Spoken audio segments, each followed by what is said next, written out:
My name is Claire, and I'm 25 years old. After finishing junior college, I got a job at a department store where I still work today. That's where I met my husband, John. When I first started at the store, John was working at the main office, and he was in charge of training new employees. He seemed serious and strict at first. He always kept a close eye on us, and whenever he walked by, I felt nervous. But when it came to work, John was amazing. He knew his job well and gave perfect instructions. He was really good at teaching, and I learned a lot from him.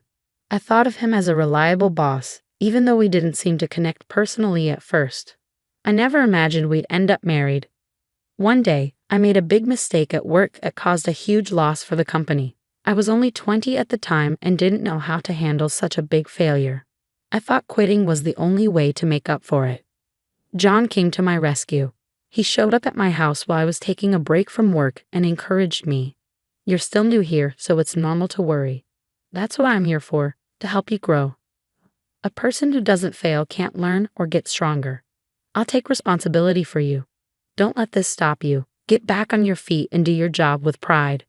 I broke down in tears. Thanks to John's kind words, I was able to return to work. From that day on, I started seeing him as more than just my boss. I worked hard to improve and earn his respect.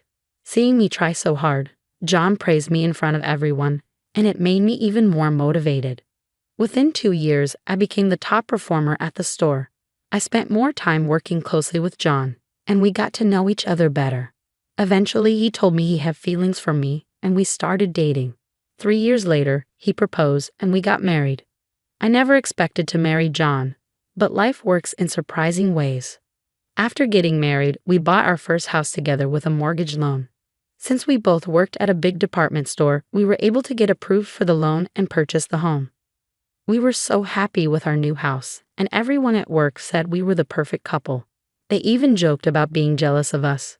We were happy to hear that, but it also made us want to set a good example. So we put extra effort into our work, and things went really well. Then, last year, I found out I was pregnant. I was so happy. I had the loving husband I always wanted, and now we're going to have a child.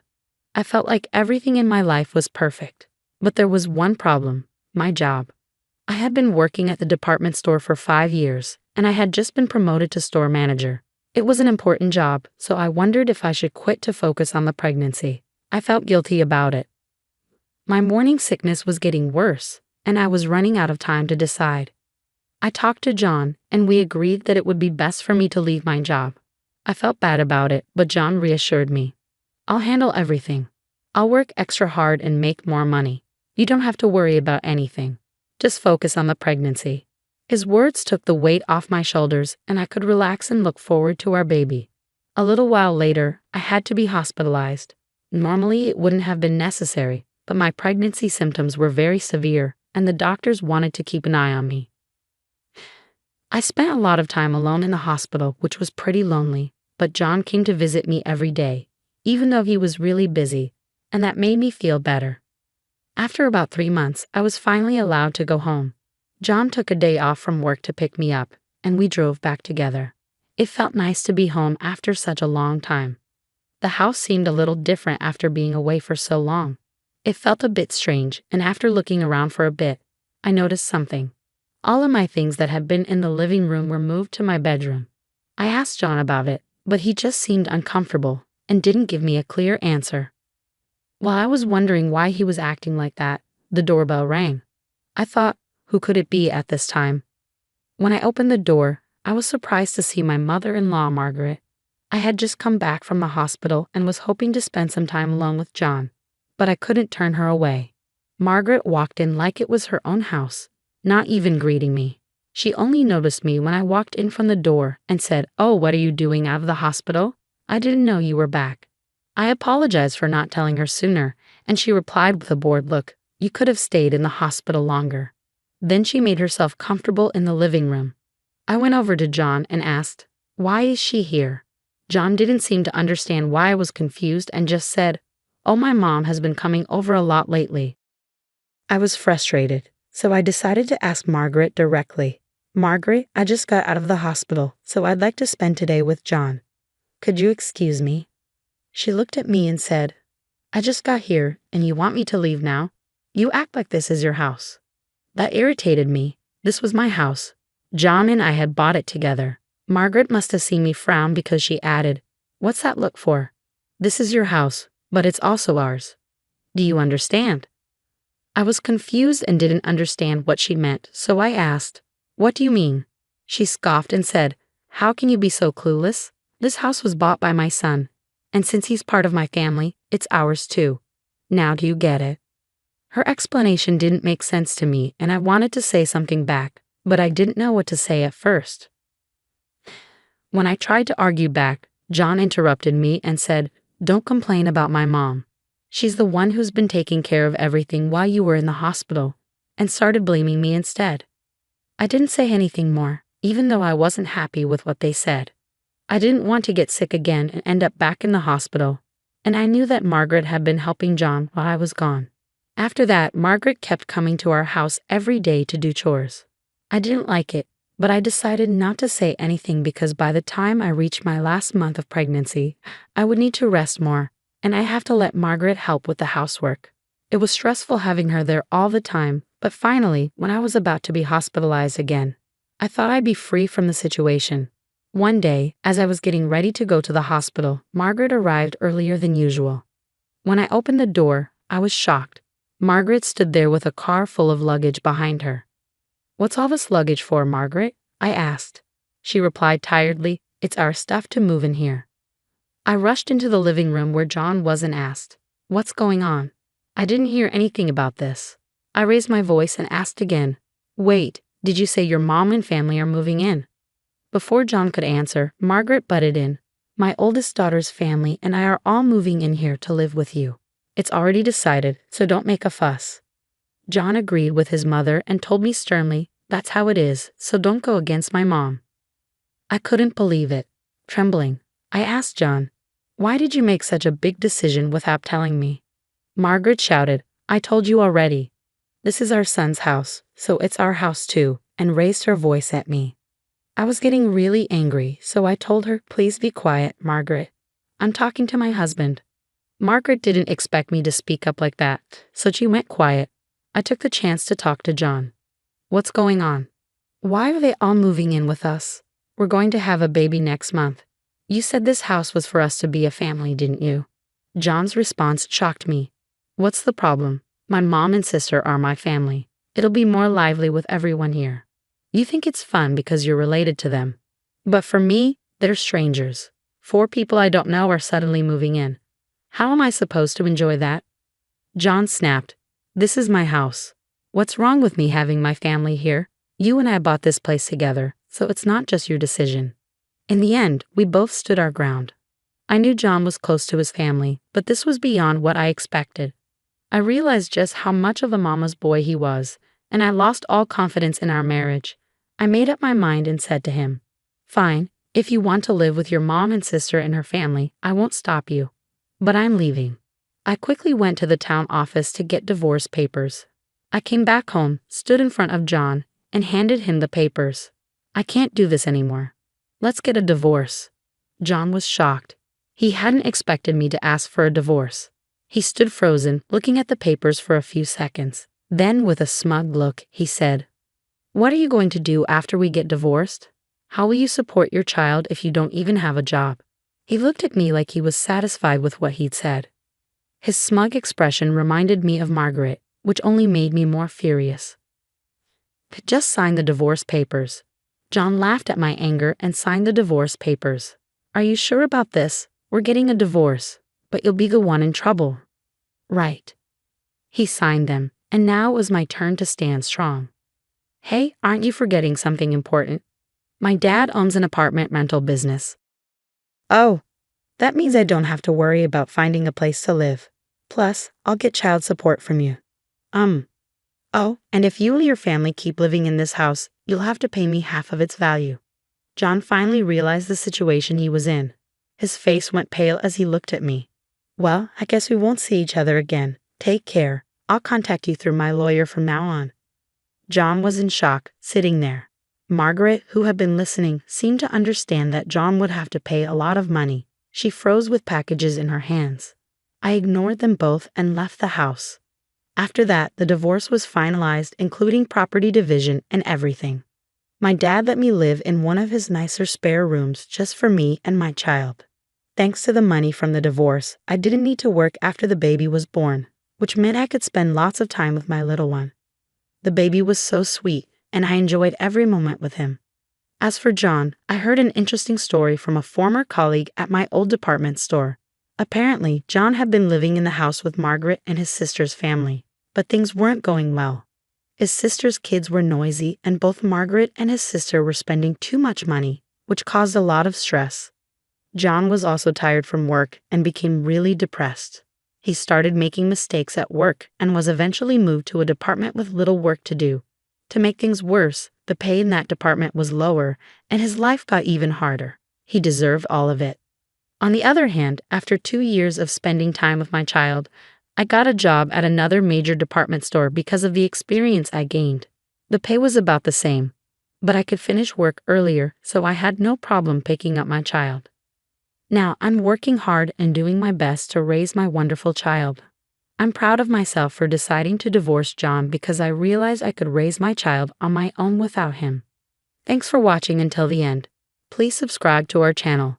See you in the next video. Ignoring the trembling of my own body, I pulled out my mobile phone from my pocket as Mia approached me. I tried to reassure her, saying, "It's going to be okay." But Carly responded, "Mom, we don't need to call an ambulance." The shock of her words hit me like a wave. My name is Katie. I'm 34 years old and work part-time at a call center in the mornings. I met my husband Steve at a high school reunion. By chance, we reconnected, and as we talked, we realized how compatible we were. We began dating soon after, got married 3 years later, and now have a daughter named Mia, who is in the 1st grade. Since Mia's birth, our living expenses have increased. Driven by a strong desire to support our family, Steve has taken on long overtime hours. Even when he comes home late, I'm deeply grateful for his dedication to us. His work as a pharmacist often means he's home early when I'm sick. He knows all about the medicine and would say, "Tell me where it hurts, and I'll prepare the right remedy for you." He would even give me massages. Steve's support has been a constant. When I was down with a cold, Maya would look worried and say, "Mom, I hope you get better soon." Wanting to recover for her sake, I focus on my treatment. Seeing my pained expression, Maya once asked Steve, "Daddy, can you give Mom the usual magic medicine?" Steve understood and handed me some herbal and cold medicines. At home, we called these magic medicine. Even Mia, who usually disliked medicine, would muster the courage to take it. I'd often felt better the next day, thanks to this magic. "I'll take the magic medicine and get better for Mia," I said, taking the bitter pill. By the next morning, I felt entirely rejuvenated. "Thanks to Mia, I'm all better now," I told her. No, it's thanks to the magic medicine," she replied with a bright smile before heading off to school. "You seem to be feeling much better. I'll head to work now." "Rest up today," Steve said before leaving. Feeling grateful for their concern, I decided to make a lavish dinner that night, hoping it might be mistaken for a special occasion. I began preparing the ingredients. When Maya returned from school around 3, she was ecstatic. My friends and I were talking about the delicious smell in the air. "And it's your cooking, Mom. I can't wait for dinner," she said excitedly and quickly finished her homework. Seeing her happy face made me feel that the extra effort I put into cooking was worth it. As evening approached, I set the table, thinking Steve would be home soon. Maya helped by lining up the drinking glasses. Just then, my cell phone rang. It was Steve. His voice sounded rushed. "I was planning to come home early today, but a coworker has a serious personal issue. I want to treat him to dinner and listen to him, so don't worry about dinner for me tonight. I'm really sorry," he said quickly before hanging up. I was left wondering if it was truly that urgent. I called out to Mia. "Daddy says he has an important talk with someone from work tonight, so he won't be able to eat dinner with us. It's a pity, but let's just enjoy our meal, just the two of us." Upon hearing this, Maya's face fell. "Daddy's not eating even though you worked so hard to make dinner," she said, trying to hide her sadness. Seeing her disappointment made me genuinely upset, but her understanding helped me cope. "As long as you eat it, Mia, I'm happy. Thank you for being so understanding," I said. "Okay, let's enjoy dinner together then," Maya agreed. We had our meal, washed the dishes, and savored dessert. We spent the evening waiting for Steve, but no matter how long we waited, he didn't come home. I wondered where Daddy was. I had hoped he'd be back for dessert. I'm worried too, but it's getting late, I said to Mia. Let's head to bed. Despite our concerns, Steve didn't return that night, and we went to bed. He didn't come home until around 5 o'clock the next morning. I heard the front door open as I was preparing breakfast and packing lunch boxes. I went to the entrance to find Steve there, looking tired. I'm so sorry, he said immediately. I missed the last train and had to wait for the first one in the morning. I'm really sorry for not coming home. Seeing how significant the issue with his coworker was, I didn't feel like blaming him. Why don't you take a shower first? By the time you're out, breakfast should be ready, I suggested. Thanks, I'll do that, Steve replied. A little later, Maya woke up and the three of us had breakfast together. Maya eagerly told Steve about the meal from last night. Daddy, why didn't you come home? Mom made a really delicious dinner. I'm sorry, Mia, Steve said. I promise I'll be home early today. With that promise, we went our separate ways for the day. After work, I went to the grocery store. I had a simple menu in mind, planning to make an omelette, Maya's favorite. While shopping, I ran into the mother of one of Maya's friends. Oh, Maya's mom. It's been a while. How have you been? She asked. I've been fine, though I've been feeling a bit under the weather lately. Maybe it's my age, I replied. As we chatted, she made an unexpected suggestion. How about inviting Maya over to our house for a sleepover? Don't you think you could use a little time to relax too? Naomi would be thrilled if Maya stayed over. That sounds wonderful. I'm sure Maya would love it. Thank you for the offer, I said. We arranged a date for the sleepover and went our separate ways. When Maya came home in the evening, I shared the news with her. I spoke with Naomi's mom today, and she invited you for a sleepover. Maya's eyes widened with excitement. Really? Can we have a sleepover? Yes, but remember to behave and don't get too excited.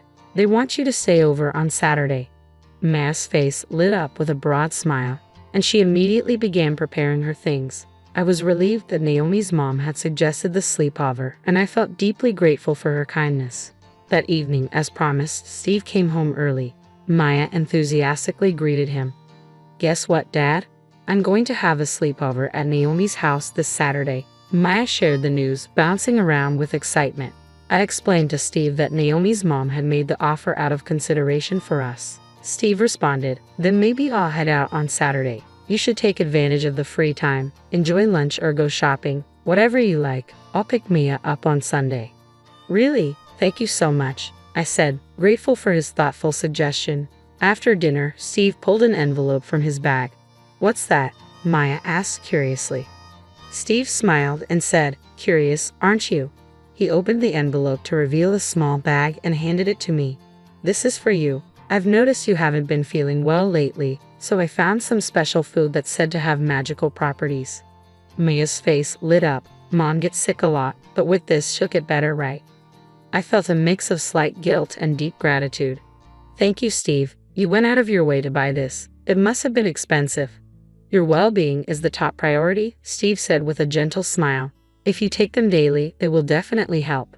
He then apologized. I have to admit, from tomorrow until Friday, work's going to be very busy, and I might come home late. Steve's earnest apology made Maya look a bit upset. I was disappointed as well, but I understood he was doing his best for us. I held back my feelings and comforted Mia. Dad is working hard for us. How about we go to the amusement park next time he has a day off? Maya seemed to understand, and Steve gave me a regretful nod. As it was time for bed, I opened the bag Steve had given me. Inside was something I had never seen before, dark-colored and dried. When I tasted it, it had a fruity flavor and was quite delicious. However, later that night, around 2 a.m., I woke up feeling strange. I had a severe headache and an upset stomach. I rushed to the bathroom, realizing that neither Maya nor Steve seemed affected. I pondered what else I had eaten and remembered the special food from Steve.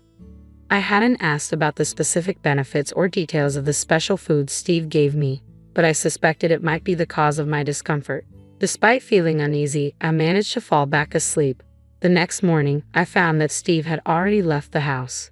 There was a note on the table that read, "Thanks for the lunch. If there are any problems, contact me. See you soon."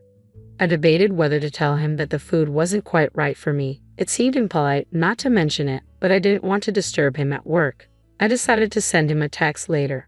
Soon after, Maya woke up. At breakfast, she excitedly talked about her upcoming sleepover at Naomi's house.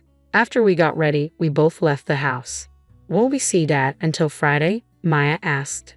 "Probably not," I replied. "He might come home after you're asleep and leave before you wake up. If you want to talk to him about something, maybe you could write him a letter." "Maybe I will," Maya said as we went our separate ways to school and work. When I arrived at the office and started preparing for the day, I received a message from Steve. "Remember to eat it daily. Consistency is key." I replied, asking about the effects of the food. Steve's response came later in the evening. "It's packed with nutrients. Don't worry, it's not harmful." Maybe my frail body overreacted. Though he assured me it was safe, the memory of last night's symptoms made me uneasy about eating it again. Even though it seemed wasteful, I decided not to eat the food Steve had given me. Instead, I resolved to find supplements and healthy foods that suited me better. This morning, on a whim, I used the special food to prepare Steve's lunch. I hoped it would help him stay healthy during his busy days and also avoid wasting the ingredients. Days passed, and there was no change in Steve's condition. He continued his work as usual, which relieved me. It seemed I was the only one who had a reaction. Finally, Saturday arrived. Maya left for her sleepover at Naomi's, picked up by Naomi's mom. Steve went out early for a golf day at a distant resort.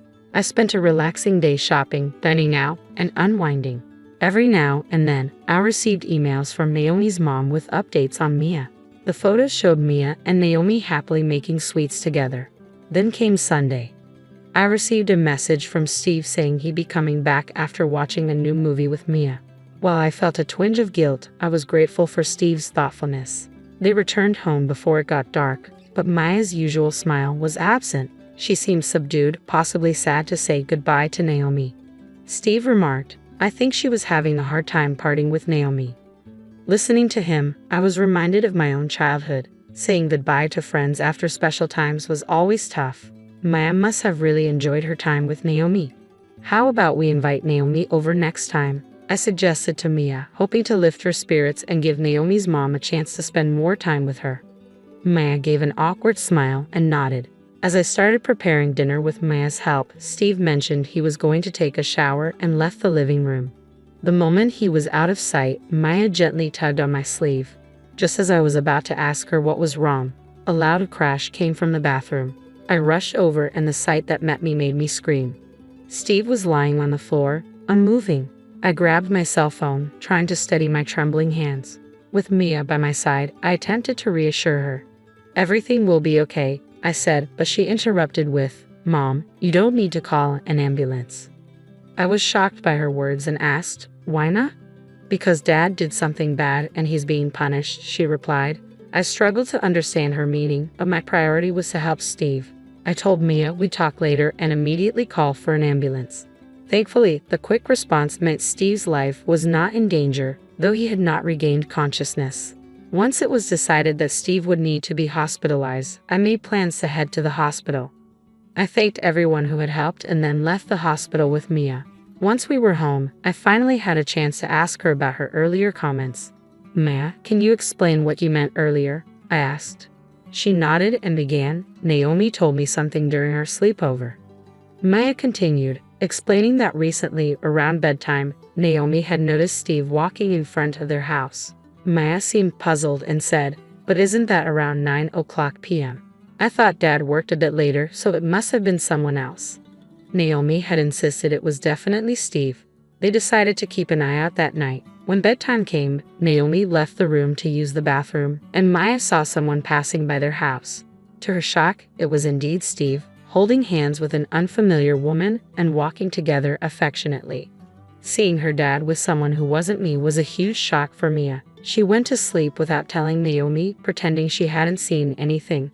The next day, when Steve came to pick up Mia, she couldn't muster a smile, still preoccupied by the previous night's events. Later, when Steve took her to a movie, he mentioned, "Oops, I accidentally bought a ticket for Mom too." Maya forced a smile, trying to ignore his comment. Throughout the movie, Steve seemed distant, giving only half-hearted replies to Mia's attempts to engage him. She overheard him whispering to the strange woman, "Hey, my daughter is right next to us." The woman replied, "It's fine. Eventually she'll be my daughter too. Aren't you happy, Mia? I'm prettier than your mom."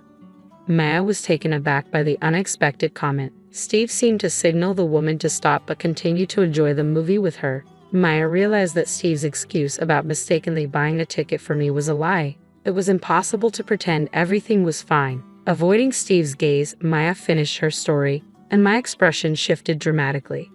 I couldn't believe Steve was doing this behind my back. His behavior had seemed normal, and though Maya's story was hard to believe, I knew she wasn't one to lie. In the midst of the confusion, I heard a notification from Steve's phone, which I had accidentally brought with me in the ambulance. Checking the phone, I saw several messages, but one stood out. It detailed how much fun the movie was and how their plan to drive me out was progressing smoothly. My heart sank as I realized Maya's story was true. Steve appeared to be plotting to force me out of our home. Reflecting on Steve's recent behavior, I realized there had been no clear signs that his plan was already in motion. It seemed he had yet to put his scheme into action. Just then, I received a call from the hospital with an update on Steve's condition. Rushing back to the hospital, the doctor explained, "We believe an excessive intake of a particular food caused Steve's symptoms.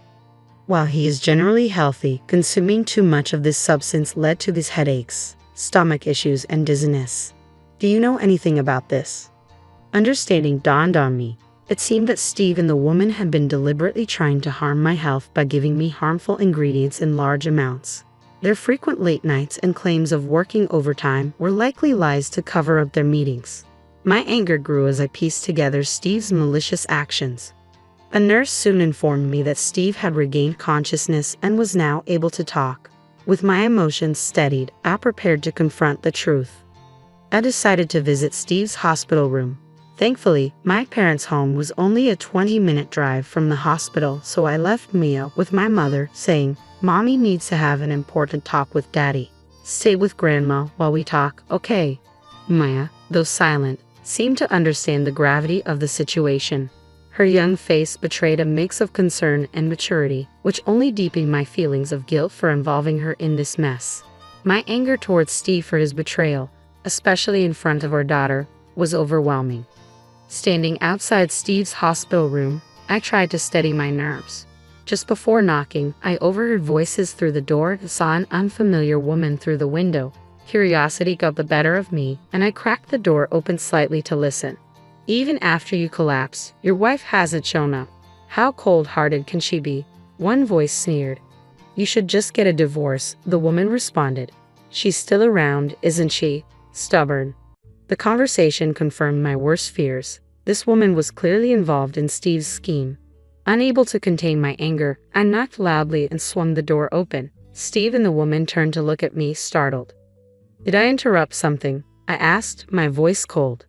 Their faces went pale. The woman, who had been seated, quickly stood up, attempting to hide her shock. "Oh, you're his wife, right?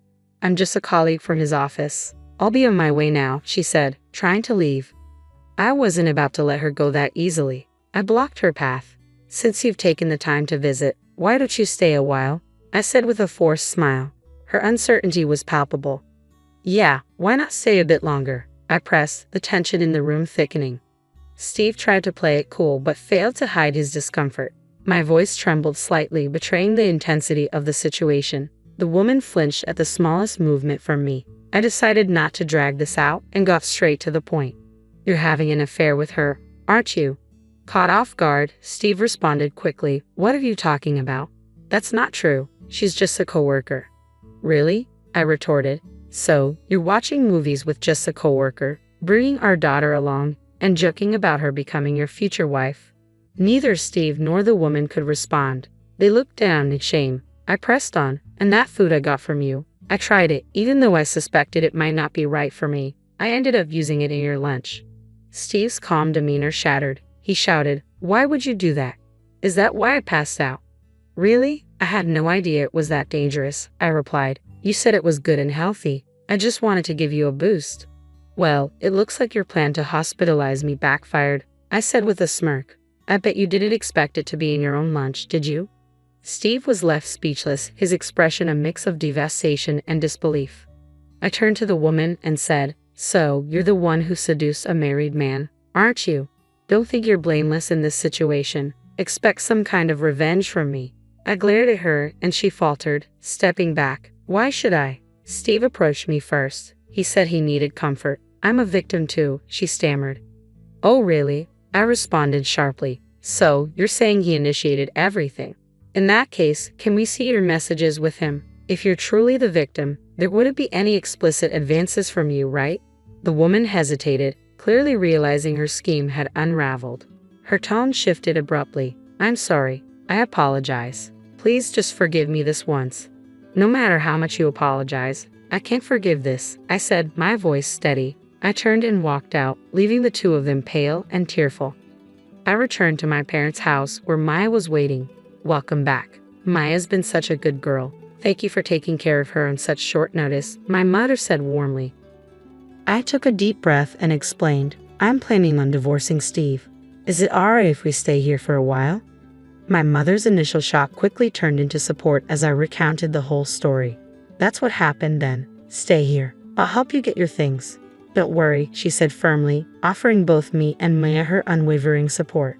Her kindness touched me deeply, and tears welled up in my eyes. I carefully explained the situation to Mia. Daddy was close with someone else besides Mommy, and I don't like him anymore. I'd rather stay here with Grandma. Despite her young age, Maya seemed to grasp the seriousness of Steve's actions. Thank you, Mia. From now on, I'll protect your smile for both of us, I promised her. Later, when my father returned from work, we went to the house we had shared with Steve. We quickly packed up our things and left. After the dramatic events, Steve was discharged from the hospital. When he came home, my father and I went to discuss matters with him. As soon as Steve saw me, he immediately apologized. I'm truly sorry. I've realized that Katie and Maya are my treasures. I'll completely cut ties with that woman. Please forgive me. Despite his belated remorse, my heart had hardened. I can't imagine getting back with someone who planned to betray me. Please sign the affidavit of the defendant from the court, I said, my irritation evident. My father, standing behind me, added, Listen, Steve, I can't let my precious daughter live with someone like you. If you care about Katie and Maya's future, you need to finalize the divorce quickly. Faced with my father's stern words, Steve agreed, tears streaming down his face. I'll be seeking property division and compensation from you and that woman, so be prepared. This isn't over, I said coldly before leaving with my father. In the following days, I received a substantial amount of money from Steve and the woman for child support and living expenses. News of their affairs spread quickly through their company, severely damaging their reputations. Overwhelmed by the negative publicity, the woman resigned and soon found herself burdened with debt from her payments to me. Steve's prospects for promotion disappeared, and his reputation plummeted. He was increasingly shunned by everyone. Meanwhile, I transitioned from part-time to full-time work, dedicating myself even more to my job. My hard work was recognized, leading to an increase in my salary and a more fulfilling life. Maya's happiness became my top priority, and I am committed to supporting her so that we can enjoy each day together.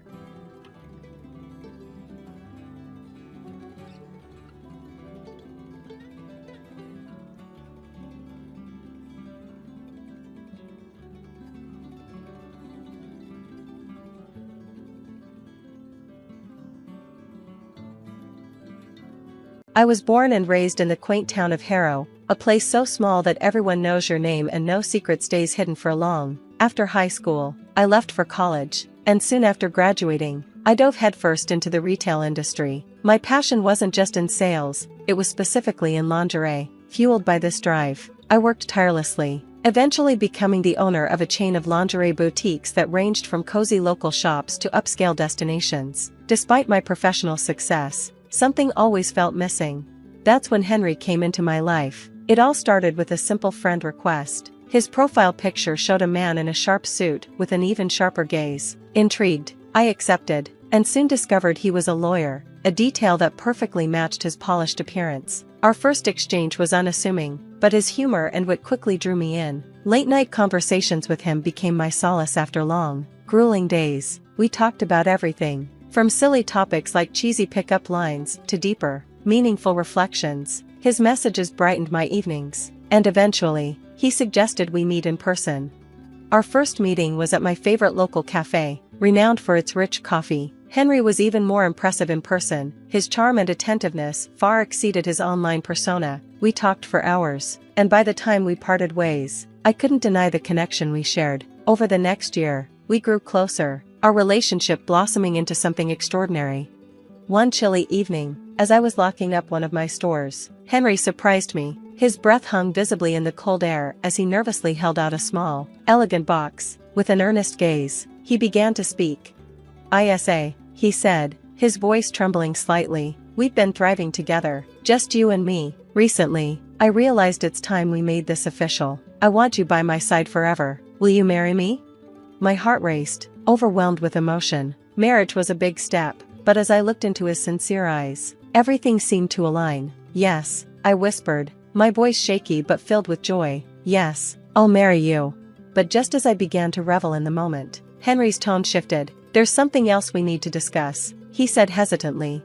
The word prenup fell like a cold shower over the warmth of the proposal. I blinked, taken aback. "Really, Henry? Is that necessary?"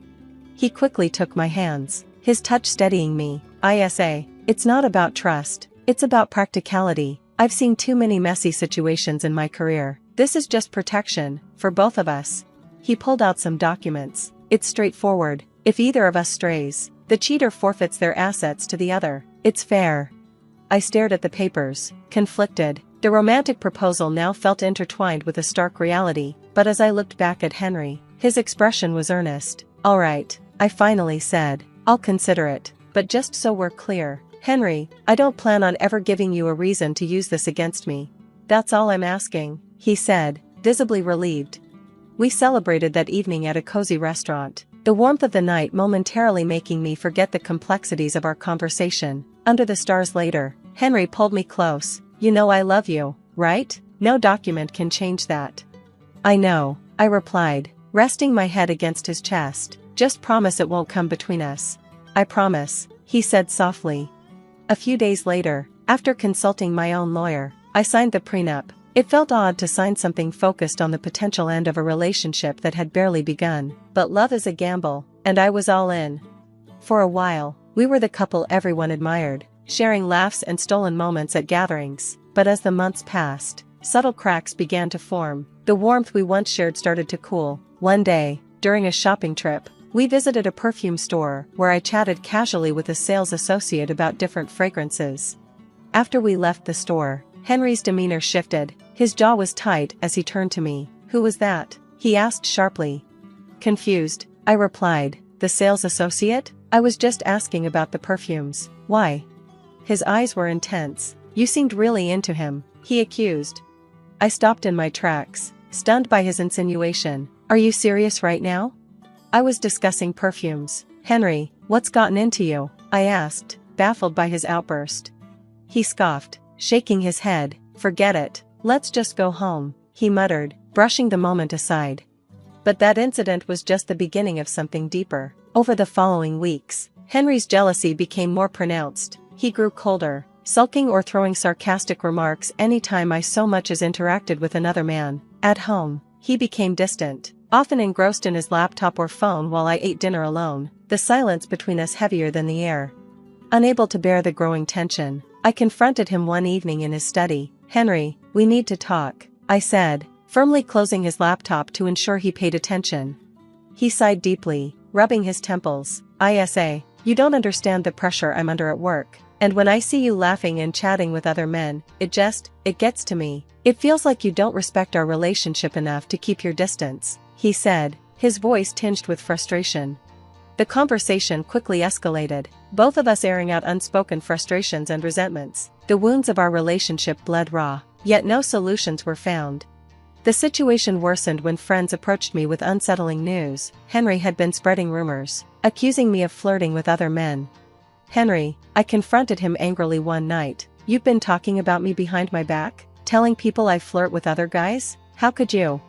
"It's not like that," he stammered, trying to justify his actions. "I might have said something, but only because I see how they look at you. You're too friendly, Isa, and it.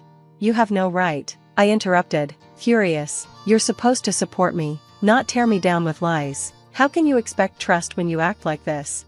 The argument left both of us exhausted, The love we once shared now buried beneath layers of mistrust and bitterness. A few days later, I found a note on the kitchen counter. Henry's usually precise handwriting was rushed. ISA, let's try to start over. Meet me at the Grand View Hotel, room 181, at 7:10 p.m. tonight. Let's put the past behind us and move forward. H.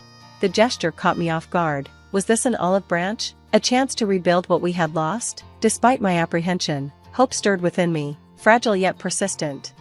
That entire day, my thoughts were consumed by the note and the possibility of a new beginning. By evening, hope fluttered in my chest like a delicate bird taking flight.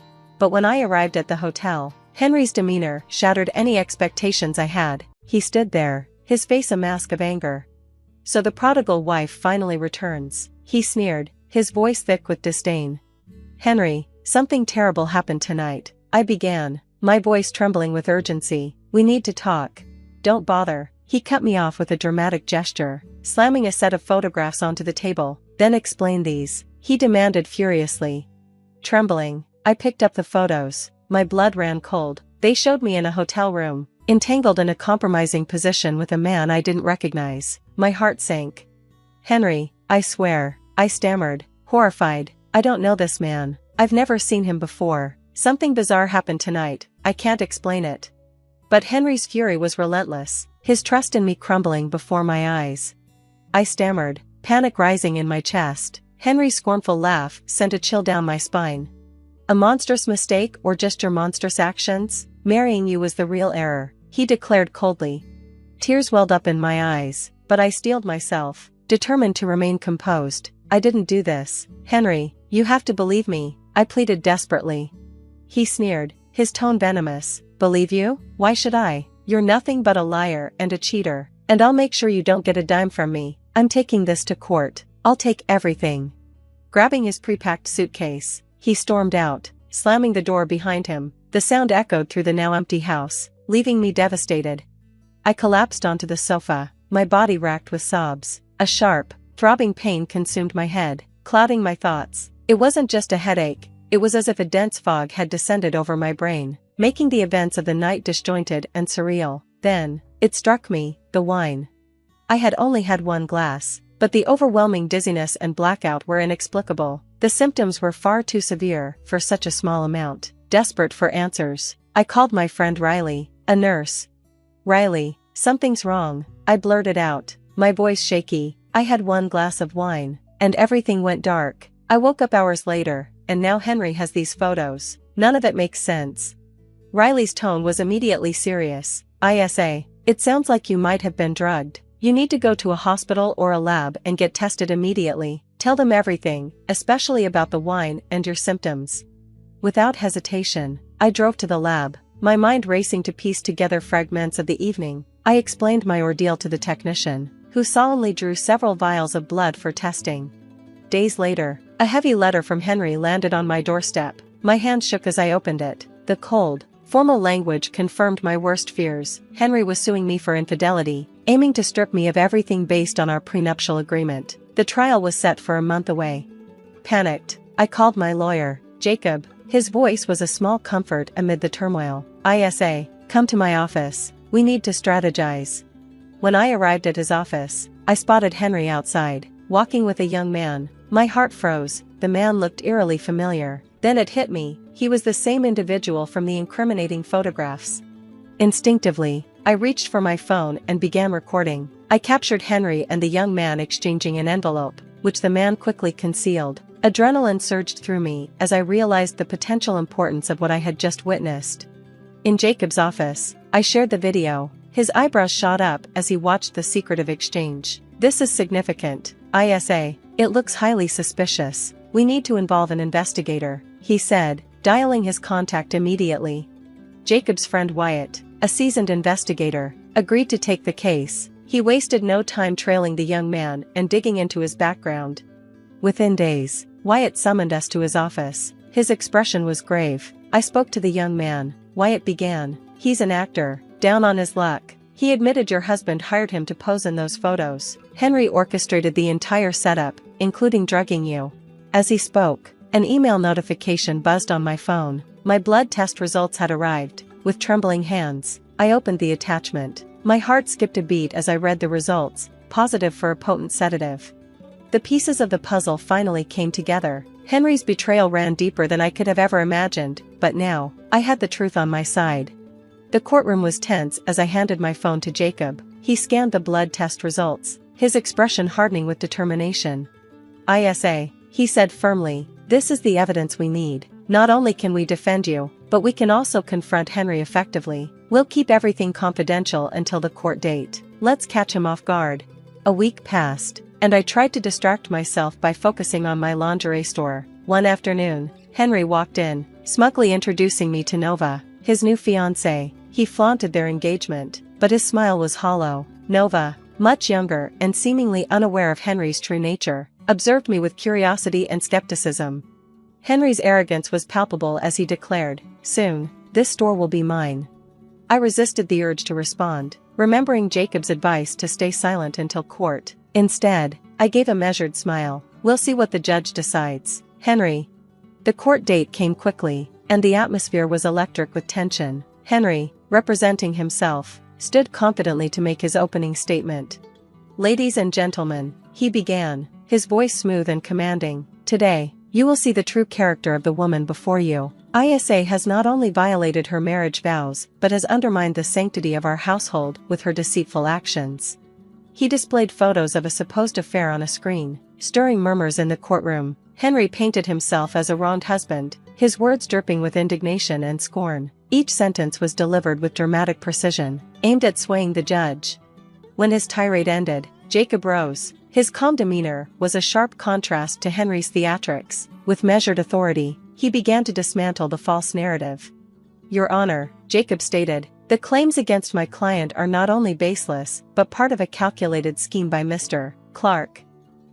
Jacob gestured toward the back of the courtroom, and the actor Henry had hired entered. The room buzzed with shock as the young man nervously recounted his involvement, admitting he was paid to stage a scene for Henry's fabricated evidence. His trembling voice added weight to the revelation.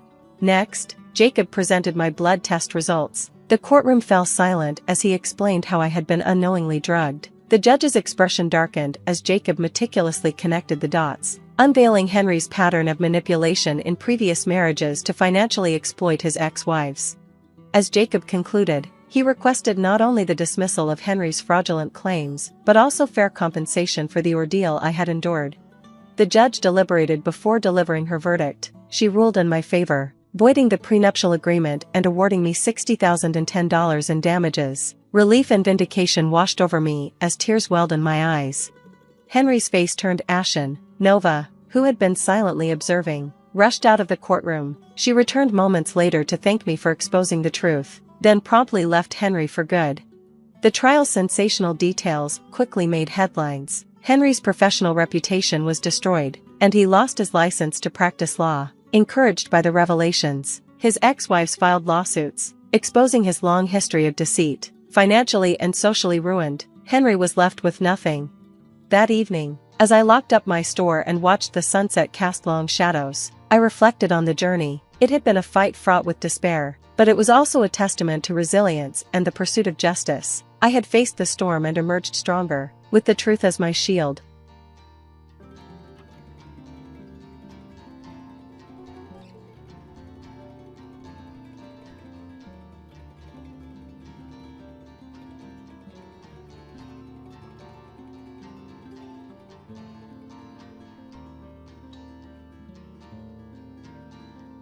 I'm not scared of threats from a housewife like you who doesn't work and has no parents. You can't do anything with a pile of trash because it's just garbage. Now I understand how you feel. I'm moving out of this house, so now you'll be homeless. Good luck with that. This is a good chance for Larry to leave too. Let's team up to clean up the mess and get rid of the trash. They went to Larry's room and told him to pack up and leave. I was planning to leave on my own, but I didn't expect Larry to get kicked out too. My name is Lauren. I'm 29 years old and I'm a housewife. I recently married a man named David, who's 33 years old, 4 years older than me. At first, I thought he was mature and calm like an older man, especially because he often talked about his mother. I thought he was a good man and cared about his family. But after we got married, I saw my husband's true personality. On our wedding day, my mother-in-law was really kind to me, and I thought we would have a happy marriage. After we got married, my husband suggested we live with his mom because his dad had passed away a few years before. He said he wanted to take care of his mom. I trusted my mother-in-law, so I agreed to move in with her. But everything changed as soon as we got married. They started telling me things like, "Hurry up, Lauren, bring me tea, and clean the bathroom and toilet quickly." My mother-in-law would yell at me and give me orders like that. Maybe she wanted to scare me, or maybe it was because of her age. She'd call me loudly and make me do all sorts of chores. The biggest surprise was discovering I had a roommate no one had told me about. One morning, I was shocked to find a man I didn't know in the kitchen. I stood there wondering who he was. He noticed me and said, "I'm Larry, David's younger brother." He introduced himself. I had no idea David had a brother, let alone one who lived with us. Larry is 30 years old, the same age as me. I went to my mother-in-law and asked her to introduce me to my brother-in-law. She replied, "Oh, you mean Larry? Don't worry about him. He's like a reclusive ghost." I was taken aback. How could she dismiss her own son like that? She called him a ghost and said she was content with just David. She described Larry as a useless hermit who only went out for shopping and otherwise stayed at home. Her words shocked me. I felt let down by my mother-in-law and couldn't believe how much she had changed since our wedding. It was heartbreaking to see her treat her own son unfairly. Being an only child with no siblings, I couldn't relate to having a brother. If my own mother said such things about me or ignored me, I would be devastated. My parents have passed away, and I envy families who are alive and close-knit. I had hoped that at least parents and children could have good relationships. I asked my husband about Larry when he came home from work. I hoped maybe the brothers could get along, but my husband was distant. He said, "Just leave him be, pretend he's not there. He won't bother you." He said it like it didn't matter, as if he had forgotten to mention it. I was disappointed to hear him refer to his own brother as a ghost. My husband seemed disconnected from his family, just tied to his mother. After finishing my chores for the day, I went upstairs, feeling regretful about my marriage. That's when I ran into Larry, who was heading to the bathroom. "You're married to my brother, aren't you?" Larry said to me. "Yeah, what's wrong?" I replied. "I'm sorry, forget I said anything. But I don't say things lightly. You should consider leaving," he said. "What?" I asked, confused. "I'm sorry, but I think you should get a divorce," he said. I felt offended and confused by how my husband and mother-in-law were behaving. I married my husband because I loved him, so it was shocking that Larry would suggest divorce after just one day. "It's none of your business. I can handle it," I told him. "I'm sorry about that. I tend to be blunt." Larry apologized, bowing his head. His apology seemed sincere, but I wasn't sure. Maybe he was trying to be polite or genuinely concerned. While I was thinking about this, Larry excused himself and went to his room. My mother-in-law and husband described Larry as a strange recluse. But to me, he seemed like a decent person who deserved respect. The next morning, as I set breakfast on the table, Larry came down to get a drink. "Good morning, Larry. Why don't you join us for breakfast?" I offered. "Good morning, Lauren. Thank you for inviting me," Larry replied, casting a glance at his mother. "I'm not eating breakfast with him. Just get the breakfast done," she yelled at me. "It's okay," Larry said quickly and returned to his room. I wanted to apologize for my strong words from yesterday, but I couldn't bring myself to do it. "Hey, all you need to do is the housework. Don't do anything unnecessary, okay?" My mother-in-law gave me a stern glare. I was taken aback by her harsh tone. As the new bride, I hadn't expected to be treated like this. My husband's behavior towards me also changed drastically. "What the heck? Curry again today? You should have told me beforehand," he shouted. "I already had curry for lunch. Why didn't you call me to say you wanted something else?" I stayed quiet. He kept yelling, "You're not even apologizing. Who do you think you are? Your job is to do the housework, so make sure you understand that." I was shocked and remained silent. David didn't love me. He just wanted a housekeeper. It's awful. How could he be so cruel? I whispered to myself in disbelief. Their calm voices showed they didn't care about me. They just wanted to make themselves comfortable. They were using me. Seeing them laughing and watching TV in the living room, I quietly went upstairs. As soon as I reached my room, tears started streaming down my face. Then, a gentle hand offered me a handkerchief. I still think you should leave, said a familiar voice. I looked up, and it was Larry.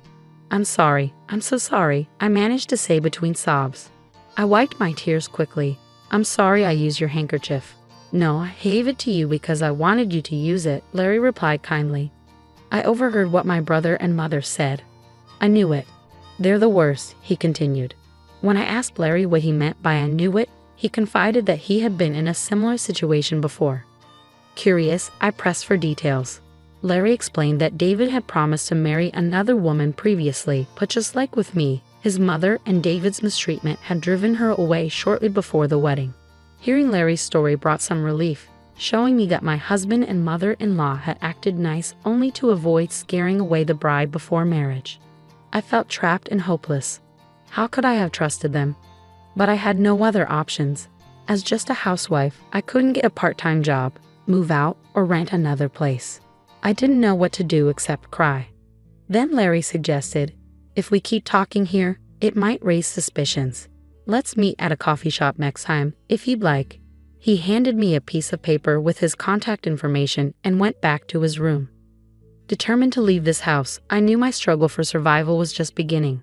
I told my mother-in-law I was going to the city office and then to the supermarket. She warned me not to leave any chores undone.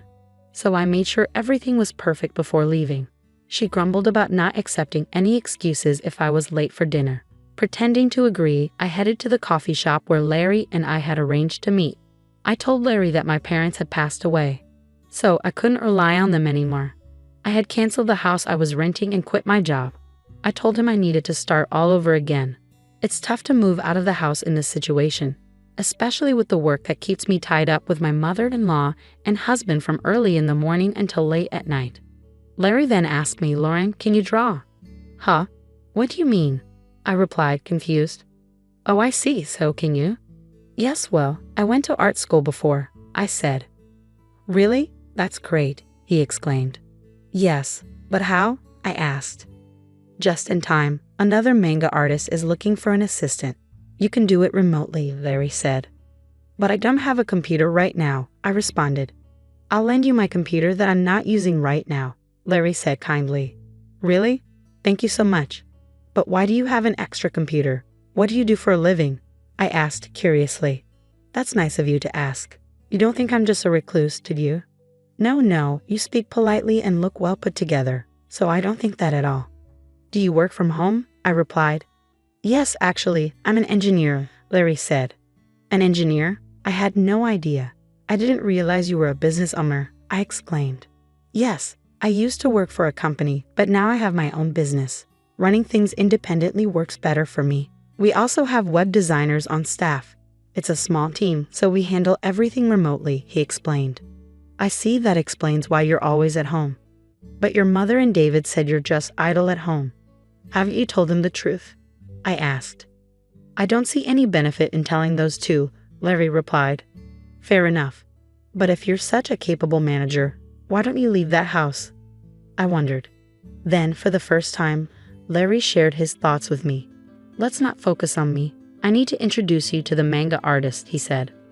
Larry immediately made a phone call, and soon a remote interview was scheduled for me. I was set to interview with a manga artist on Wednesday. My mother-in-law usually had lessons during that time, followed by outings with other participants, so I could manage the remote interview then. It seemed I made a good impression because I was hired on the spot. They agreed to send the hiring documents addressed to Larry, considering my situation. Next, we needed to find a place for me to stay. I have a friend who works at a real estate agency. He can help you find a good deal, Larry said. Who is this guy? He seems to have connections, I remarked. Our search for a new place went smoothly, and we signed a lease for a place that suited my needs. Just when things were starting to fall into place, I had an argument with my husband one day. Hey, where's dinner? My husband woke me up while I was sleeping in our bedroom. He seemed a bit drunk, like he had just come home from drinking. Dinner? It's midnight. Besides, you said you didn't want to eat because you were going out for drinks, I replied. Shut up. The king is home, and you don't even get up to greet him. And now you say you didn't make dinner. You're a useless wife. His words made me really angry. Do you have any idea how hard I've been working with your mother for you? How can you act so superior to me? I shot back. That's because you're my wife. A wife should support her husband, and your job is to take care of the house. If you can't do your chores, don't argue with me. A wife who can't handle the housework is worthless, my husband said, just as I heard the door open. My mother-in-law left in an awkward way. You're just like trash. Larry is also trash, and this place looks like a dump, my husband sneered, with my mother-in-law agreeing. Yes, let's get rid of this oversized trash, he added. What did you just say? So, I asked him directly. He opened a drawer and pulled out a piece of paper. This is what I mean. It's divorce papers.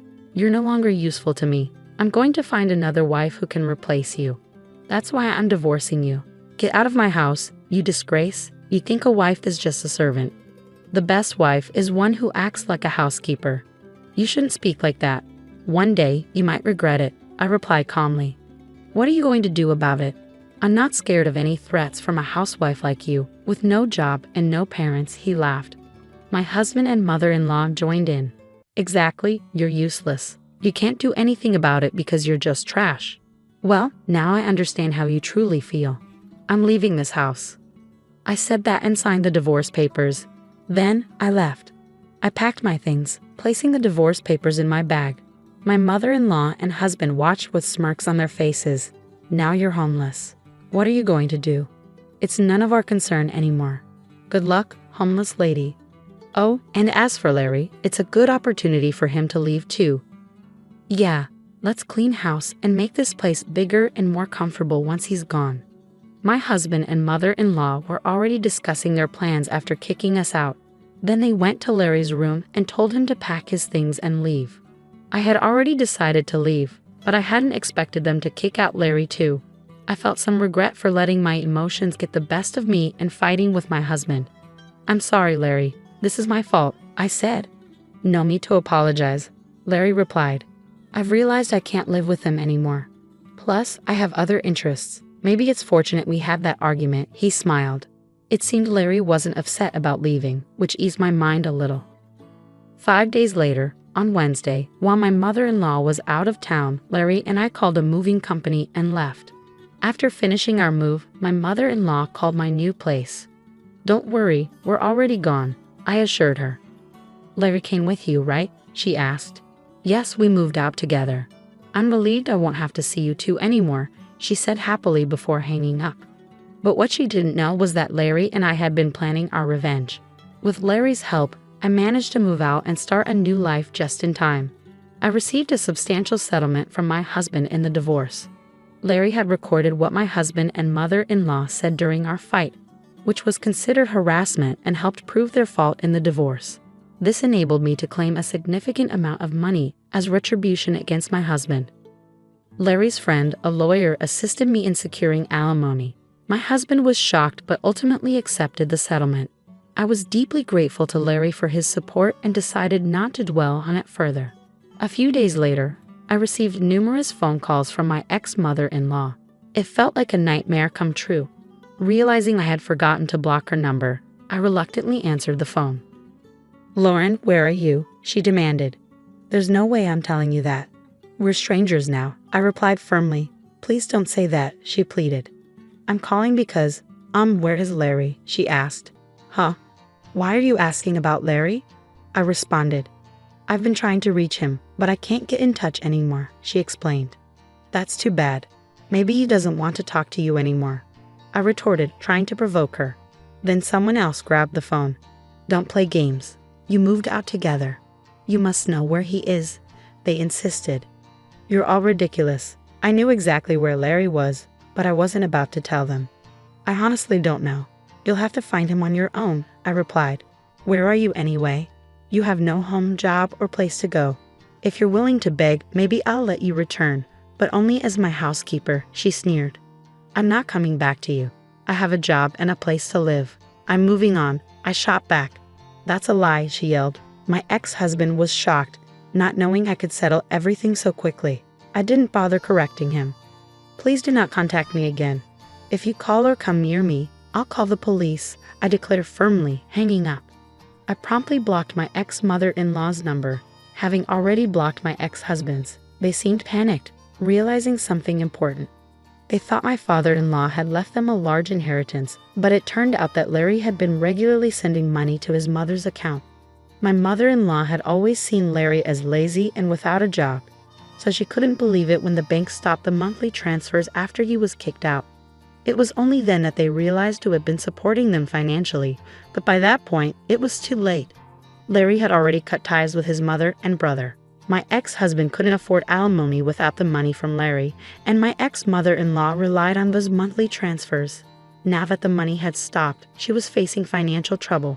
They both got what they deserved, and I don't feel sorry for them at all. By the way, Larry bought a nice apartment in New York and is living comfortably there. Why was he so well off? Why did he send money to his parents all those years? It was because he made a promise to his father. Unlike his mother, Larry's father loved him deeply. Despite the mistreatment from his mother and brother, Larry stayed true to his father's wishes. His father had once told Larry, "Even if you don't always get along with your mother and brother, they're still family to me. Please take care of them after I'm gone." Honoring this promise, despite facing mistreatment, Larry quietly sent money to support his mother and brother. It's heartbreaking that they kicked out such a kind-hearted person like Larry without knowing the truth. I met Larry once after we moved out. He explained his commitment to his father's wishes, and I fully understood and respected his decision. He was my savior after the betrayal by my husband, and I consider him a significant person in my life. I wish him all the happiness. 2 years later, Larry proposed to me. He asked for my hand in marriage, but that's a story for another time. It's unfortunate how someone kind can change so drastically after marriage. It's like a marriage scam, isn't it? Fortunately, my brother-in-law is a dependable person, and now I'm happily married to him. Despite the challenges, I've found peace and happiness. I hope these happy days continue. Thank you for following along until the end. If you enjoyed this story, please subscribe to our channel. See you in the next video.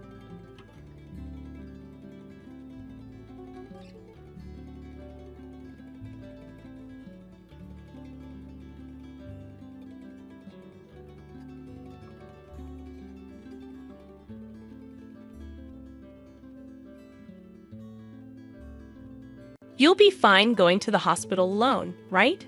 I swear I'll send you straight to hell. My name is Lisa, and I'm currently 9 months pregnant. It's my first time giving birth, so while I'm filled with anxiety, I feel truly blessed about welcoming a new member into our family. My husband, David, is a white-collar worker and has weekends off. However, he doesn't offer much support around the house or help with shopping. This is because he usually goes back to his parents' home on weekends.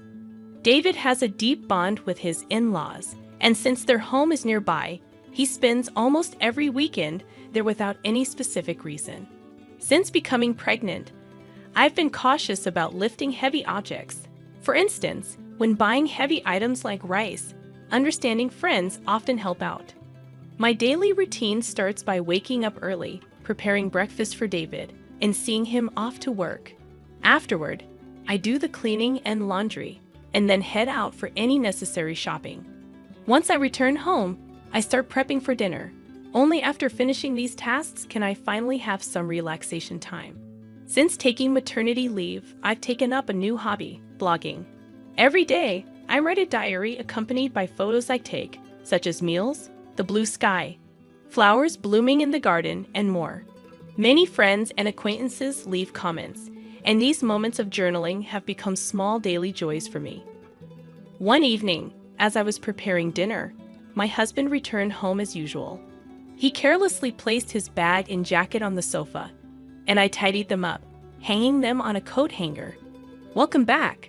I made hamburgers for dinner. I'm going to take a bath," I said. Responding curtly, he headed straight for the bathroom. 3 years have passed since we got married, and there has been little kindness or consideration from him. I occasionally wonder if this is truly what a marital relationship should be like. But I've resigned myself to it. When David returned in his pajamas, I handed him a drink. "Where's the beer?" he asked, glancing at the bar. I hinted, "Sorry, I forgot to buy it today. I'll get some tomorrow." Seriously.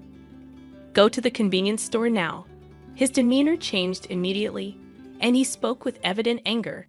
I was irritated. Why was he asking his pregnant wife to do this? If you want it so badly, why don't you go get it yourself? It's hard for me to move around with this big belly. At that moment, he became even angrier and started shouting. You're the one who forgot to buy it. It's your job to fix that mistake. Just because you're pregnant doesn't mean you get special treatment. My mother always said it's important to keep moving for the sake of health. Knowing that he doesn't calm down easily when he's angry, I reluctantly decided to go to the convenience store. Once I arrived, I bumped into Sarah, a neighbor. Oh, Sarah, good evening. Good evening, Lisa. Did you forget to buy something too? I ran out of sauce so I came here. Sarah's cheerful voice slightly lifted my spirits. My husband really wanted beer, and he told me to buy it. Why didn't he just go himself? That's what I said, but it didn't get through to him. It sounds like you're having a tough time, Lisa.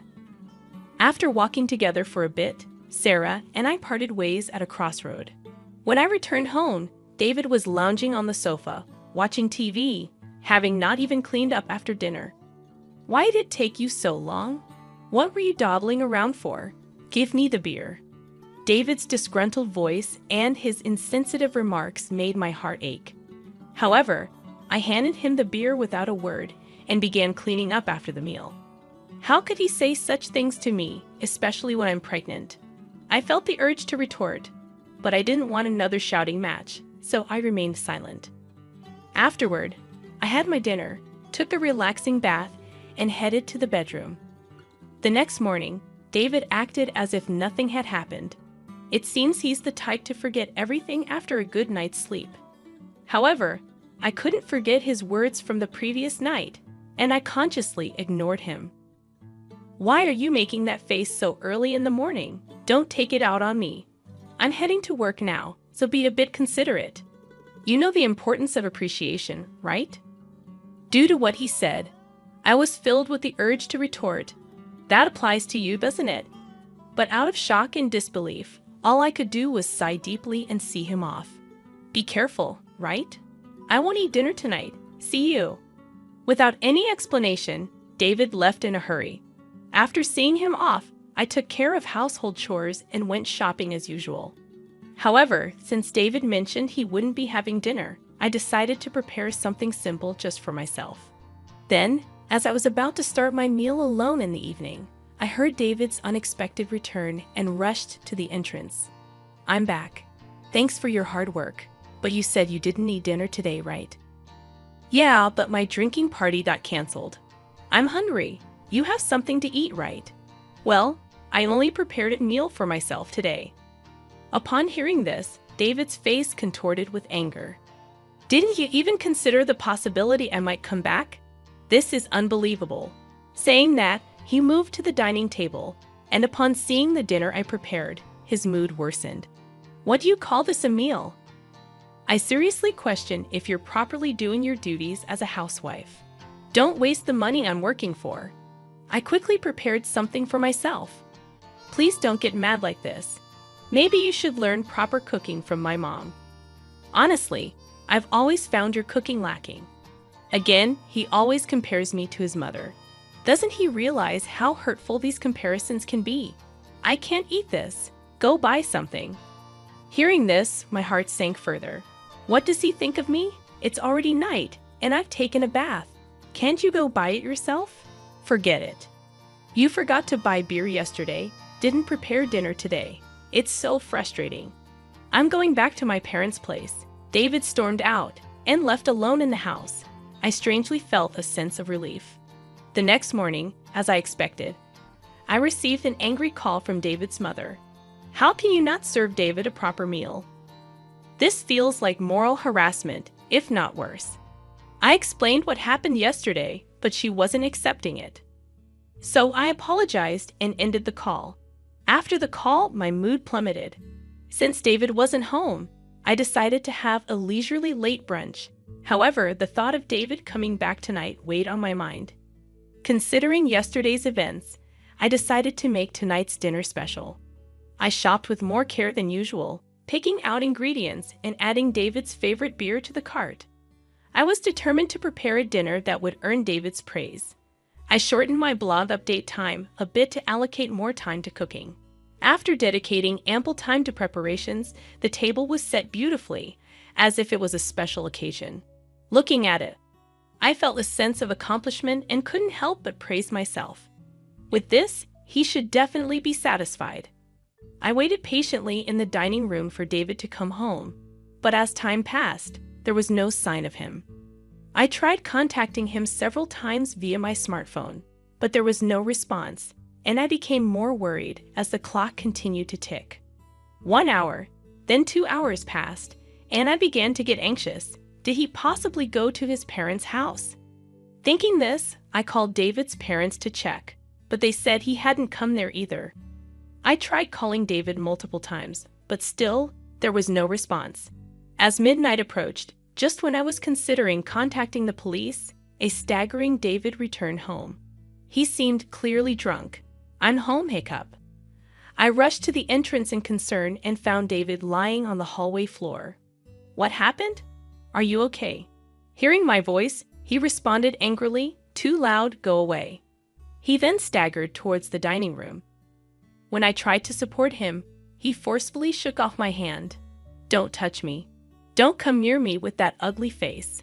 To think you're my wife." In his drunken state, he spat out those words and then just lay down right there.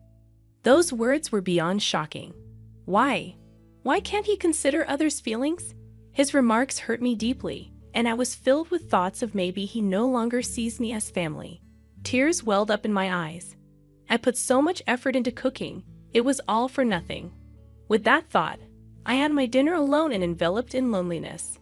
The next morning, David woke up as if nothing had happened. "My head hurts. I guess I drank too much." "But why did you leave me in the hallway?" "You chose to lie down there, David. It's not my fault." "Aren't you my wife? At least take care of me when I'm drunk." David's words made me wonder why he always blames me right away. If you weren't going to eat at home, you could have at least let me know. I had prepared a nice meal, and I called you multiple times. Why didn't you answer? Then David replied nonchalantly, "My drinking party from the day before got rescheduled to yesterday. Do I have to report everything? Besides, you know how hard it is to pick up the phone during a gathering. Think about my situation." With every word David said, my heart got colder and my expectations of him diminished. That way, I won't feel hurt or disappointed anymore. This thought lingered in my mind that I'm taking a break and going back to my parents' home tomorrow. Being with you lately feels unpleasant and boring. Seeing David's attitude of looking down on me made me increasingly consider the option of divorce. Our baby is due soon, and my heart races in anticipation. Even though I've heard stories about the pains of labor from friends, my excitement to meet the new life inside me overshadows those concerns. The neighbors often encourage me with words like, "It's just a little while longer," which brightens my mood. "Hey, want to go on a family trip soon after David returned home?" He made a surprising suggestion. "Really?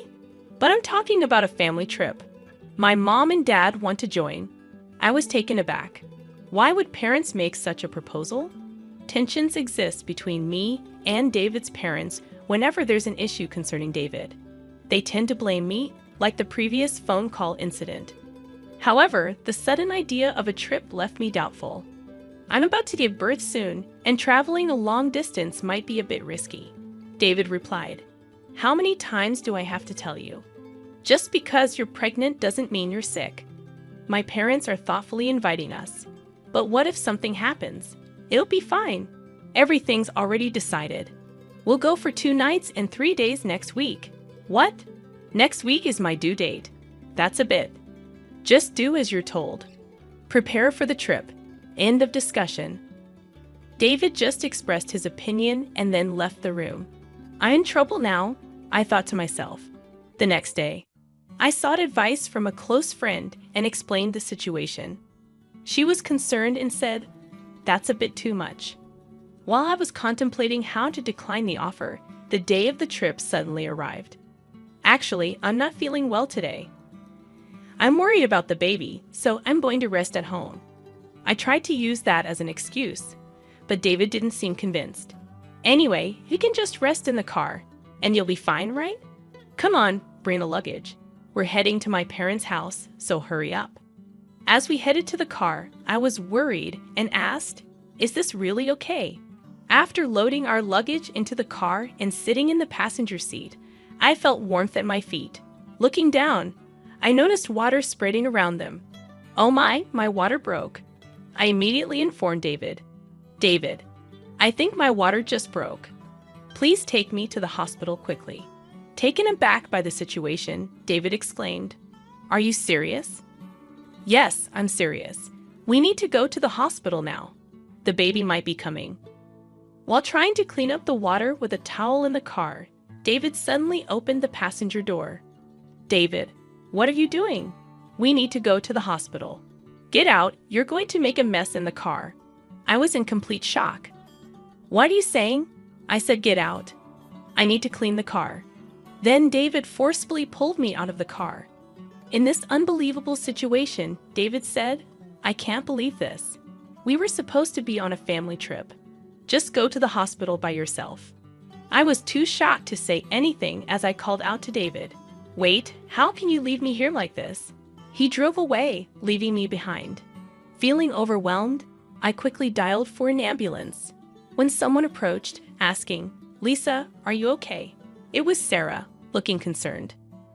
Sarah immediately recognized my predicament and arranged for a special taxi, comforting me throughout. Grateful for her kindness, tears streamed down my face. Soon after, I safely arrived at the hospital, thanks to Sarah's help.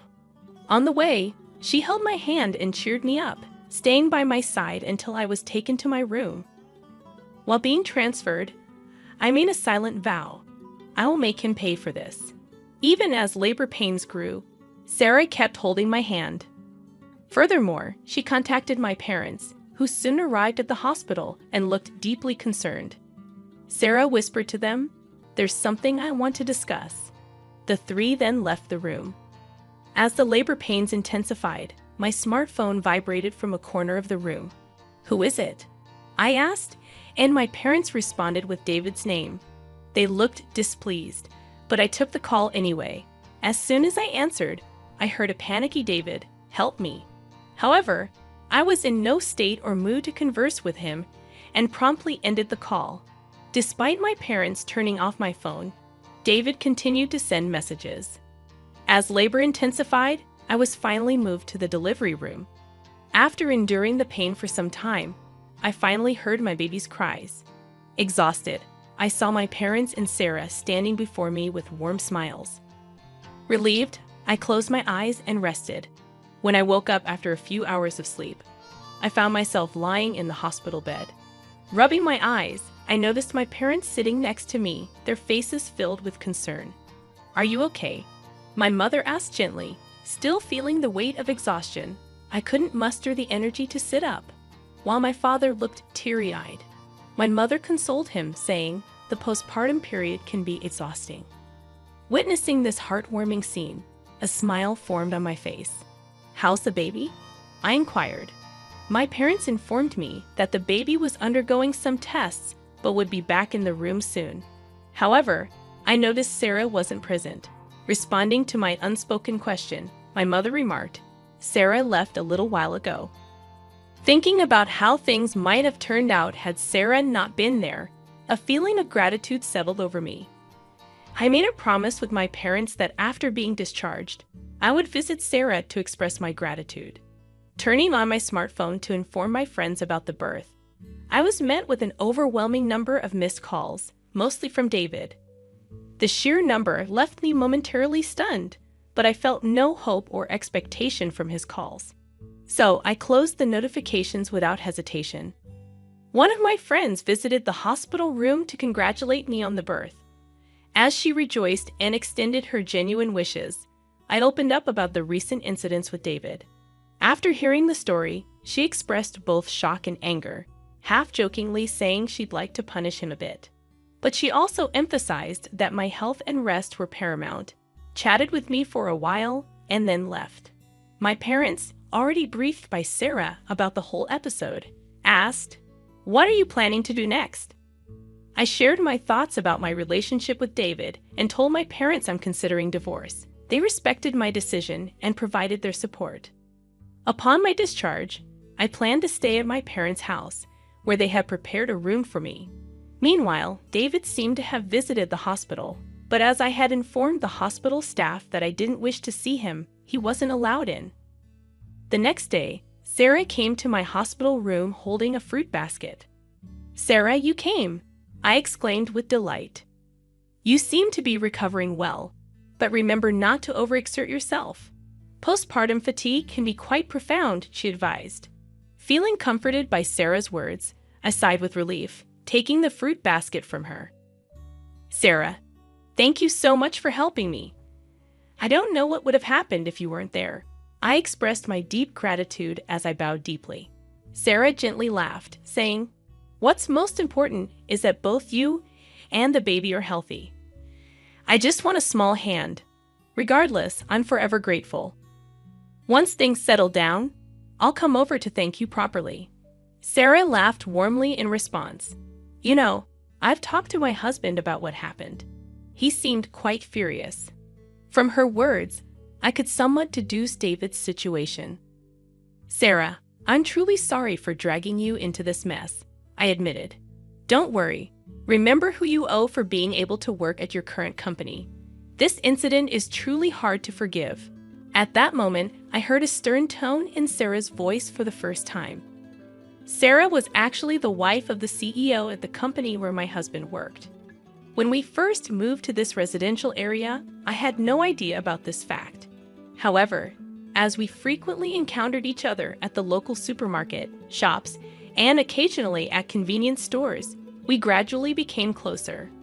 We even began to enjoy tea together, and during these sessions, I learned about the nature of her husband's job. On the other hand, my husband was completely unaware of this background. This was because he didn't even accompany me for our initial neighborhood greetings and didn't prefer interacting with our neighbors. Sarah had previously told me gently, "I don't want to cause any trouble, so don't tell your husband," and I had respected that request. Knowing that I was pregnant and still being forced to endure my husband's unreasonable behavior, Sarah had several times suggested, "Should I talk to my husband about this?" However, I had always declined, not wanting to trouble her. But with this recent incident, perhaps even Sarah reached her limit. That's why my husband kept calling Sarah. "I really can't thank you enough for everything." Sarah's strong words made me realize how fortunate I was to have someone who'd go to such lengths for me. I couldn't help but tear up. Seeing my reaction, Sarah once again gave me a warm smile. "Lisa, you're a dear friend to me. I can't just stand by and watch when something like this happens to a friend." Our conversation was filled with heartfelt smiles. However, my husband's messages didn't stop despite the barrage of notifications. Online, I consciously ignored them all. Thinking about the divorce made my mind clear, and all I wanted was to think about how to live my life with my baby. As I was preparing to leave the hospital, a close friend visited my room, handing me her smartphone and saying, "I want you to see this." Displayed on her phone was a post that had become a major topic on a certain social media platform. When I asked what it was about, she informed me that she had posted about my husband's recent actions on social media. My friend had a significant influence on social media with a massive follower count. One day, she received a reply to one of her posts. The follower who replied had, by chance, captured a video of the scene where I was yelled at by my husband after being let out of the car. The follower, wanting to protect my privacy, blurred my face in the video, and, with my friend's permission, shared it online. The video spread like wildfire, and as a result, personal details about my husband and even his company were identified. Currently, my husband seems to be under a barrage of criticism online. What? I had no idea it had escalated to this level. My friend, smiling gently, remarked. "Well, they brought it upon themselves, didn't they? My husband's actions and their consequences were all a result of choices he made." Furthermore, when one of my husband's friends confronted him about the incident, he reportedly excused himself, saying, "I had a prior travel commitment with my parents that day, so I had no choice." Because of this statement, Not only my husband, but also his parents began to face criticism online. The story spread even in the vicinity of my in-laws' home, and there seemed to be various topics related to my husband's parents circulating on social media. Suddenly, my phone started ringing. When I checked the screen, it was a call from my mother-in-law. That's for my mother-in-law. My friend, eyeing the screen of my phone with interest, suggested, "Why don't you pick up and give her a piece of your mind?" However, I was so fed up that I felt no words to do so and decided to ignore it. Before I knew it, the missed calls log was filled with names of my husband, father-in-law, and mother-in-law. Ever since the incident was highlighted on social media, even the hospital staff seemed to be aware of my situation and started offering genuine support. Whether my husband or in-laws came to the hospital or called multiple times, the hospital staff didn't allow any contact with me. As my discharge date approached, I had one pressing worry: whether my husband and in-laws might be lurking outside the hospital. My parents reassured me, saying, "You have nothing to worry about." But the thought of my precious baby being in danger left me anxious. However, that concern was quickly dispelled on the day of my discharge, as my parents were helping me with my belongings. I heard my husband's voice shouting, "Lisa," followed by the loud voices of my in-laws. Suddenly, men in black suits surrounded me, forming a protective barrier. As I tried to understand what was happening, one of the men approached me, gently opening the car door and said, "Don't worry, we're here on Sir's request to protect you." It seemed my parents were already aware of this, as my mom said, smiling, "Didn't I tell you there's nothing to worry about?" Believing her words, I felt relieved and smoothly got into the car. All the while, my husband and in-laws, overwhelmed by the presence of the bodyguards, couldn't come any closer. I can't find the words to express how grateful I am for Sarah supporting me like this.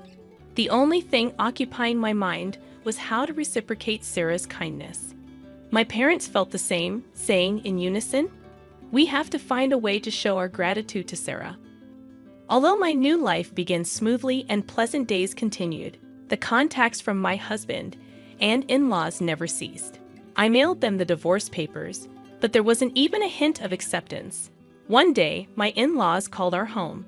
It seems my father answered, and they addressed him with the attitude of, "She became a part of our family, so no matter how she's treated, she shouldn't complain." When my father angrily retorted to their statement, it seems they were taken aback and quickly hung up. While discussing how to handle this with my parents, I decided that seeking professional assistance was the best course of action and resolved to consult a lawyer. Coincidentally, my father was acquainted with a lawyer, and when we explained our situation, he graciously promised to help. I informed the lawyer about the video circulating on social media and detailed past events. When the lawyer reached out on our behalf, my husband was initially taken aback. However, over time, he became defiant. "We'll solve marital issues ourselves. We don't need a lawyer," he argued in a fled tone. However, the lawyer calmly responded, "I'm acting upon Lisa's request. Any future communication should be directed to me. It's up to Lisa, my client, to decide whether or not she wants to involve a lawyer." My husband was at a loss for words, though initially refusing to divorce. When mediation and the possibility of a court case were suggested, the word court seemed to shake him, and he reluctantly agreed to the divorce. I have no interest in the child and have no intention of seeing them in the future, so I don't see why I should pay child support. As for property distribution, I did nothing wrong, he claimed irrationally. The lawyer calmly explained from a legal perspective, but my husband still seemed unconvinced. "In that case, it seems we'll meet in court," the lawyer suggested. My in-laws, who were listening nearby, appeared to panic and immediately agreed. When I was informed of this by the lawyer, I was shocked that I had ever married such a man. I had been communicating with Sarah since returning to my parents' home, and when I told her about the recent events, she playfully and gleefully suggested, "How about seizing your ex-husband's retirement pay? Garnishment is one way, right?" Feeling overwhelmed by Sarah's astuteness, a while later, I was contacted by the lawyer who conveyed that my husband wished to apologize in person. Wanting a satisfactory conclusion, I agreed to converse over the phone under the supervision of the lawyer. The day of the scheduled call arrived. On that day, I was accompanied by my parents and the lawyer. From the other end of the line, I heard, "Finally, you answer. Apologize now, and I'll forgive you.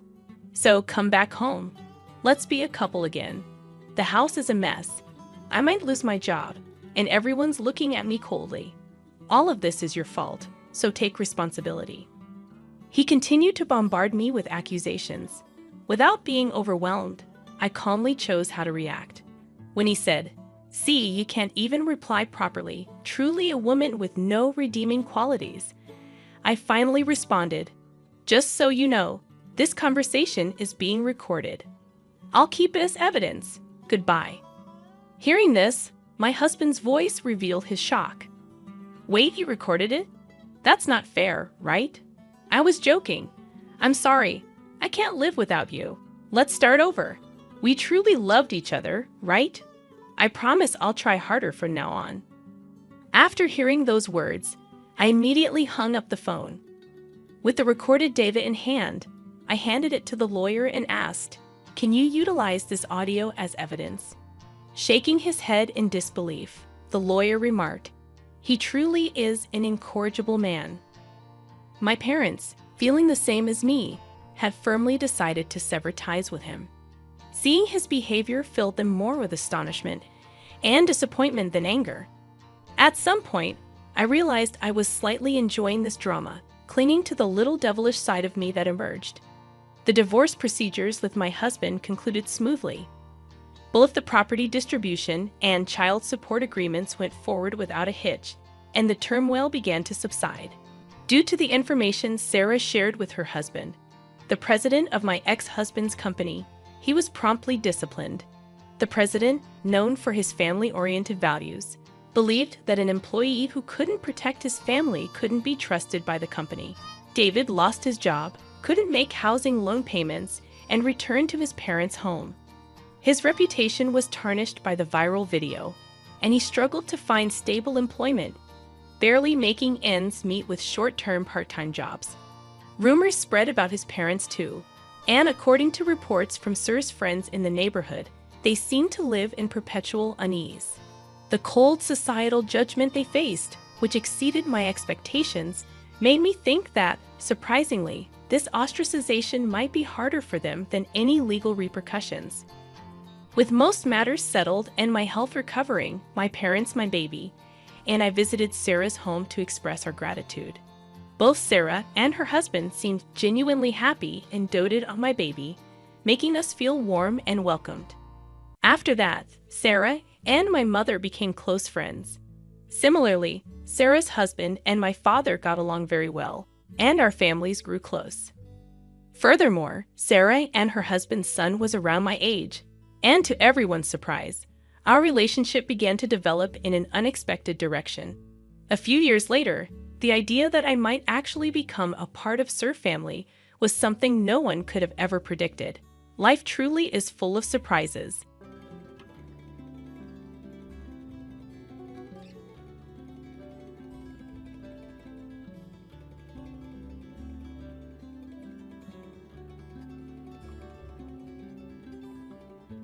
When my parents passed away in a tragic car accident, my world shattered. I was only 24, barely out of university, with no siblings or extended family to lean on. Grief consumed me, and it felt like the ground had been yanked from under my feet. My parents had always been my pillars of strength, and their sudden absence left me adrift in a storm I wasn't prepared for.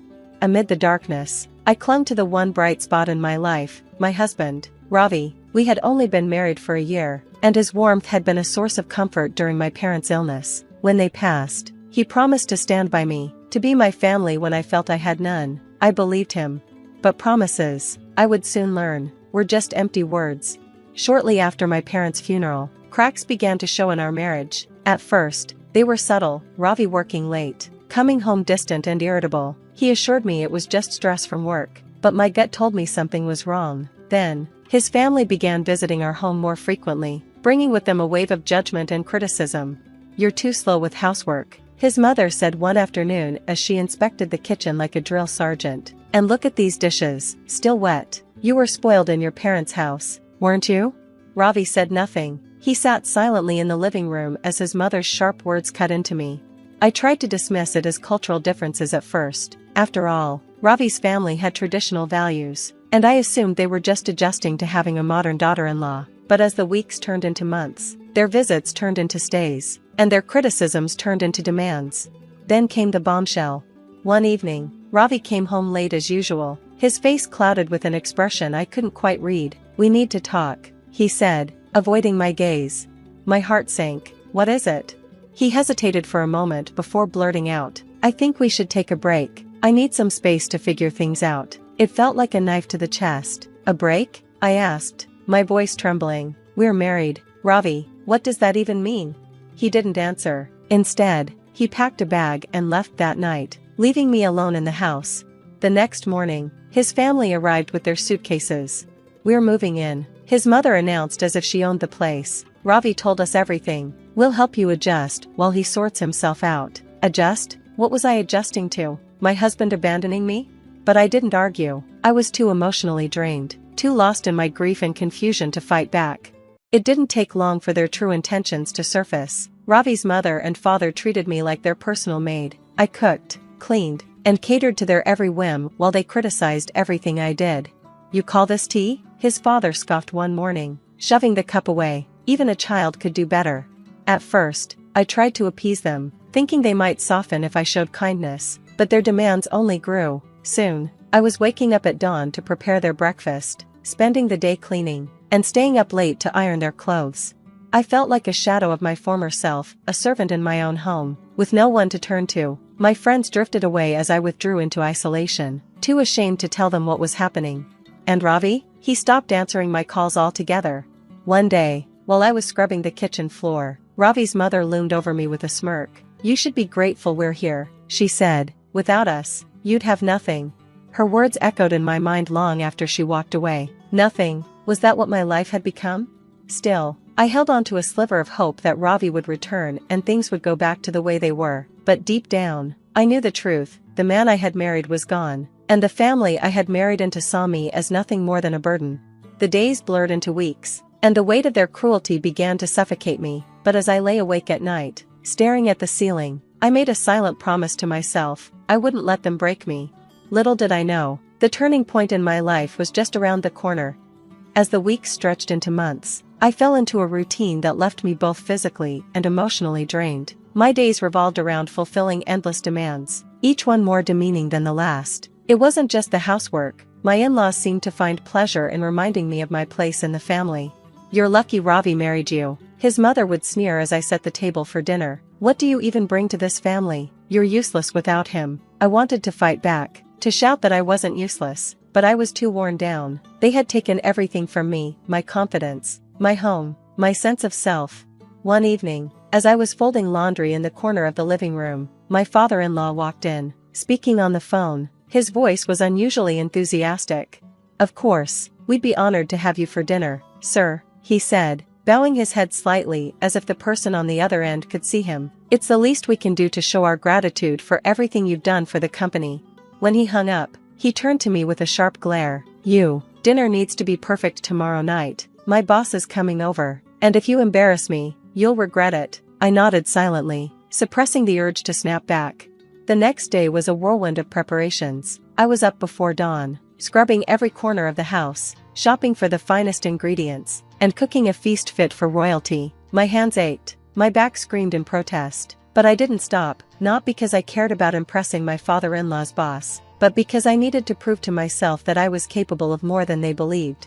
By the time the doorbell rang that evening, I was exhausted but proud of the spread I had prepared. My in-laws had dressed up as though they were hosting a state dinner, and I was instructed to stay in the kitchen, out of sight.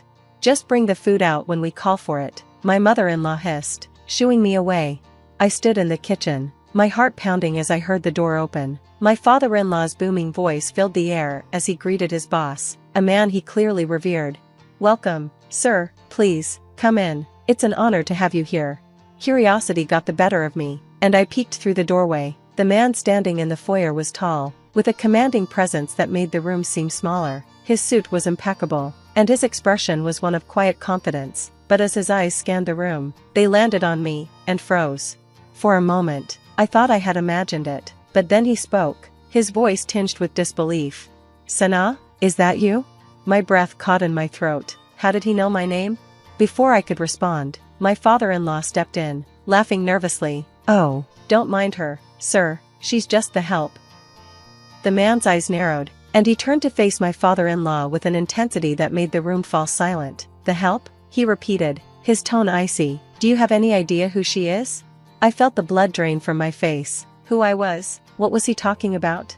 My father-in-law stammered, clearly caught off guard. I don't understand, sir, she's my daughter-in-law." But the man cut him off, his gaze never leaving mine. "Sana, it's me, don't you recognize me?" I stared at him, my mind racing. There was something familiar about him, but I couldn't place it. Then, like a floodgate opening, the memories came rushing back. "Mr. Sharma," I whispered, my voice barely audible. He smiled, a warmth in his eyes that I hadn't seen in years. "Yes, your father and I worked together for years. He was my closest friend." The room seemed to spin as the weight of his words sank in. This man, this powerful, imposing figure, was my late father's best friend, and now, he was my father-in-law's boss. The silence in the room was suffocating. My in-laws exchanged nervous glances, clearly caught off guard by the revelation. I, too, was struggling to process what Mr. Sharma had just said. My father's best friend? Why had my father never mentioned him? And if he was so close to my family, why had he disappeared from our lives? Before I could ask, Mr. Sharma turned to my father-in-law, his expression cold and unforgiving. "You've been treating her like a servant?" he asked, his voice low but seething with anger. My father-in-law stammered, "And no, sir, it's not like that. She helps out." "Helps out?" Mr. Sharma cut him off, his voice rising. "I saw how she was hidden away in the kitchen. Don't try to lie to me." He turned back to me, his gaze softening. "Sana, you don't belong here. Come with me." The words hit me like a lifeline thrown to someone drowning. For the first time in years, someone was standing up for me, seeing my worth. But before I could answer, my mother-in-law stepped in. "She's our daughter-in-law," she snapped, her voice trembling with both anger and fear. "She belongs here with her husband."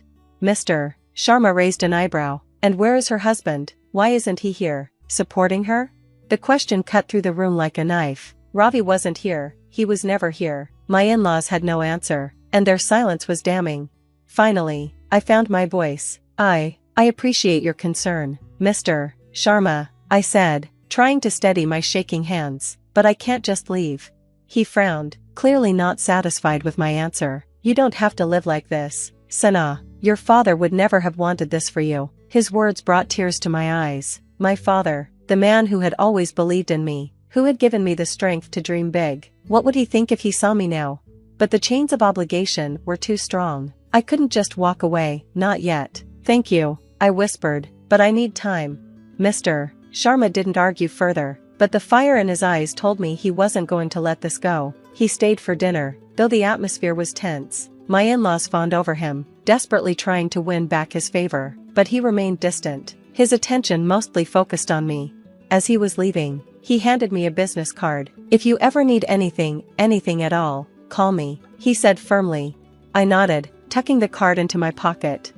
The next few days were unbearable. My in-laws were furious with me, blaming me for embarrassing them in front of Mr. Sharma. They doubled down on their mistreatment, giving me even more chores and berating me at every opportunity. But something had changed in me. Mr. Sharma's words lingered in my mind, igniting a spark of hope I hadn't felt in years. I began to dream of a life beyond this house, beyond this toxic environment. One evening, while cleaning my husband's study, I found a pile of unpaid bills hidden in his desk drawer. My heart sank as I realized the depth of our financial troubles. No wonder my in-laws clung to Mr. Sharma's goodwill, they were drowning in debt. That night, as I lay awake, I made a decision. I wasn't going to let this be my life. I didn't know how, but I was going to find a way out. The opportunity came sooner than I expected. The morning sunlight streamed through the windows, but the tension in the house was palpable. The night before, I had overheard my father-in-law on the phone with Mr. Sharma. He was desperate, pleading for some sort of favor. "He's our last hope," I heard him mutter to my mother-in-law afterward. If he pulls out his investments, we'll lose everything.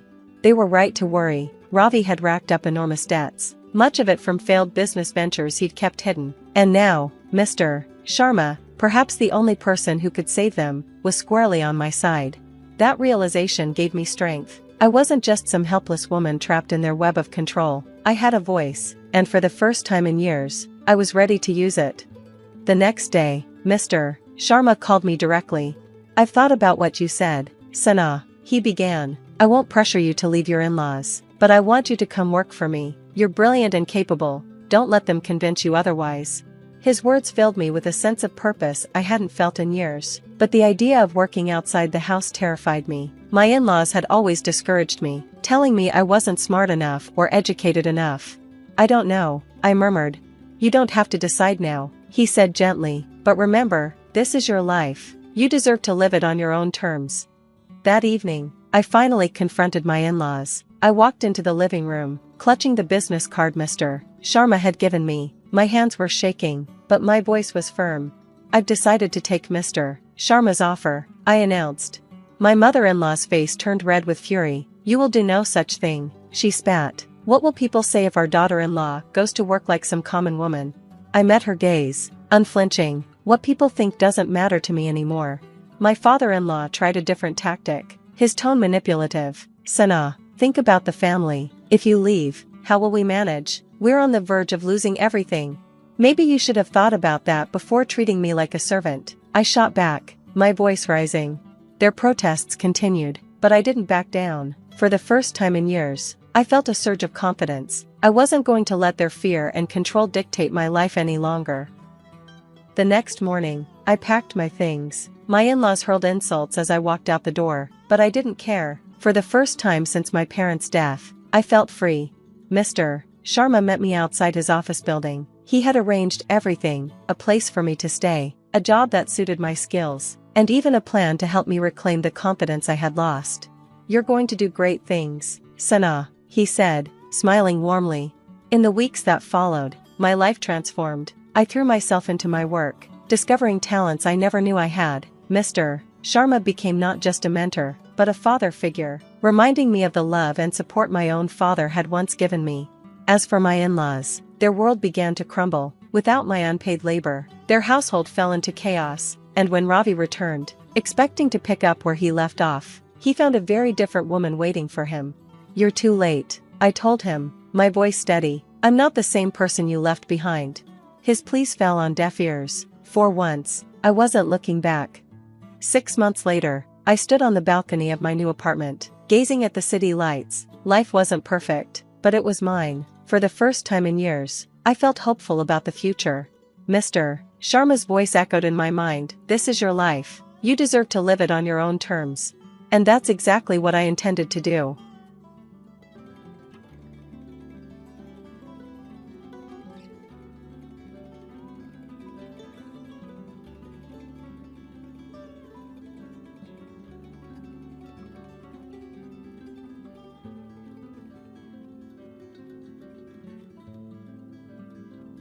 I now live with my parents, so why don't you, a stranger, just move into a cheap place? What's the big deal, right? I thought my husband would make me happy, but turns out, he was just using me. His family betrayed me, and I was really shocked. It seemed like they hadn't even realized how naive they were. But if they kick me out, who's going to pay the bills? I realized there was no point in being part of this family, so I knew what I had to do next. I got in touch with everyone and started getting ready. What happened to all the stuff? I had a company come and take it all away. The next day, I called another company and got rid of all the furniture and appliances. My husband freaked out and started yelling. My name is Michelle Thompson. I'm 35 years old. I've been working from home since I finished college. I only have to travel once a month, but I work full-time. My company has been really understanding because both of my legs are disabled, so I use a wheelchair to get around. This happened because I had a motorcycle accident in college. A car crashed into me from behind on the highway and I was thrown into the air. It felt like everything was moving really slowly. This is it for me, I remember thinking as I flew through the air. Luckily, I didn't die, but my legs got injured and I can't move them anymore. I've been doing rehab ever since, but they probably won't get better. I've been in a wheelchair for years now. I guess I'll probably stay single for the rest of my life. Once I accepted my condition, I started wanting to get married again. One day, my friends arranged a blind date for me, and that's when I met Ken, who's 5 years older than me. Despite his age, he looked younger. What surprised me was how immature he acted for a 40-year-old. He's very straightforward, which means he doesn't hold back. After seeing me in a wheelchair, he didn't hesitate to ask all sorts of questions like, how do you do everyday things like eating or chores? Can you manage work? Are you independent in the bathroom or for bathing? While others tiptoed around the topic, Ken asked me everything bluntly. Most people might find his approach rude, but I actually liked that he was genuinely interested in me. We went on a few more dates and eventually became a couple. I believed I could find happiness with him. At that time, I couldn't imagine being with anyone else who would want to be with me forever. So when Ken proposed just 6 months into our relationship, I was thrilled. But things took a turn after we got married. When Ken and I moved in together, we chose my rented house, which is a bit expensive but very wheelchair-friendly, probably because the previous tenant made it that way.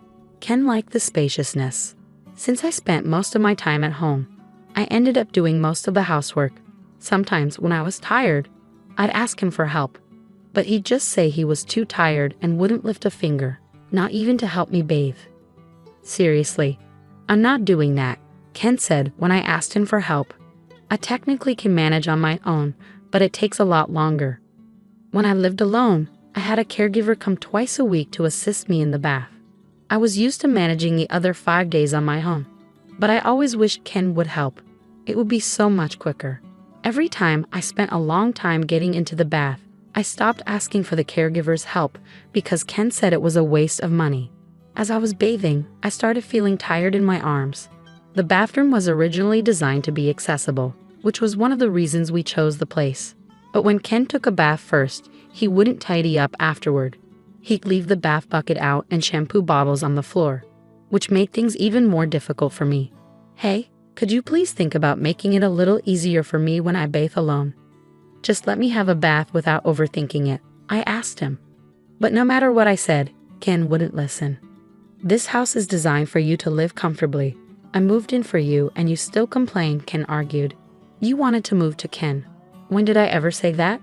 This house was originally my place. That's why it's set up for someone in a wheelchair. The first time I invited Ken over, he seemed impressed by the spaciousness and the appliances. I'd love to live here after we're married, he said, admiring everything. But now he complains, saying things like, this handrail is such a nuisance. It's like living in an old person's home. Why would you say that? Yeah, I should have looked more closely before, I admitted to myself. It finally dawned on me after we started living together. Ken married me because of the house, the appliances, and the fact that I could manage household chores despite my disability. Ken received praise from his colleagues and friends for being a wonderful husband, but that's far from the truth. He's just taking advantage of the fact that I can do everything by myself despite my disability. And on top of that, he's been jobless and partying every night since we started dating. Realizing all this after getting married is heartbreaking and makes me want to cry. But despite everything, I haven't broken up with him. I keep telling myself that there must be some love there since we got married, right? Hey, can you give me some allowance? Ken asked. You received some just the other day, didn't you? I replied. Yeah, but I've already spent it, Ken admitted. Slowly, Ken started to depend on me for money without putting in any effort to work for it. I decided to reach out to Ken's mother for advice. Ken doesn't seem interested in working. What should I do? He's always been hardworking. Maybe he just needs a break. Even though she told me I could talk to her about anything, she always sided with her son. She'd say, it's natural since he's an only child. But I wasn't convinced. Since I've lost both my parents, I have no other family to turn to. I felt completely lost. I thought about discussing it with a friend, but the last time I mentioned my problems, they told me, I wish I had problems like that. Ken always seems to appear fine on the surface. That evening, Ken confronted me. Did you go talking to Mom about my work? He accused. Yeah, why? Would it bother an older person like her? I can't believe you. I responded. Seriously? Well, maybe you should work so I don't have to worry, I retorted. Ken stormed out after that. It's typical of him. He always leaves when things don't go his way and then returns drunk early in the morning. I'm back, babe, he slurred. It's early, don't disturb the neighbors, I cautioned. Keep it down, I added. Shut up. Don't boss me around, he snapped back. When he's drunk, he's out of control. All I can do in situations like these is stay quiet and endure it. I think I'm reaching my breaking point. I began to entertain the idea, but the thought of facing loneliness again was heart-wrenching. I was torn between enduring the current situation or spending the rest of my life alone. The idea of divorce started to weigh heavily on my mind. Then, out of nowhere, Ken brought up the idea of living with his parents. What? You mean they'd move in here? I asked, surprised. No, they'll move in here, Ken replied as if it was already decided that they would move in, without even discussing it with me. While I understand the desire to be close to aging parents, both of Ken's parents are still healthy. I couldn't understand why they would want to leave their own home to come live with us. Do they really need to stay here? It's going to be crowded with 4 people, and I work from home, so it'll be inconvenient. I expressed my concerns. You're always thinking about yourself, huh? I never thought you were this selfish, Ken accused. I'm just saying, why do they need to move here when they have their own place? Our place is bigger, more modern, and has all the conveniences. Plus, it's accessible for elderly people, I reasoned. If Ken's parents moved in, I'd have to be on my toes during work hours. Ken is rarely home, but his parents would likely be around a lot since they're retired. Sharing the bathroom, kitchen.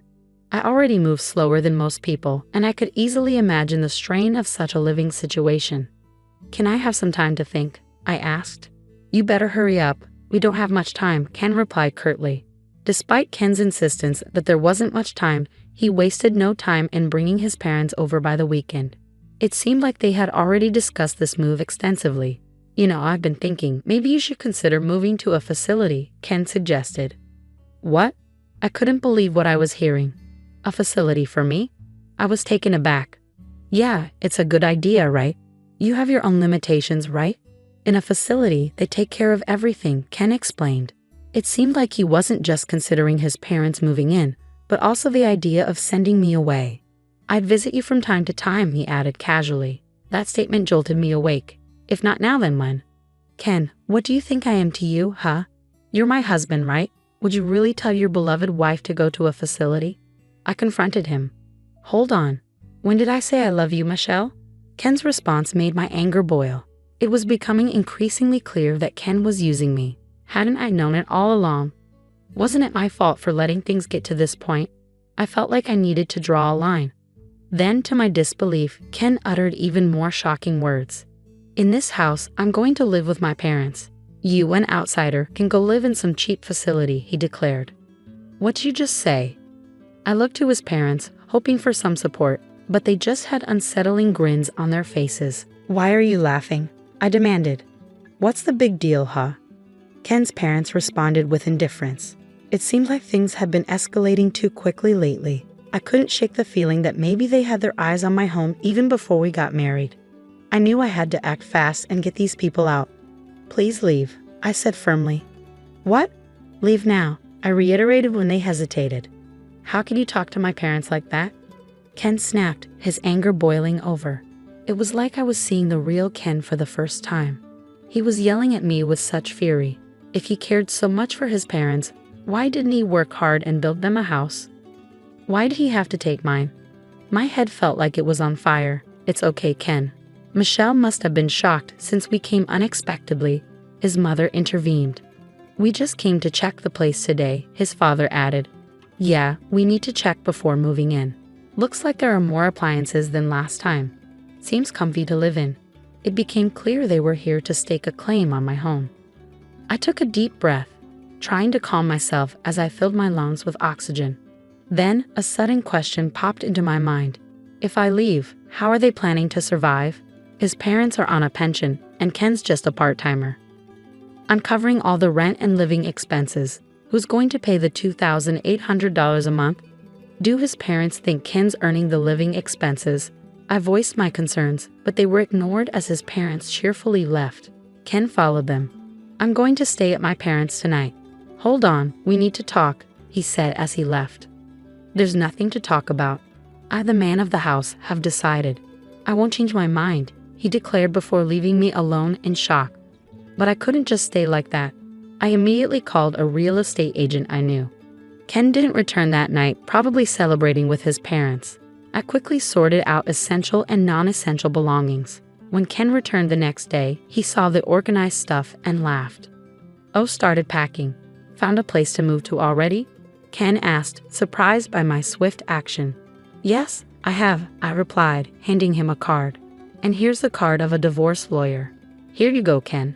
From now on, let's communicate through the lawyer." "A divorce? Why? If you're kicking me out, there's no point in being married anymore, right?" Ken tried to reason. Ken seemed taken aback by the mention of divorce.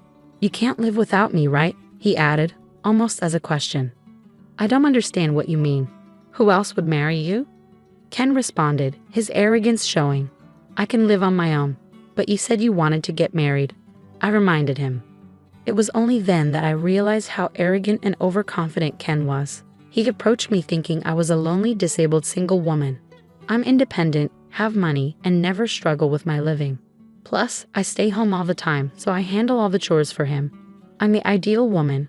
Money keeps coming in even if he doesn't work. He thought I wouldn't leave because I couldn't find anyone else. That's why he was shocked when I casually brought up divorce. "Why?" "You know, if you divorce me, you might be single for the rest of your life," Ken warned, revealing his insecurity. "Well, if it means living a married life with you, I'd rather be single forever," I asserted. "Whether I spend the rest of my life alone isn't for you to decide," I added, my usually submissive demeanor giving way to defiance. Ken seemed flustered, and I could tell he was panicking. I never thought he was such a weak man. I realized I had been putting up with him for far too long. Once I made the decision to divorce him, I felt a weight lift off my shoulders. I had been too focused on getting married. "Anyway, you don't have to move out right away. I didn't mean to rush you into a facility that soon," I said. "Oh, it's fine. I'll do as you wish. Don't worry, you won't find a place that fast. Think it over, okay?" Ken replied, trying to regain control of the situation. "I've already secured a place, so it's all right," I informed Ken. "What? Wait a minute, isn't this too soon?" Ken responded, clearly taken aback. I observed Ken's shifting attitudes, from smugness to panic. Dealing with him was becoming increasingly irritating as I calmed down. "The facility staff are informed and know about my situation, so everything's fine," I reassured him, determined to move forward with my decision. "When did you even set all this up? Were you preparing all along?" Ken asked, clearly surprised by my sudden revelation. "Yes, even before I met you, actually. I had been considering my retirement and had my eye on a certain facility. It's more like a condo. After an injury during my hospital stay, I read various investment books. I had decided to invest in stocks and real estate.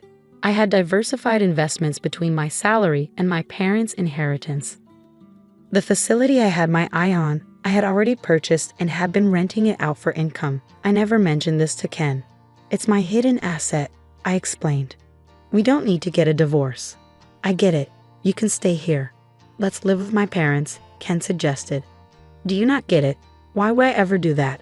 I responded firmly, feeling empowered by my newfound independence and decision-making. He seems pretty dense. Even after bringing up divorce, he still seems to believe he's the only one for me, I thought to myself. "Sorry, but my mind's made up. What's your problem?" I confronted Ken. "You're so selfish. If you come crying back later, it's not my problem," Ken retorted. "I won't be, so don't worry," I replied confidently, determined to move forward without him. Ken fell silent, lost in thought. Hours passed as I continued packing up my things. Then, I overheard Ken making a phone call. It seemed like he was speaking to his parents. It struck me as pathetic that he needed to rely on them for such decisions. Eventually, Ken approached me. "Fine, we'll get a divorce. Just leave quickly," he said begrudgingly. Perhaps he would miss having me around to take care of the household chores. But he likely saw living with his parents as a way to avoid them. With that, Ken left for his parents' home. "I'm going to talk to my folks about what's next. Get ready to move out quickly," he informed me. "Yes, I'll do that," I replied, ready to start a new chapter of my life without him. I finished moving all my stuff within a week.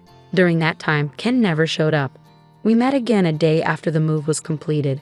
As I was settling into my new home, Ken called me outside and asked, "Hey, what's going on? This place is almost empty. Where are the appliances?" "I had a service pick up those items for me," I replied calmly. "What?"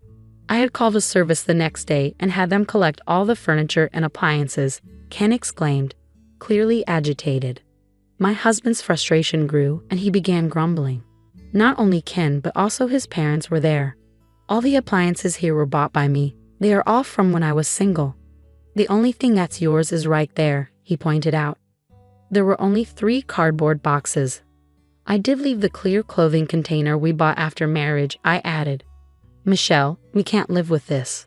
We need to split the property if we're divorcing," Ken insisted. "That's right. We can't live here like this," his mother chimed in. "What are you talking about? Nobody can live here," Ken protested. "What do you mean? The rent's $2,000, I clarified, confused by their sudden concern. You could see the shock on Ken and his parents' faces. I reminded Ken of something I had told him when we got married. "This isn't your own house." "No, it isn't. I got a bit of a discount on the rent because I asked a real estate agent," I explained. "I know if I move out, the rent will go up even more, given that this is a property with disability access. And I've already received several inquiries from people with the same concerns. I recommended that they move out. Why didn't you tell us sooner?" "What are we going to do now?" Ken asked, clearly flustered. "I don't know. I did tell Ken. I didn't hear about it. I'll sue you," his mother threatened, her frustration boiling over. I saw that coming, honestly. From an outsider's perspective, it might look like I selfishly got a divorce, broke the lease, and took all the furniture and appliances. But I was sure. I reflected. "You can sue, but do you even have the money for it?" Ken's face contorted with frustration. It was clear he couldn't afford a lawyer, even if he wanted to. I revealed my ace up my sleeve by showing them some pictures. "When did you take these?" Ken exclaimed in shock as he saw the images of himself gambling and womanizing. "I spent my money on this. I'm ready to use these in court, Ken," I warned. "What the hell? I thought everything was going well." Ken's parents expressed their agitation. "What's going on?" Suddenly, Ken started to apologize. "I'm sorry. Please come back. I need you, Michelle," he pleaded, his tone filled with desperation.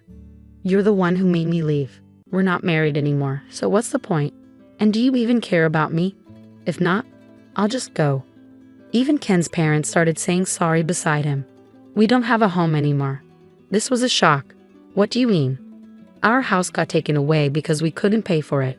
Ken's family will lose their home in a few weeks. They ran out of money. Ken's dad owed a lot, and it got bigger over time. Ken used to get money from his parents, but when he got married, he probably hoped for more support. Now I get why his mom was nice to me before we got married. I can't do anything for you now. We're not close anymore. Even if my parents and I have nowhere to go, does that not bother you? You caused this situation, right? Can you at least give me the electronics and furniture? You're wealthy, Michelle. Are you going to sell them?" His real reason was obvious. I told him firmly that I wouldn't give him anything, not even one piece of furniture or electronics. "Please reconsider. Show some kindness. It's too late to say sorry now. You need to figure this out on your own." "That's exactly why I'm asking for help. I can't figure it out." I told Ken and his dad, who kept asking. If they couldn't pay the rent, they should leave. The place is in my name, so if I cancel the lease, they have to go. Evicting them was easy. Even if the lease was transferred, Ken probably couldn't afford to live here. I got all this information from the real estate agent. I can't afford the rent, so I decided to cancel the lease. I don't need this place anymore, and since our divorce is final, it's all over. I managed to get the shocked family out and locked the door. What do we do now? I can move to a different place. Goodbye. Places like that must be awful, right? Good luck in that terrible place. Ken probably felt he needed to get the last word in, so he spat out those bitter words. I ignored him and his parents and left. But Ken wasn't done. A few days later, he showed up at the facility where I had moved. "What's going on here?" Ken looked like he was going to pass out when he saw where I was living. "This place isn't bad at all. It's actually a luxury facility worth $1 million. I had saved up money and invested it, and that's how I bought this place. The timing was perfect since the previous occupant had just left. With the money from selling my house and some extra income, I had plenty left over. This facility is great with doctors and helpers on hand. The rooms are like apartments with lots of privacy. It's a 3-bedroom, so families can stay together. There are even couples and families living here. I can call for help whenever I need it. And there's assistance with bathing every day. Originally, I thought this would be my last home, but I'm glad I moved here. You have that much money all along? Why? I don't want you to keep coming here. We're not close anymore. Please go. Then Ken started acting nice all of a sudden, but it felt weird. Can I stay here? What? No, that's not happening. We're not married anymore. Accept that. Then let's get married again. I'm staying in a motel. Isn't that sad? I can't find a job because I don't have a permanent address. At the motel, Ken is smooth with his words. It seems like he's forgotten about his own parents. In the end, he's only thinking about himself. Why don't you take a good look at yourself? It's sad to see you living off your parents at your age, being dependent after marriage, and now begging for help. Ken's face turned red. Aren't you embarrassed to be relying on your ex-wife? Look, everyone's watching, right? Residents peeking from their balconies were indeed watching. Actually, I had asked them beforehand to keep an eye out if my ex-husband showed up. I always expected him to come back for some reason. The residents were really helpful. They purposely looked at Ken with sympathy. It's like watching a real-life drama. I want to applaud them. Ken finally noticed the stares and seemed to realize how embarrassing his behavior was. I won't bother you anymore. With a pale face, he muttered those words and left. I doubt he'll come back here again. Later, when I went out, I bumped into my mother-in-law working at a supermarket checkout. My father-in-law worked as a janitor and my mother-in-law was a cashier. As soon as she saw me, she turned away and tried to hide. She was being scolded by a younger employee for her behavior. Ken was introduced to a job by someone he met at the motel cafe, but it turned out to be a poorly paid job where he was being taken advantage of. Meanwhile, I often host home parties and enjoy my life with others from the same facility. I've also made friends with other wheelchair users. If I had known such a supportive community existed, I would have moved here earlier. I make time for physical therapy sessions, and my current goal is to regain the ability to move my legs on my own. Overall, I lead a fulfilling life, both at work and in my personal time.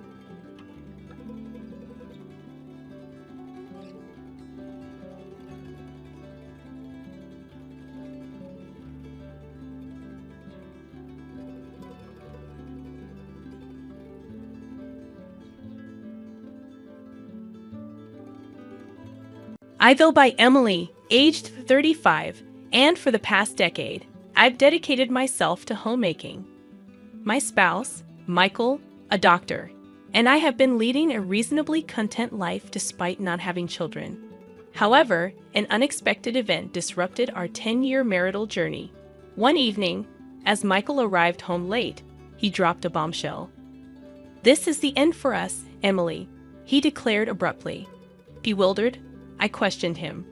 "What do you mean by the end? What's suddenly happening?"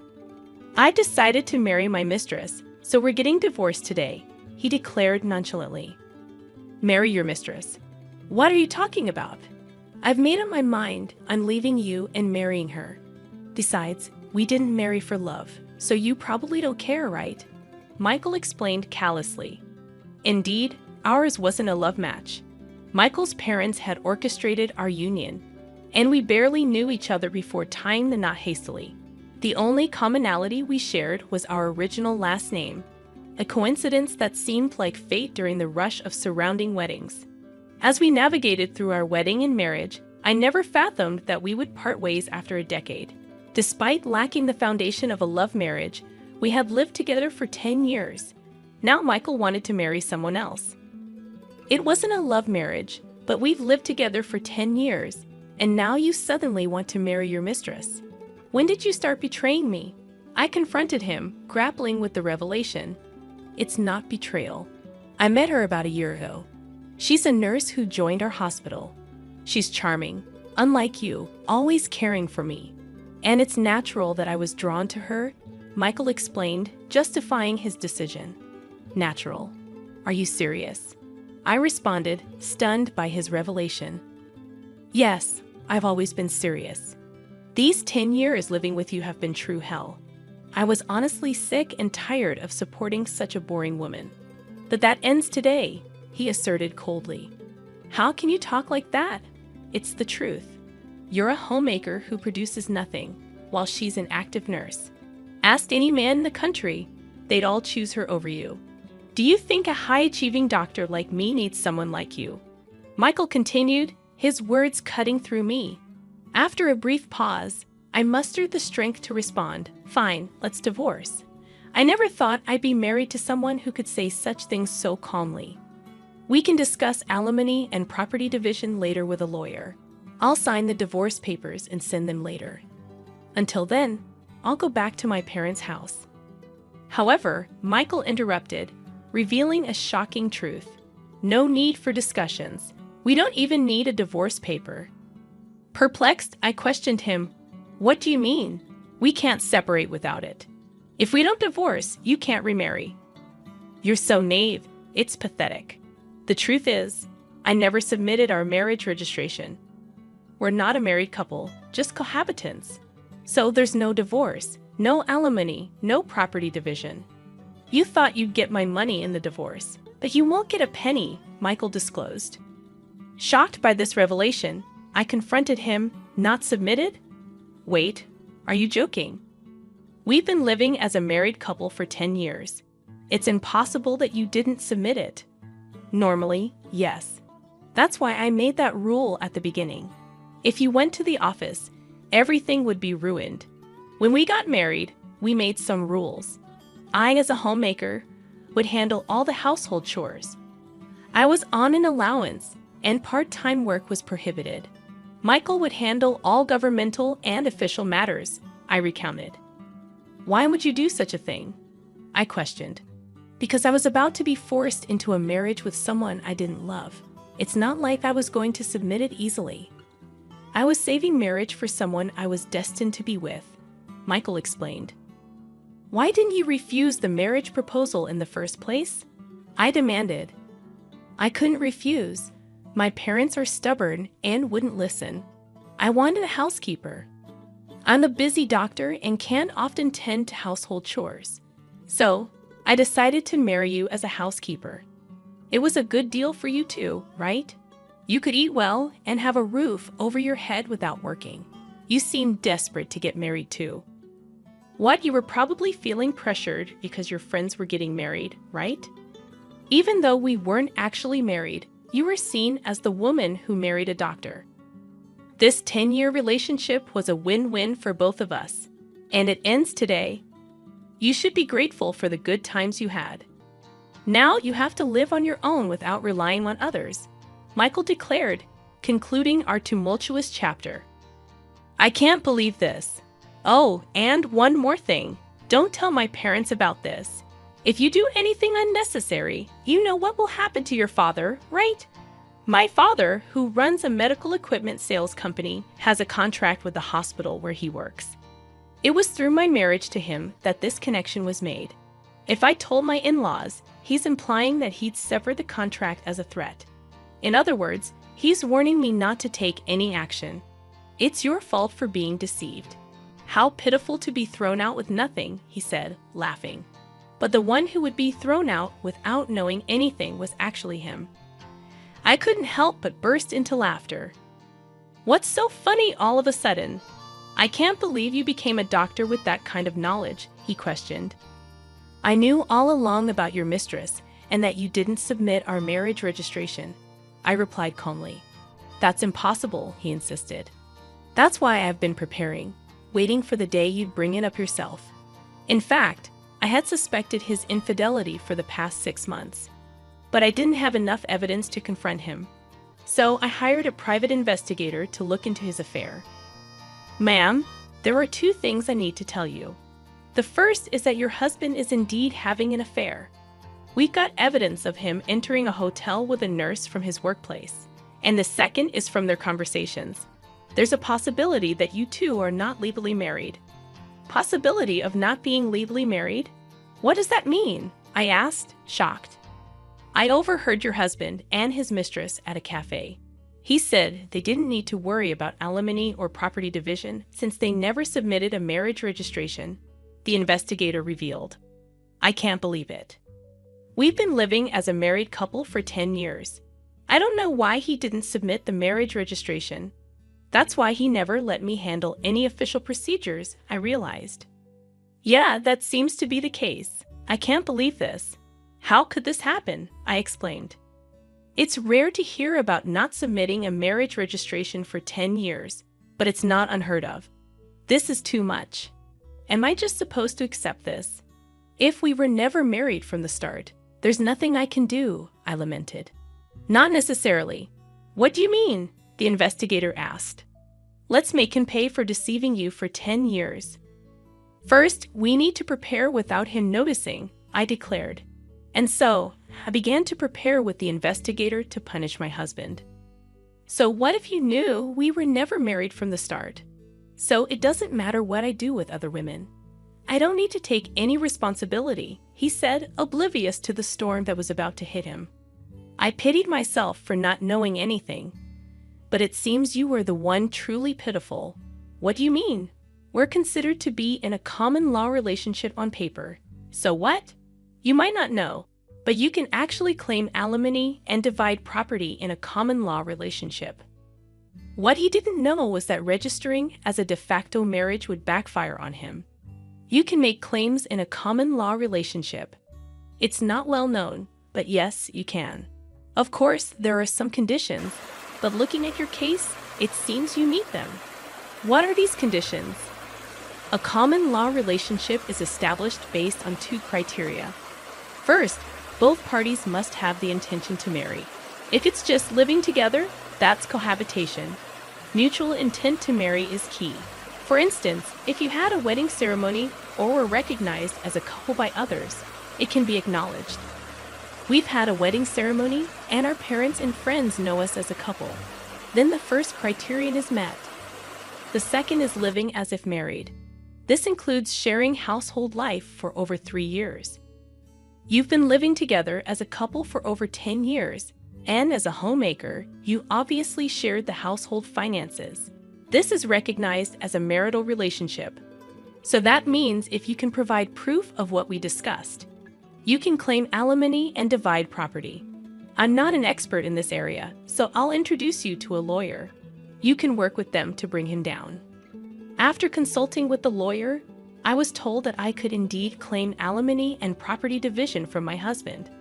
So I'm going to demand alimony and property division from you, I informed my husband, who turned pale. His confidence, which had looked down on me just a moment ago, was gone.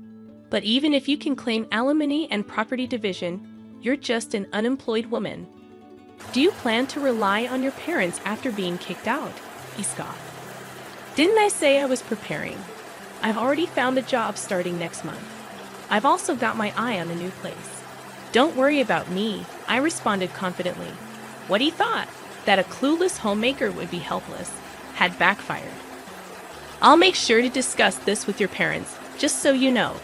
Do you not care what happens to your father if they want to break the contract? He challenged. Let them. Sure, you were the link to the hospital, but the contract continued because of my father and his company's efforts. Whether or not they keep the contract is up to them. Let's see if they'll break a contract just because the doctor's wife of 10 years was a lie. Try saying that to my father and me. We won't be affected if the contract is broken over this. It only shows the depth of their trust. We'll just find another hospital to partner with, I asserted. Saying this, I took out my phone. You're not calling your parents, are you? He questioned. That's exactly what I'm doing. Our parents think we're still married. It's only natural to inform them if this relationship is ending, I stated. To my surprise, my husband began to apologize. Please let me talk to them. Don't call, he pleaded. Why? You know how strict my parents are. If they find out about this, I'm done, he explained. What does that have to do with me? You're asking me not to tell the truth because your parents are strict. Are you kidding? You could have refused the marriage from the start if you didn't intend to marry. After 10 years of a selfish marriage, You're afraid of your parents finding out. I can't accept such a convenient story, I retorted. But I can accept your story. I'll make sure to tell both your parents and mine, I declared. And so, I called both sets of parents. All four were shocked upon hearing my story, and a meeting was promptly arranged at our house. I've heard everything over the phone. Is it true that you pretended to be married for 10 years without submitting a marriage registration?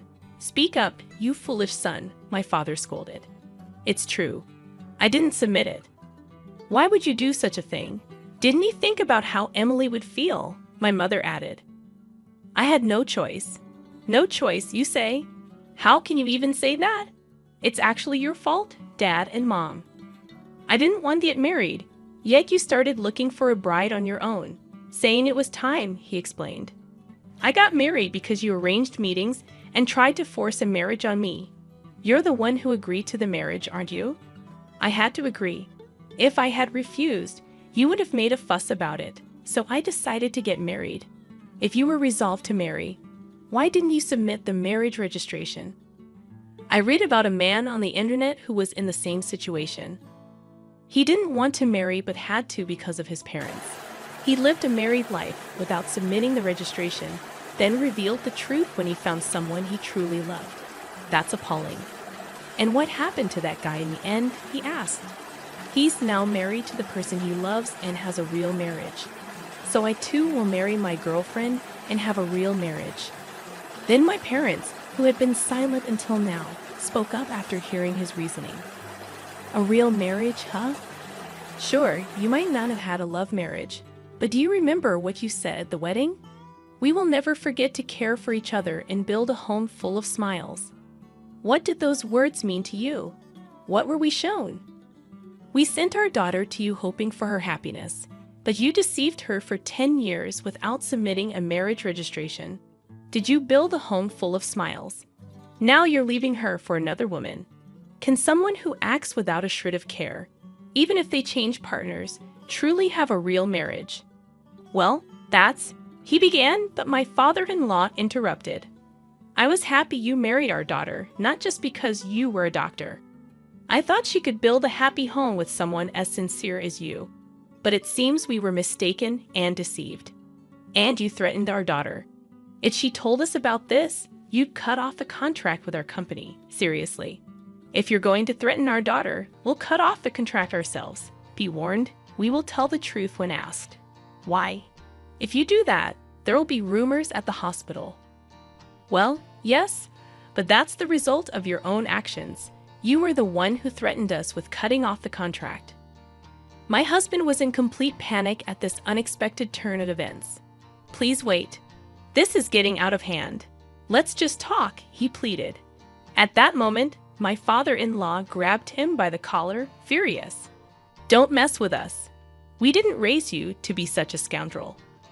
What were you thinking, father? Please stop. By not submitting the marriage registration, you might have thought you were doing yourself a favor. But because of your selfish actions, Emily was strung along for 10 years. What were you thinking, causing such trouble to others? The living room fell silent. My husband, faced with my father-in-law's words, had nothing more to say.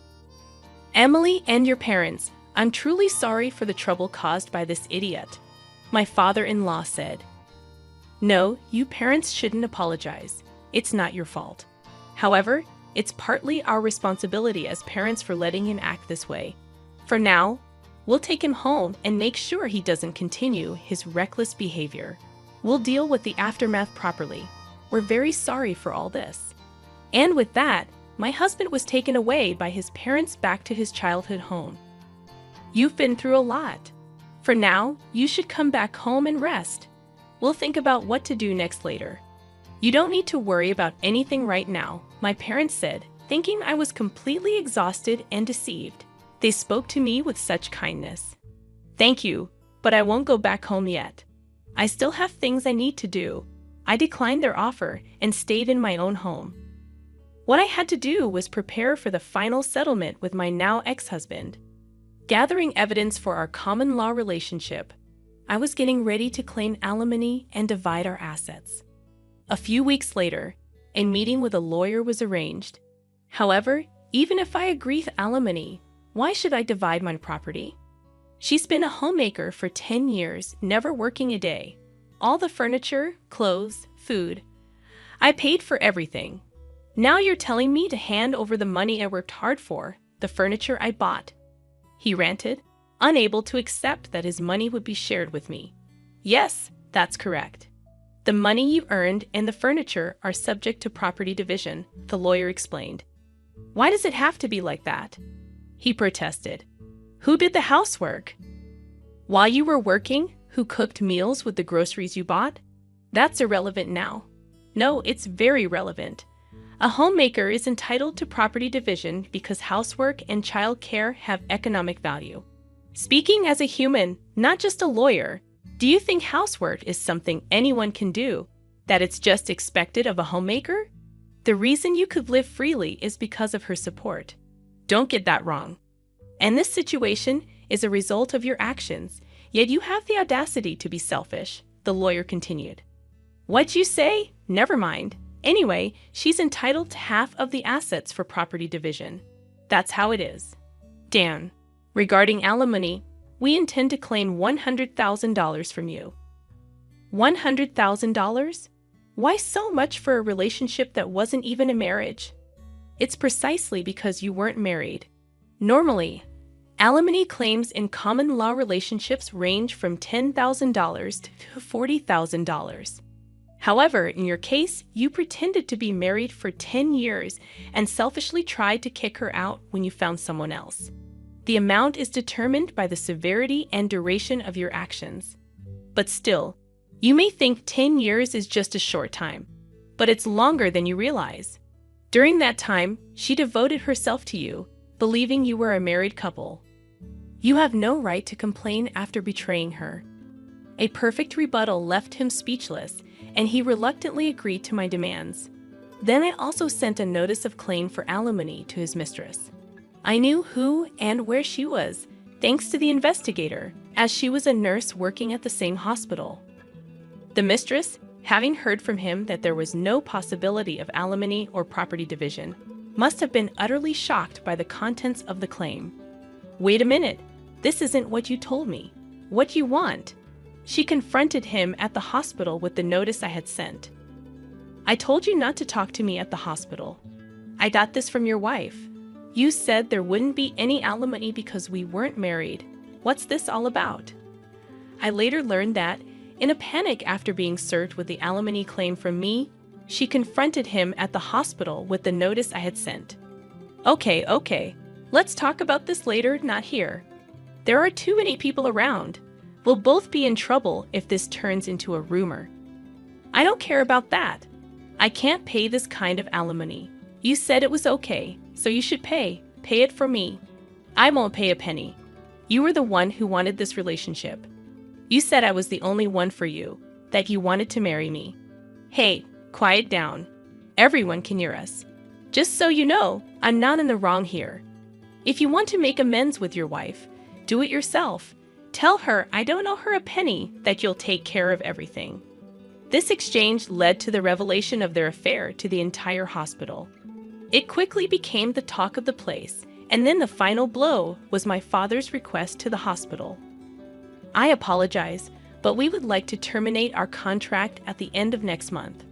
The hospital, aware of the rumors, asked my father, "Excuse me for asking, but is the reason for canceling the contract related to Dr. Michael's affair? It's already become a rumor." Yes, a nurse presumed to be involved caused quite a scene. I never imagined he had been pretending to be married for 10 years without submitting a marriage registration. I never expected it to turn out like this. You mean he never submitted the registration? Weren't you aware that he hadn't submitted the marriage registration? All we knew was that he, being married, had an affair. What do you mean he didn't submit the marriage registration? With my father's request, it was revealed that he had been deceiving me for 10 years by not submitting the marriage registration. This news spread among the other nurses. Dr. Michael deceived his wife for 10 years without submitting a marriage registration, and he had an affair with a nurse. How low? How could he do that? Can someone really not notice for 10 years? Apparently, Emily's maiden name was the same, and he managed all the official paperwork. That's scary. The rumors spread not only among hospital staff, but also to patients, and both Michael and his mistress received cold stares. Unable to endure, they soon resigned from the hospital. As my father told me, "Did you manage to get the alimony?" "Yes, I received payments from both him and his mistress." She refused to pay until the end, claiming she was deceived. But the lawyer made it clear her argument wouldn't hold, and she reluctantly agreed to pay. That's good. What about you, Dad? Did the contract get canceled after all? No, that's off the table. He resigned, and since our company is trusted, the hospital asked us not to cancel the contract. We couldn't cancel it after they asked like that. That's a relief. Then I started a new life in a new place and was living happily. About a year and a half later, my ex-husband contacted me. "Is it true you got remarried?" I had married a man I met at work, and somehow he had found out. I wondered whose number this was, going through the trouble of changing your number just to contact me. Just answer my question. Yes, I got married. You betrayed me. Betray? We were never legally married, so I didn't think it would matter to you. Right? That's a different matter indeed. Things are different now. We're completely separated, so my marriage has nothing to do with you. Is that why you contacted me? After I said this, he seemed at a loss for words. Then he taunted. Of course, you're still unmarried, since you probably haven't submitted a marriage registration again. You're that kind of woman. But things weren't as he imagined. Unfortunately for you, my husband isn't the kind of person to do such terrible things. He knows all about your story, so to ensure I wouldn't feel anxious, we went to the office together to submit the registration. Sadly for you, things aren't as you thought. I can somewhat understand your wish for me to be unhappy, considering your own misery, but sorry you're happily married. I told him this and hung up the phone. What kind of life he leads now, I don't know. But unless he changes his selfish nature, it's unlikely he'll ever find happiness.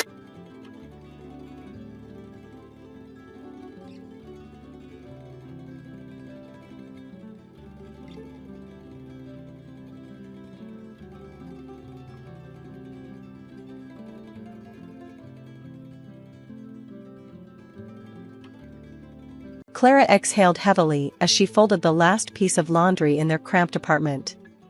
It had been a grueling day at school, and all she longed for was a quiet evening. Reaching for Mark's jacket to toss it in the wash, her hand stilled.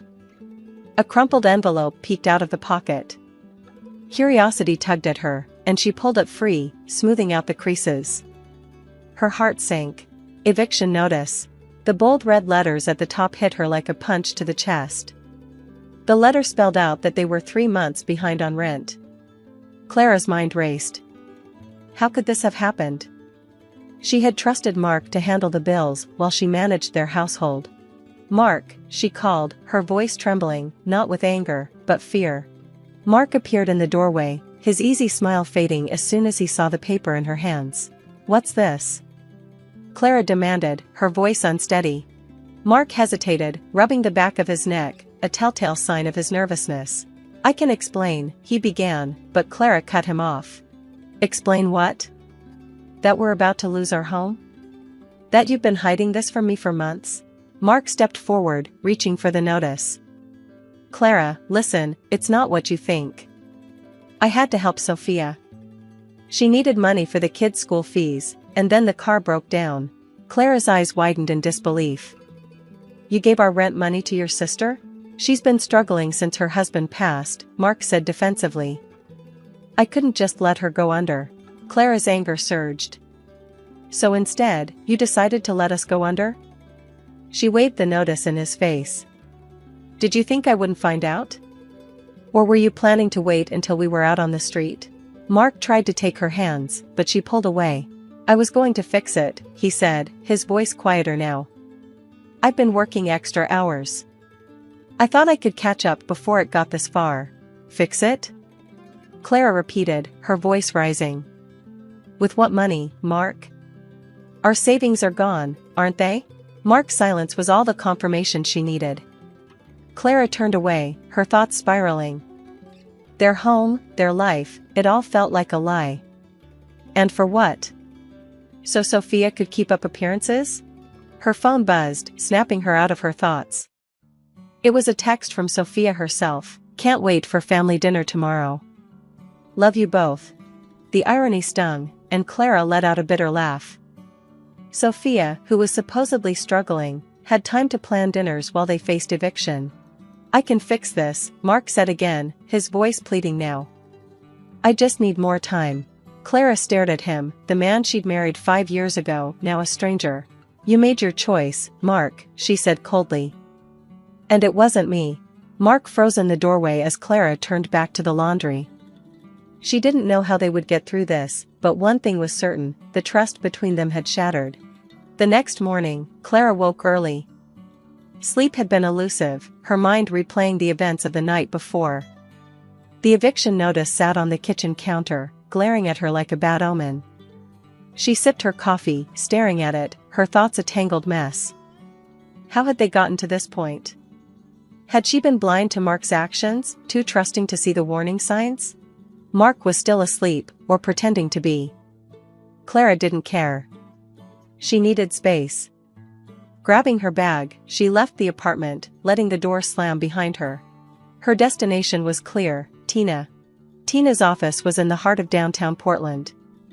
Clara had barely texted her friend a brief summary of the situation before Tina called back, her tone sharp and concerned.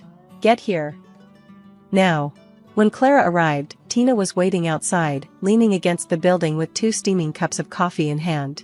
This better be a joke, Tina said, handing one to Clara as they started walking. I wish it was, Clara muttered. She recounted everything, the eviction notice, the drained savings, Mark's excuses, and Sophia's constant demands.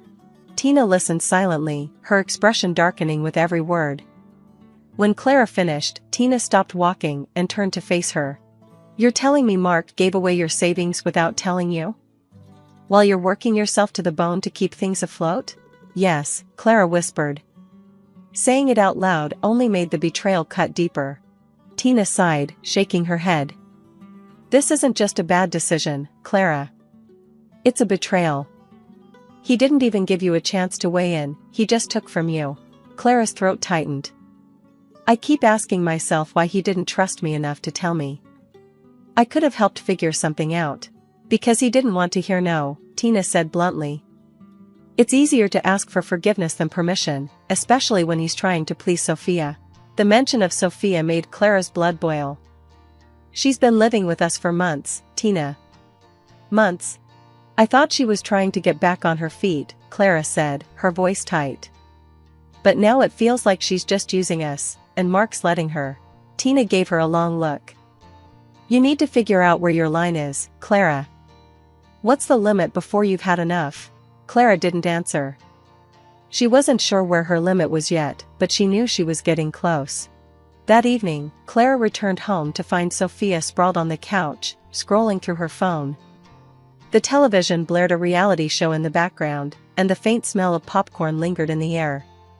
Her 2 young children darted around the living room, toys scattered everywhere. Clara. Sophia called brightly, as if everything was fine. Dinner's almost ready. Hope you don't mind, I used that fancy pasta you bought last week. The kids were craving something special. Clara clenched her jaw. Fancy pasta. The same pasta she and Mark had been saving for a rare date night. Forcing a tight smile, she replied, no problem, and walked into the kitchen, where Mark was stirring a pot on the stove. He looked up, guilt etched across his face. Clara, not now, she cut him off, her voice sharp. She grabbed a glass of water and left, ignoring the tension that clung to the air like a storm cloud. The next day, Clara sat in her classroom during her lunch break, staring at her phone. A notification had popped up from Sophia's Instagram account. Against her better judgment, she opened it. The post showed Sophia's kids in brand new outfits, holding shopping bags from an upscale mall. The caption read, Fresh start, new beginnings, so blessed. Clara's stomach churned. How could Sophia flaunt expensive purchases while they were on the brink of eviction? Frustration bubbled up inside her, and she texted Tina immediately, "Wine, my place, tonight." Tina arrived that evening with 2 bottles of red wine and a grim expression, as Clara vented, pouring out the details of Sophia's latest outrage. Tina shook her head. "She's bragging about her life on Instagram while draining yours? And Mark just stands by and lets her?" "Exactly," Clara exclaimed. "Then stop letting him," Tina said firmly, pouring Clara a generous glass of wine. "You don't owe them anything, Clara. If they're going to treat you like a doormat, it's time to show them the door." Clara stared at the swirling wine in her glass. Tina was right, but it wasn't that simple. She had loved Mark. She had trusted him. Letting go of their life together wasn't a decision she could take lightly. The family dinner the following evening was everything Clara had expected, and worse. Sophia arrived early with a casserole dish, immediately taking charge of the kitchen as if it were her home. Mark hovered around her, eager to help and hanging on her every word. Sophia played the role of the grieving widow, her children once again the center of attention. Clara sat through it all in silence, her appetite gone. She listened as Sophia's mother, Linda, praised Mark for being such a good brother and scolded Clara for not being more understanding of family struggles. Finally, Clara had enough. She set her fork down with a sharp clink and looked directly at Sophia. "Do you want to tell everyone the truth, or should I?" The room fell silent. Sophia blinked, feigning innocence. "What do you mean?" "I mean the truth about where the money really went, the shopping, the trips, the expensive meals," Clara said, her voice steady, despite the anger simmering beneath the surface. "The money Mark took from me to give to you." Linda gasped, her hand flying to her chest. Mark's face drained of color, and he looked as though he wanted to disappear. Sophia's face hardened. "I don't know what you're talking about." Clara pulled her phone from her pocket, opened the screenshots of Sophia's Instagram posts, and slid it across the table. "Don't you? Because this doesn't look like someone who's struggling." Sophia glanced at the screen, her face pale. I was going to pay it back," she stammered. "When?" Clara demanded. "After we were homeless? You've been lying to us this whole time, Sophia, using your kids as an excuse to live off us while we fall apart."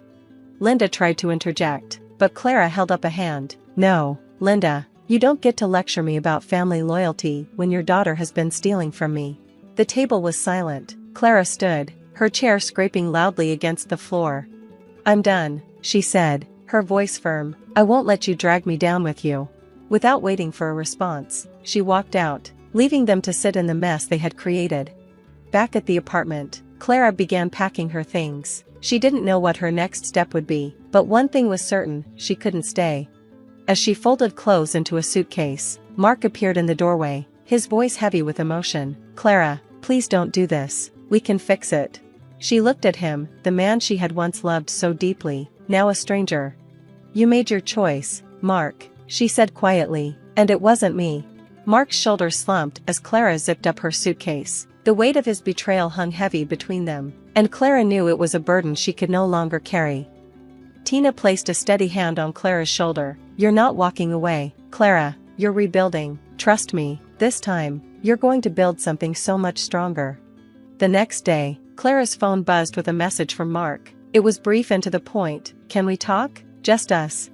Clara stared at the text for a long moment, her emotions swirling in a storm of anger, sadness, and curiosity. Part of her wanted to ignore it entirely. Another part, the part that remembered the man she'd fallen in love with, wanted answers.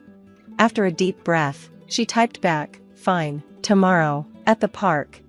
The following afternoon, Clara arrived early at the park. She sat on a bench beneath a sprawling oak tree, her hands stuffed in her coat pockets as the chilly Portland air nipped at her cheeks. She watched children laughing and playing on the nearby playground, their joy a bittersweet reminder of simpler times.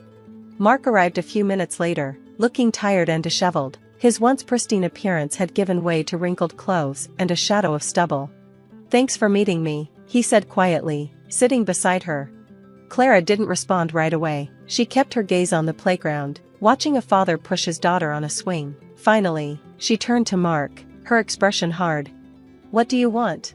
Mark sighed, running a hand through his messy hair. "I messed up, Clara. I know I did. I should have told you about the money, the bills, everything. I thought I could fix it on my own."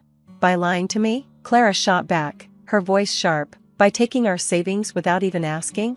Mark flinched as if her words physically struck him. I didn't mean to hurt you, I was just trying to help. Sophia, she's been through so much, losing her husband, raising 2 kids alone. And what about me, Mark? Clara interrupted, her voice rising. What about us? Do you think this hasn't been hard for me too? I was your partner, you were supposed to trust me. Instead, you chose to betray me. I didn't see it that way, Mark said quietly, his voice tinged with regret. I thought I was doing the right thing. For who? Clara asked, her eyes narrowing. Because it sure wasn't for us. Mark looked down at his hands, his shoulders slumping. You're right, he admitted. I let my guilt over Sophia's situation cloud my judgment. I put her needs above yours, above ours. And I'm sorry. Clara shook her head, a bitter laugh escaping her lips. Sorry doesn't fix this, Mark. Sorry doesn't pay the rent or undo the damage you've done. I know, Mark said, his voice earnest, but I want to make it right. I've started therapy. I've been talking to my boss about taking on extra work to pay back what I took. I'm trying, Clara. Clara stared at him, searching his face for a glimpse of the man she had once trusted implicitly. She could see the regret in his eyes, but regret wasn't enough. Trust, once broken, wasn't so easily repaired. I appreciate that you're trying, she said finally, but I don't know if I can forgive you for this.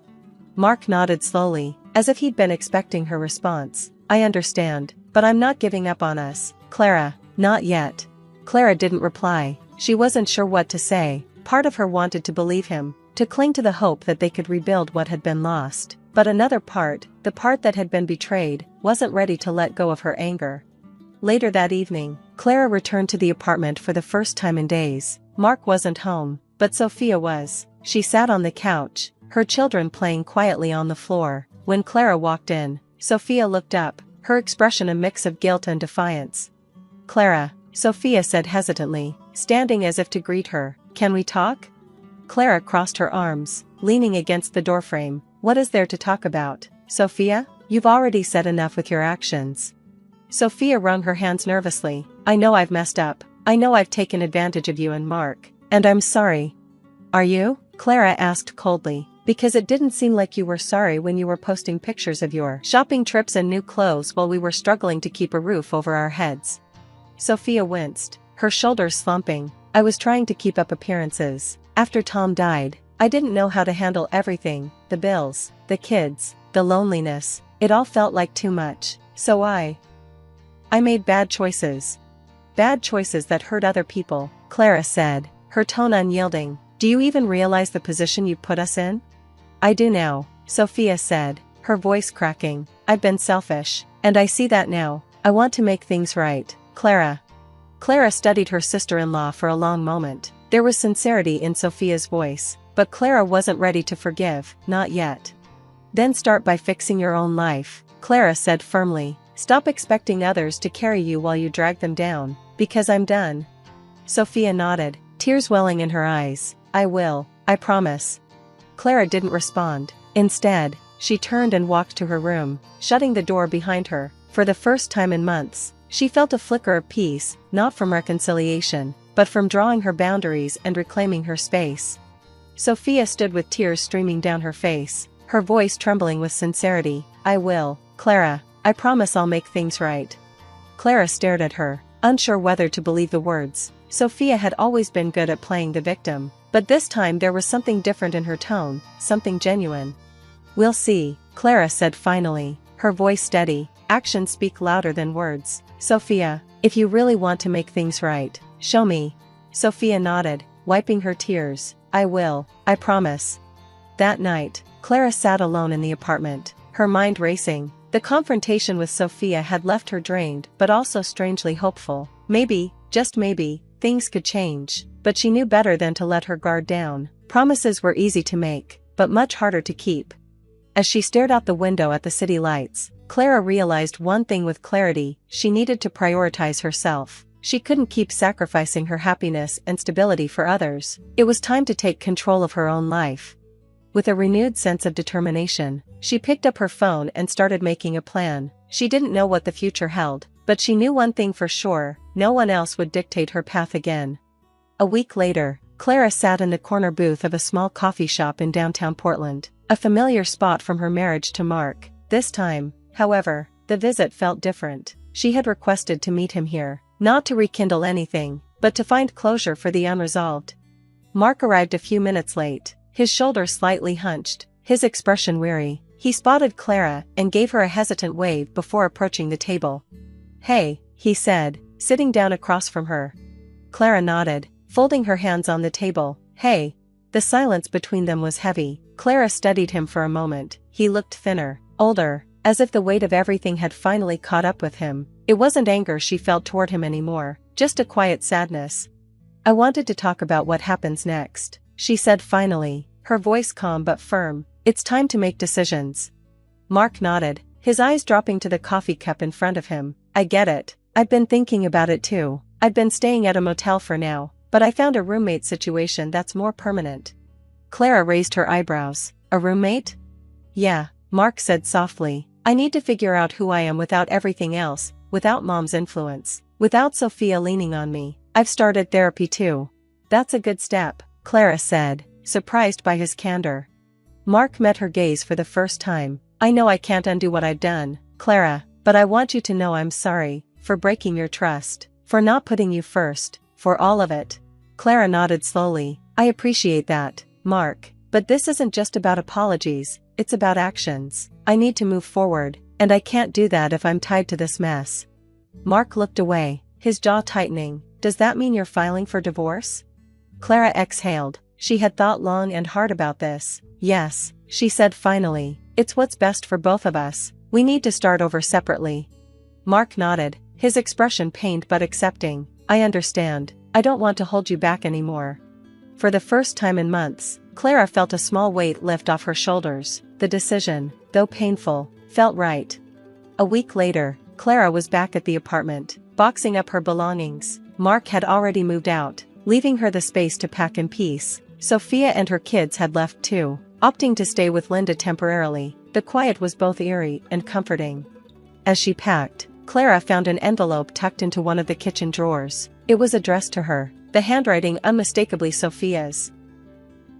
She opened it cautiously, expecting yet another apology. Instead, she found a check and a short note. "Clara, I know this doesn't fix everything, but it's a start. I've been working and saving, and I'm going to pay back every cent I owe you. Thank you for being the one who forced me to wake up. You didn't have to, but you did. I'll never forget it. Sophia."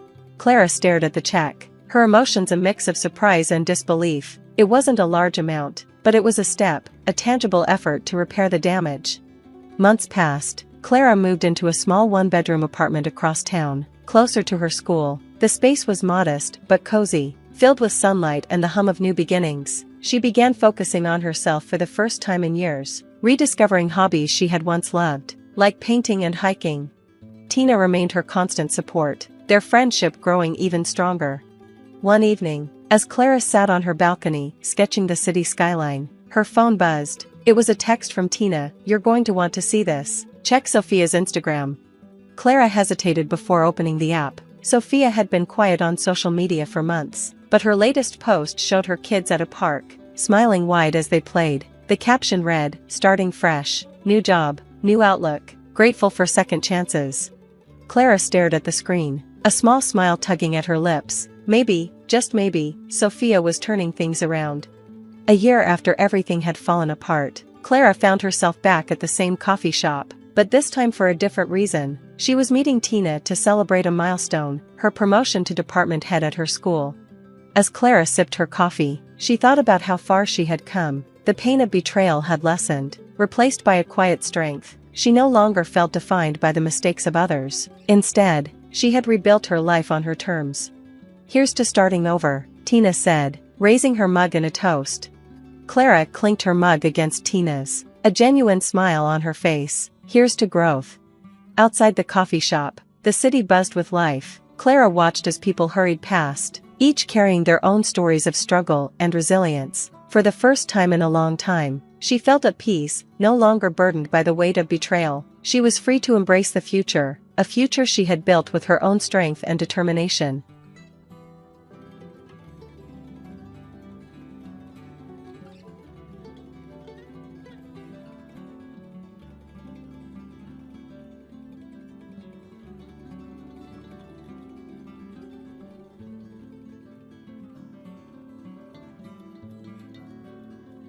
Today, we say our final goodbye to Ryan, my beloved son who passed away. My heart aches even more because my husband, Mike, didn't even show up to his funeral. Frustrated and heartbroken, I decided to call him. His voice on the other end of the line was cheerful, a sharp contrast to my grief. "I'm in Hawaii for my parents' 70th anniversary," he said, oblivious to the pain in my voice. When I told my mother, she was initially stunned, but her shock quickly turned into anger. "What? They're in Hawaii?" she exclaimed, her face reddening. Without hesitation, she resolved to confront Mike and his parents. "I'm Emily, a 40-year-old office worker. Mike and I have been married for 10 years and share one child, our son, Ryan. For the past 2 years, Ryan has been fighting leukemia, a battle that has kept him hospitalized. Despite missing most of his early school days, his classmates would visit him, their presence bringing him joy. Ryan's resilience inspired us all, and his determination gave me strength. My parents were always there for Ryan, visiting him daily. My mom would often say how she looked forward to the day when Ryan could enjoy his favorite foods again. My dad, though diagnosed with dementia a few years ago, also made frequent visits. One day, mistaking me for a nurse, he said, "Thank you for taking care of my grandson." His words were bittersweet, though his memory of me faltered. His concern for Ryan remained unwavering. Ryan, wise beyond his years, understood his grandpa's condition and would kindly play along whenever my dad said something odd. Their bond was heartwarming, a sharp contrast to Ryan's relationship with his father. "Can't you visit Ryan sometimes? Don't you care about what he's going through?" I once asked Mike, desperate for his support. His response crushed me. "Ryan doesn't like me, so it's better if I stay away. Besides, I'm really busy." It was true that Ryan and Mike didn't get along. Mike had never been involved in Ryan's care, not even when he was a baby. Ryan, understandably, grew distant from his father. Whenever Mike had free time, he chose to spend it with his own parents, who also showed little interest in their grandson's health. "How can he be so heartless?" my mom said, her frustration evident. "And his parents, do they not care about Ryan at all?" I replied, half jokingly, "Maybe I married the wrong person." I had fallen for Mike's kindness when we were dating, but he had become cold and indifferent to both me and Ryan. "If I'd known he was like this, I would never have introduced him to you," my mom said, regret coloring her voice. Mike and I had met through my uncle, who was friends with Mike's father. At the time, I wasn't seeing anyone, so I agreed to meet Mike. He seemed kind, and we hit it off. Before I knew it, we were dating seriously and eventually got married, but things changed after the wedding. Mike's parents, who had been warm and welcoming before, became controlling. My mother-in-law, who once greeted me with smiles, turned harsh. "You're part of this family now, Emily, and you'll do as I say. If not, we'll ensure you get a proper divorce," she once told me coldly. As I sit here now, grieving for Ryan, I can't help but wonder if I made a mistake trusting Mike and his family. I initially thought my father-in-law was a quiet man, but over time, his true colors began to show. He often made insulting remarks, saying things like, "We only let you marry Mike because the head of our family introduced you. Otherwise, there's no way we would have let someone like you marry our son." At first, I didn't understand his disdain. My uncle, who runs a real estate company, had introduced me to Mike. Apparently, during the introduction, my uncle mentioned that I came from a wealthy family. This led my father-in-law to assume that my father owned substantial properties. That assumption fueled his condescending attitude. I hadn't heard any of this from my father or uncle, so I initially believed my father-in-law's comments. After Mike and I got married, we moved into the house where my maternal grandparents had lived. They had passed away, and the house had been empty for some time. My parents planned to rent it out to prevent it from deteriorating, but when Mike found out about the house, he pleaded with my parents. "I promise we'll take good care of it, so please let us live there," he said. "It's close to her family, too, so we can help look after them." The arrangement made sense. The house was near both our families, which would allow us to keep an eye on our parents. However, having Mike's parents so close quickly became a burden. Mike would often invite his parents over and start bragging, saying things like, "Our house is so new, you must be jealous. It's so much bigger, maybe even twice the size of yours." While his father seemed irritated by the bragging, his mother would smile and say, "We could live here together. It might be old, but it's better than our place." After one such visit, I asked Mike directly, "Are you planning to have your parents move in with us? This isn't even your house." He laughed it off, claiming it was just a joke, but his mother's behavior suggested otherwise. Not long after, his parents began visiting frequently, inspecting the house as if they were preparing to move in. "Living here would be better than our poor house," my father-in-law muttered one day. "At least there's no rent in this dump." I was fuming when he called the house a dump, but my mother-in-law's actions were even worse. She ignored me completely while picking out a room for herself. When Mike didn't speak up, I decided to set the record straight. "We're borrowing this house from my parents. My grandparents used to live here, so of course, it's a bit old," I explained. My in-laws looked surprised, but my father-in-law quickly retorted, "That's why it's in such poor condition." His tone was dismissive, and I thought the house was far better than where they lived. My mother-in-law, however, accused me of lying. "I trust my son more than you," she said. Her disbelief didn't change the facts, so I let the matter drop. Still, I was uneasy, worried they might push their way into moving in. That fear subsided when I discovered I was pregnant. The talk of them moving in abruptly stopped. Perhaps they realized that living with us would mean helping care for the baby. One day, I overheard my mother-in-law say, "Emily's parents should take care of the baby since they live nearby." "I'm not doing it." I hadn't even asked for her help, but her comment stung. It was hard to fathom how she could be so indifferent about her first grandchild. When I told my mom about it, she just laughed. "Leave the babysitting to me," she said. "You don't need to ask someone who doesn't want to care for a sweet grandchild." She was right, and I decided to rely on my parents once the baby was born. When my son was born, my parents were overjoyed, but my in-laws only visited once. Even Mike's reaction was underwhelming. He didn't seem moved by the birth of our son, which was deeply disappointing. "Don't worry," my mom said, trying to reassure me. "Once the baby grows a little, Mike will feel more like a father." But as time went on, Mike showed no interest in our child. When our son turned 5, he fell ill. After several tests, the doctors diagnosed him with pediatric cancer. I was devastated, expecting Mike to support me through this unimaginable ordeal. Instead, he coldly said, "You'll have to cover the medical expenses yourself." "It's not my problem." His words broke me, leaving me to shoulder the weight of our son's illness and medical care alone. I was furious at my husband's attitude as a father. His lack of empathy was infuriating, but his mother's words cut even deeper.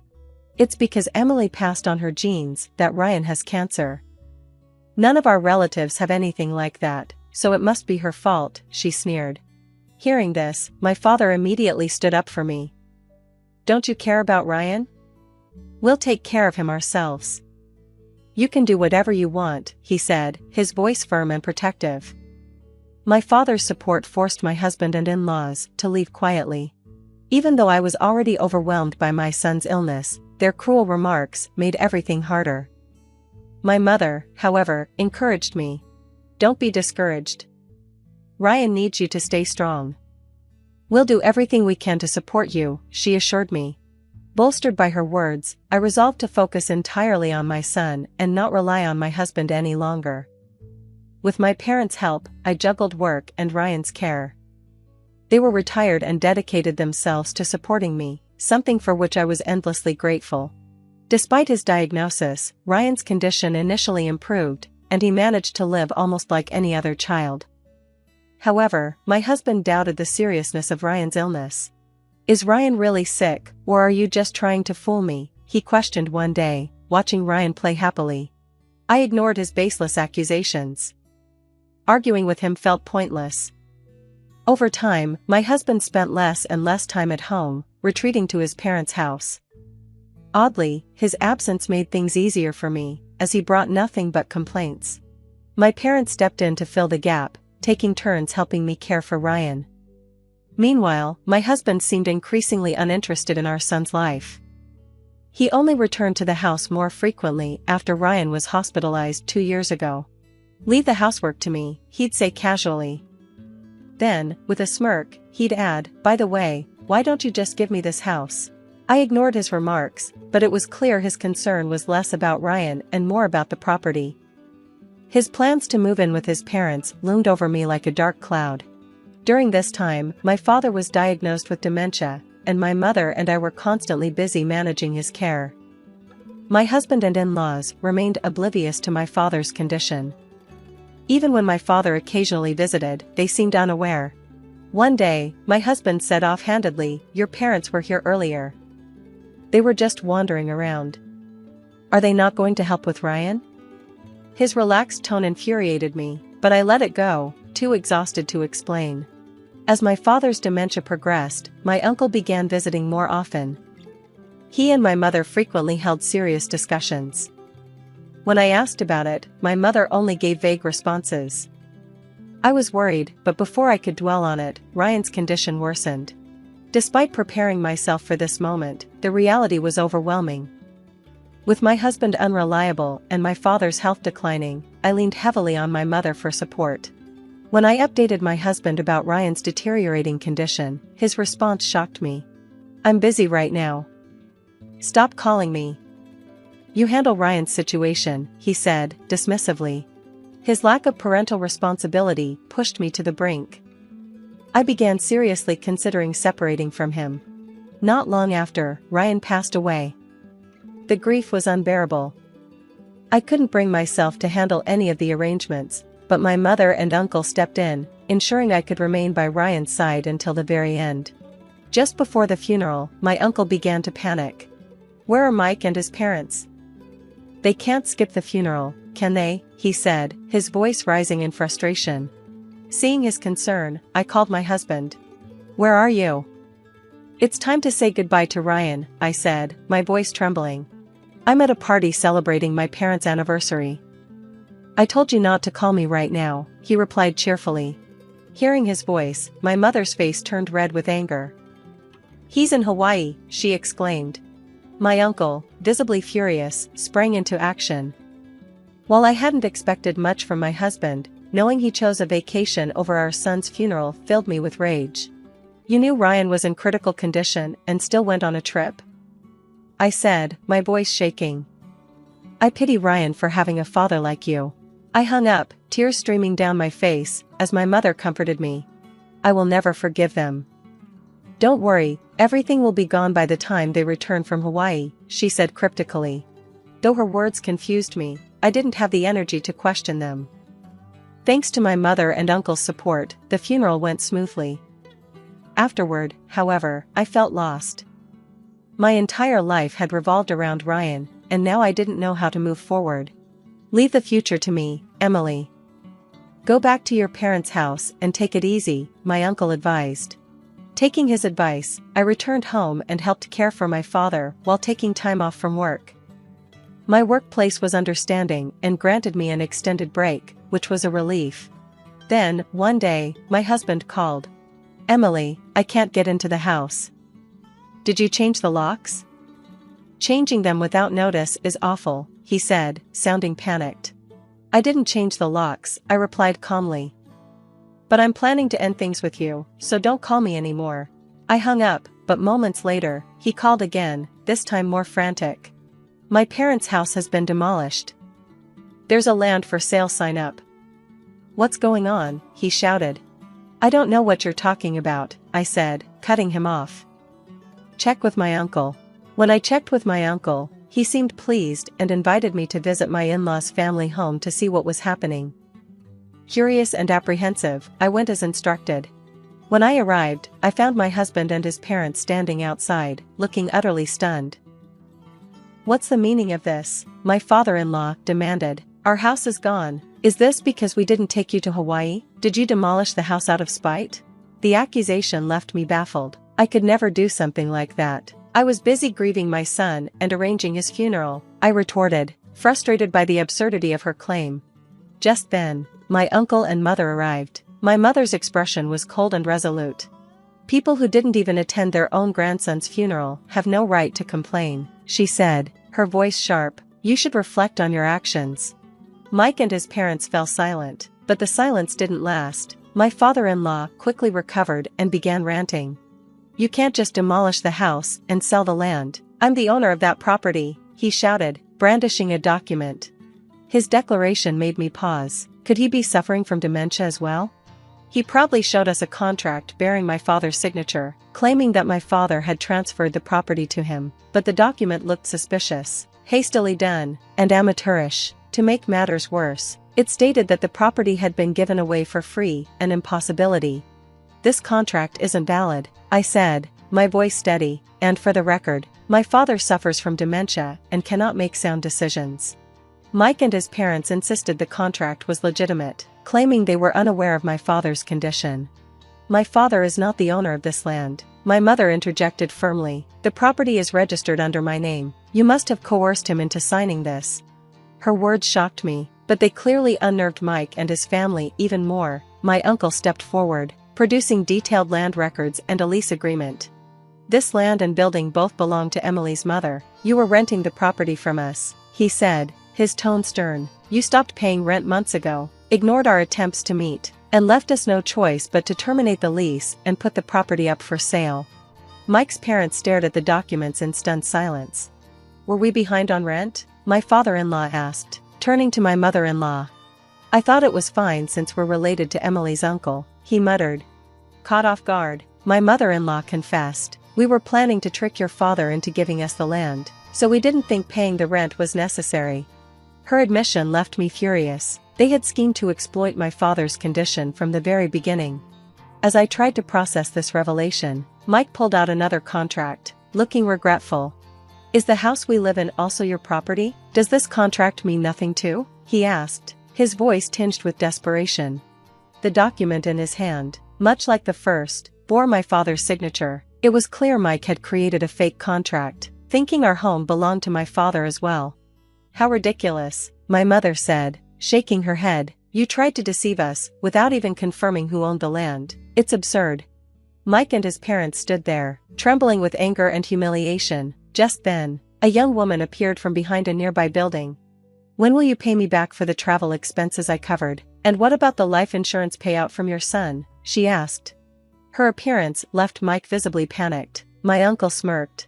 "Even after your son's death, you took your mistress to Hawaii. You truly are shameless," he said. "We've investigated everything."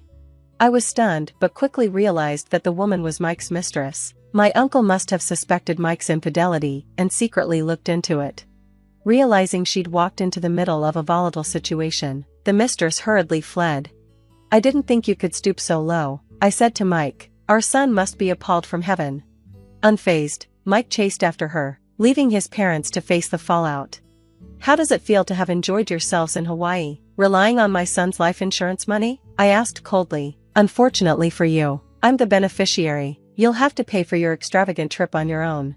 With no comeback, Mike's parents quickly left. After the funeral, I realized what my mother had meant about removing Mike and his family from our lives. I filed for divorce and sought alimony. It turned out Mike had been cheating on me for 2 years and had planned to abandon me after our son's death, thinking he could avoid responsibilities like child support while benefiting from the life insurance payout. Mike had even exploited my father's dementia, coercing him into signing a fraudulent contract while my mother and I were preoccupied with Ryan's illness. However, he hadn't realized the property belonged to my mother, not my father. In the end, Mike and his parents accrued massive debts. Mike had to pay alimony and cover the cost of their Hawaii trip. His mistress left him, and he was left alone, drowning in financial ruin. Back at my family home, I began to recover from the pain of losing my son. My mother and I continued to care for my father, and I found solace in believing that Ryan was watching over us. One day, my father said something unexpected. "Ryan is visiting. He's running around happily," he murmured. Though startled, I chose to believe that my son's spirit was near, encouraging us to live with strength and positivity. For his sake, I vowed to keep moving forward.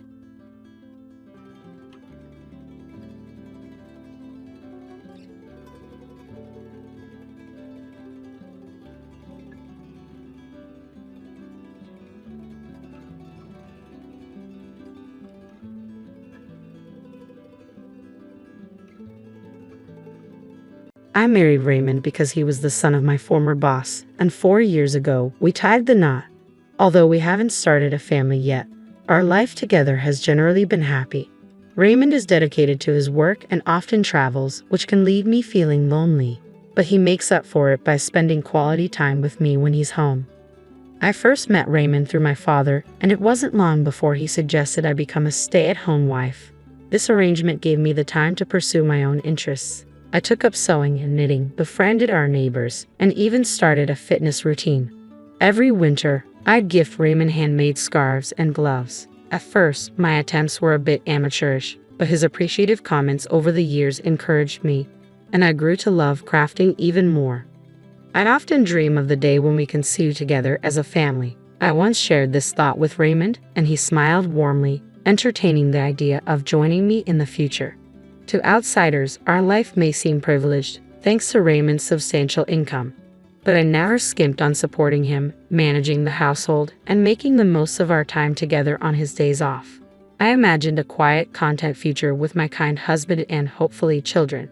However, 3 years ago, everything changed. One evening, while waiting for Raymond to return home from work, I suddenly felt dizzy and collapsed. Raymond rushed back and took me to the hospital where I lay recovering, vulnerable. It was then, to my shock, that Raymond confessed with a smile, "I only married you because you're the boss's daughter." Seeing the scarves and gloves I had made for him discarded and devalued, I was struck with the need to confront him. I wanted him to realize how wrong he was if he thought he could belittle my worth. Despite the hurt, the thought of him eventually recognizing my value brought a small smile to my face.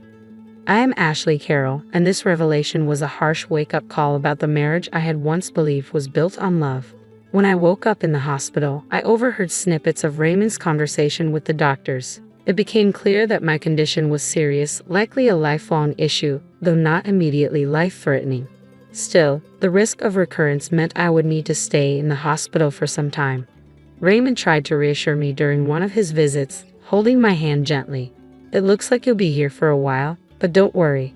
I'll make time to visit, and we'll get through this together." His presence eased my anxiety, and for a moment I felt that everything might be okay with him by my side. True to his word, Raymond visited almost every day. He'd ask about my day, and noticing the monotony of hospital life, even brought my favorite sewing tools so we could pass the time together. Teaching my clumsy husband to sew became one of the highlights of my days. It helped me momentarily forget the dreariness of the hospital and feel connected to him. This routine continued for about a year, and I knitted a scarf for him as part of our yearly tradition. But after that, his visits grew less frequent. At first, I thought it was just work piling up, so I kept myself busy with sewing, planning to give him a pair of gloves I was making when he visited next. The doctors told me I'd likely be discharged by the end of the year, and I poured all my energy into crafting the gloves, hoping they would bridge the gap created by our time apart. However, when Raymond finally visited after a long absence, his reaction was chilling. He glanced at the gloves I offered and said, "Are you still making these? It's honestly a nuisance now." He then handed me the scarf I had knitted for him the previous year, untouched and pristine, along with divorce papers. Stunned, I could only stare as the reality of the situation sank in. The scarf was as new as the day I had given it to him, and his cold words marked the painful end of a marriage I had once believed was supportive. "Has it been 3 years since your hospitalization?" he remarked casually. "I heard you'll be discharged soon." His indifference was like a sharp blade cutting through everything I had cherished. "I can't keep taking care of you," Raymond said bluntly, pushing the divorce papers toward me. I stared at them, the weight of his words sinking in. His signature was already on the documents, a clear sign of his resolve. I had suspected this might happen, especially after his visits became less frequent, but I had told myself it was just the stress of work, trying to dismiss my fears. The caring Raymond I had known would have kept me informed, no matter how busy he was. As he stood there waiting for my reaction, I managed to ask calmly, "Why do you want a divorce?" It wasn't desperation to hold on to him that prompted the question, but a resigned acceptance. If the gentle Raymond I loved thought divorce was necessary, maybe he was right. Still, part of me was confused. He had promised we would face this challenge together. Raymond's response was harsh and dismissive. "Isn't it obvious? Ever since I married you, all I've had are troubles." I was exhausted, tired of the scarves and gloves I gave him every year. "I only married you because you're the boss's daughter," he sneered, his words cutting deep. "How can I be expected to deal with your illness on top of everything else?" He laughed, and the sound was mocking, dismissing my affectionate gestures as trivial, and my illness as nothing more than an inconvenience. As his words sunk in, I noticed the high-end scarf he was wearing, one I didn't recognize, certainly not one I had made. It was sleek, expensive, far beyond anything I had ever crafted for him. The realization hit me hard. He had never appreciated any of the scarves or gloves I had poured my love into, In fact, he might have found them irritating from the start. Who can even wear a handmade scarf without feeling embarrassed these days? He said, his voice dripping with disdain. Receiving these things is a nuisance now. I felt a wave of sadness mixed with an odd sense of relief. The sadness came from realizing the man I had loved had changed so drastically. The relief, though, was that now I knew the truth. At least the clarity was painful but necessary. Looking at the divorce papers in front of me, I was struck by the contrast. My hospitalization had been a turning point in our relationship, one I hadn't understood until now. After my father retired, Raymond no longer needed to maintain appearances with me. All those visits he made between work commitments, I now saw them for what they were, part of a carefully crafted act to maintain his image. His workplace must have viewed him as a devoted husband, balancing his career and his wife's illness with grace. The sympathy and praise he received from coworkers made it easier for him at work, and he had used my condition to his advantage. When I finally confronted him about it, he admitted without remorse. If I stayed late, I was diligent. If I needed a break, I just mentioned my sick wife. It made things easier. Honestly, I even got a promotion thanks to you. I have to thank your illness for that. The cold grin on his face made my heart sink. The man I had married, the man I thought I knew, was nowhere to be found. Our conversation ended with me handing him the signed divorce papers. He barely looked at them before saying, "Well, if I could be of help, that's good. We probably won't see each other again. Take care." He left without a second thought, showing no emotion. The divorce itself was a quiet affair, but in the silence that followed, I cried. When I was discharged from the hospital, I returned to live with my parents. My father was furious when he heard the full extent of Raymond's behavior. "I never thought he would be that kind of guy," he muttered in disbelief. But by then, I had found a sense of detachment and calm. I reassured him, telling him I just wanted to move forward. After sorting through my things at the house I had shared with Raymond, my parents supported me, encouraging me to do whatever made me happy.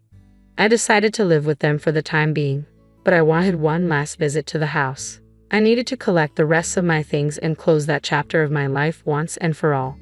However, when I arrived, I was met with an unsettling surprise. The front door lock was broken. My parents and I rang the doorbell, only to be greeted by a stranger. I asked who he was, and he informed me that he had purchased the house months ago and was now living there with his family. My parents were furious, but I chose not to escalate things. Instead, I walked away quietly, my mind racing with questions. I called Raymond, desperate for answers. He answered casually, "Yeah, I sold it while you were in the hospital. I'm keeping the money as compensation. It was my house to begin with, so you have no complaints, right?"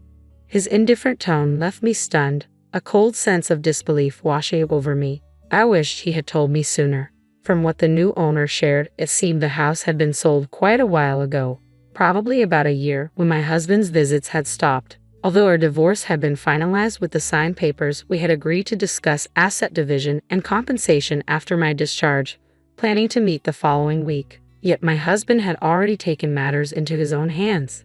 His lack of awareness bothered me more than I expected. Over the phone, I said, "You don't understand anything, do you?" Confused, he asked, "Huh? What do you mean?" I replied, "I'll explain next week," and hung up, leaving him with more questions than answers. I turned to my parents, who were clearly worried, and asked my father for a favor. Despite the short notice, he quickly prepared the necessary documents for our upcoming meeting. "I've got it already," he said with determination. "There's not much time, but we'll manage." His resolve was partly fueled by guilt. He had introduced me to my husband, and his anger toward him for what had transpired. We sat together at my family's home, my parents and I positioned in a line, facing my husband, who sat alone on the other side. Despite the tension, he appeared unconcerned, even smirking slightly as the conversation unfolded. He claimed, "I'm the victim here, but I don't intend to demand too much. The proceeds from the sale of the house will suffice." His words were laced with arrogance, as though he were being generous, but his smugness was clear. My father's face reddened with anger, and I placed a hand on him, urging him to stay calm. We had the upper hand in this situation, and I knew it. "There's something important we need to discuss first," I began. At that moment, my father presented a document. "The land on which the house stands is owned by me," my father said firmly. I turned to my husband. "The house was in your name," I acknowledged, but the land belongs to my father." The revelation hit him hard. Though he tried to mask his surprise with a dismissive tone, his eyes betrayed him. "So what? The house was mine. No one has the right to complain. You think you can retaliate with that?" I remained calm. "Yes, the house was in your name, and you probably checked that there were no legal issues with selling it. But let me explain the broader implications." I paused, letting the weight of the words settle in. "You're right, there was no problem with you selling the house. But think about the family who bought it. They own the house, but not the land. If my father decides to, he could demand rent from them, which would cause serious issues." I allowed that to sink in for a moment before continuing. "Of course, neither my father nor I intend to demand rent or evict them. We're not here to cause trouble. However, we can't just give up the rights to the land either. What we propose is selling the land directly to the family, ensuring they have full ownership. That way, they won't face any future legal disputes, and neither will you." The new owners, understandably, were upset when they learned of the situation.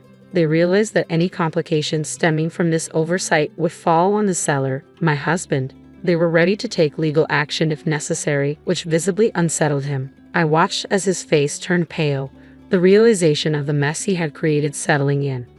I could see that Raymond finally understood the severity of his mistake.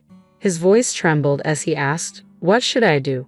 I smiled faintly, keeping my composure. "The best course of action would be for the family to purchase the land from us.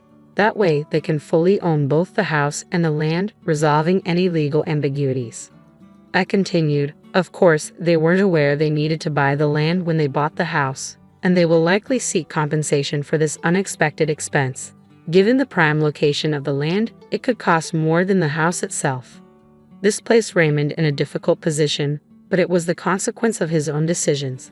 By selling the house without considering the land ownership, he had created a complex issue, not only for himself but also for the unsuspecting family who had purchased the house. Now, he faced the potential financial fallout from his actions, which could include compensating the new owners for the costs of the land to fix the situation.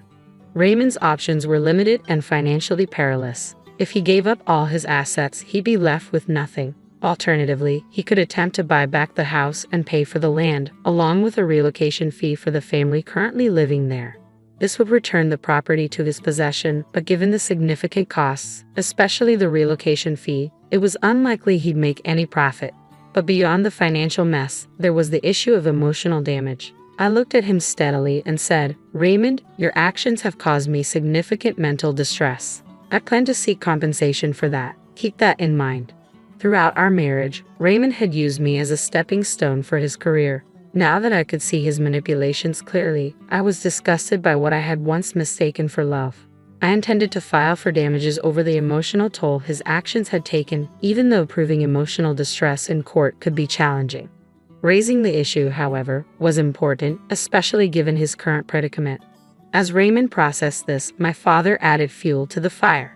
Despite being retired and no longer working at the company, he had maintained strong connections. "I've been in touch with my old colleagues," he said with a note of satisfaction. "They've been quite vocal about their disapproval of how you've treated my daughter." My father's words drove home the fact that Raymond's reputation at work was deteriorating. His unethical behavior was no longer a secret.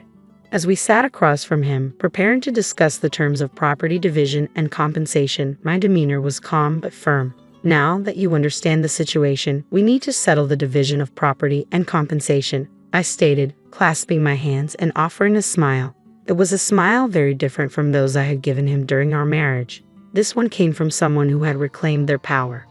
Raymond, visibly shaken by the weight of his financial and social collapse, could only manage a forced laugh, his eyes brimming with tears. The negotiations that followed were decidedly in my favor. Resigned to this fate, Raymond agreed to the terms, which included paying me alimony. This meeting wasn't just about dividing property. It was a moment of realization for Raymond, a stark reminder of the consequences of his actions. It marked the end of his manipulative tactics. With every decision made, I felt a sense of closure, of empowerment, finally turning the page on a challenging chapter of my life. We agreed that Raymond would buy the land where our house was located, ensuring the family who had purchased our home could live there without further legal complications. We explained the situation to them. and thankfully, they were understanding and appreciative of our efforts to resolve the matter. In the end, everyone found a resolution that worked for them, except for Raymond. The consequences of his actions began to unfold quickly. The rumors my father had unintentionally set in motion took their toll. His colleagues' perceptions of him shifted dramatically, and his once promising promotion was indefinitely postponed due to concerns over his integrity. These rumors continued to erode his professional standing, ultimately leading to his resignation. While I could attribute his downfall to karma, it was a stark reminder that gains made through exploitation are fragile and can easily crumble. As for me, I returned to living with my parents and started running a sewing class from their home. It wasn't a thriving business, but it was fulfilling. My classes, attended by neighborhood wives and their children, provided a modest income. Though I had once dreamed of teaching my children to sew, life had taken a different turn. Now, I found joy in sharing my skills and passion for sewing with others in the community. This new chapter of my life wasn't just about making ends meet. It was about finding contentment and building a sense of community by sharing what I loved. It confirmed that happiness often comes from the most unexpected places.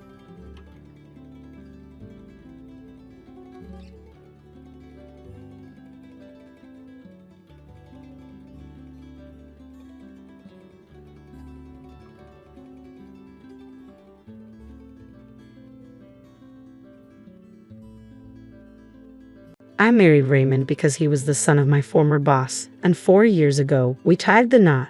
Although we haven't started a family yet, our life together has generally been happy.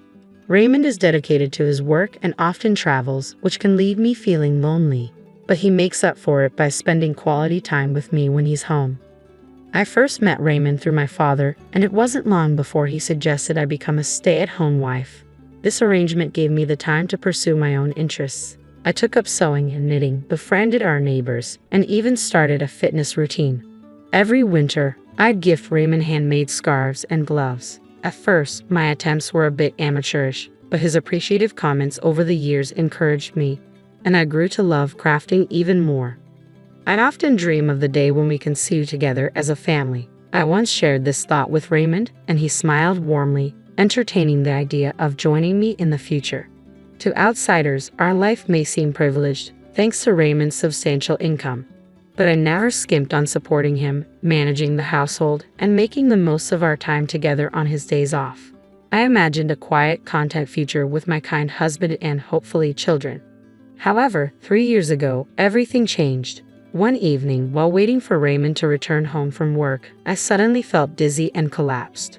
Raymond rushed back and took me to the hospital where I lay recovering, vulnerable. It was then, to my shock, that Raymond confessed with a smile, "I only married you because you're the boss's daughter."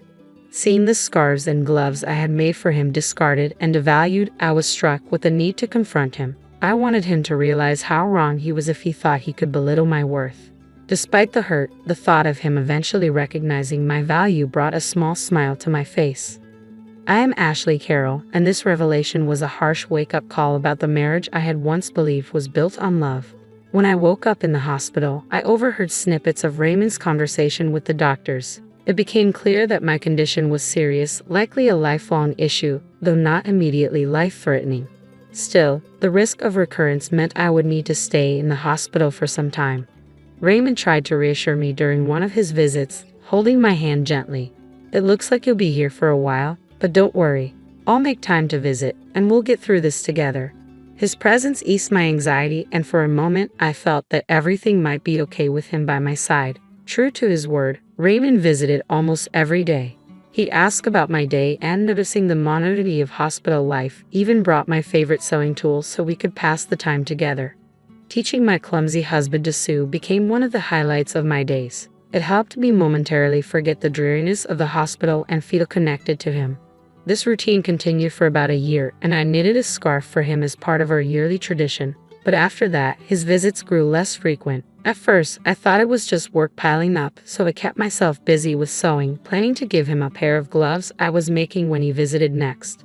The doctors told me I'd likely be discharged by the end of the year, and I poured all my energy into crafting the gloves, hoping they would bridge the gap created by our time apart.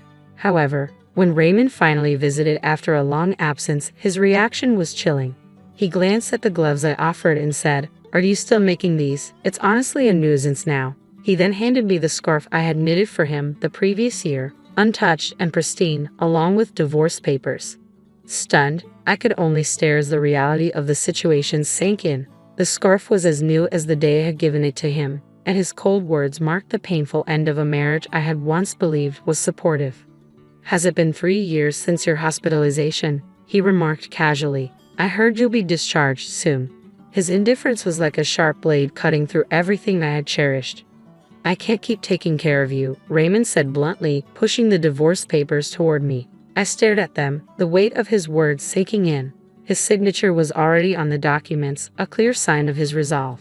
I had suspected this might happen, especially after his visits became less frequent, but I had told myself it was just the stress of work, trying to dismiss my fears. The caring Raymond I had known would have kept me informed, no matter how busy he was.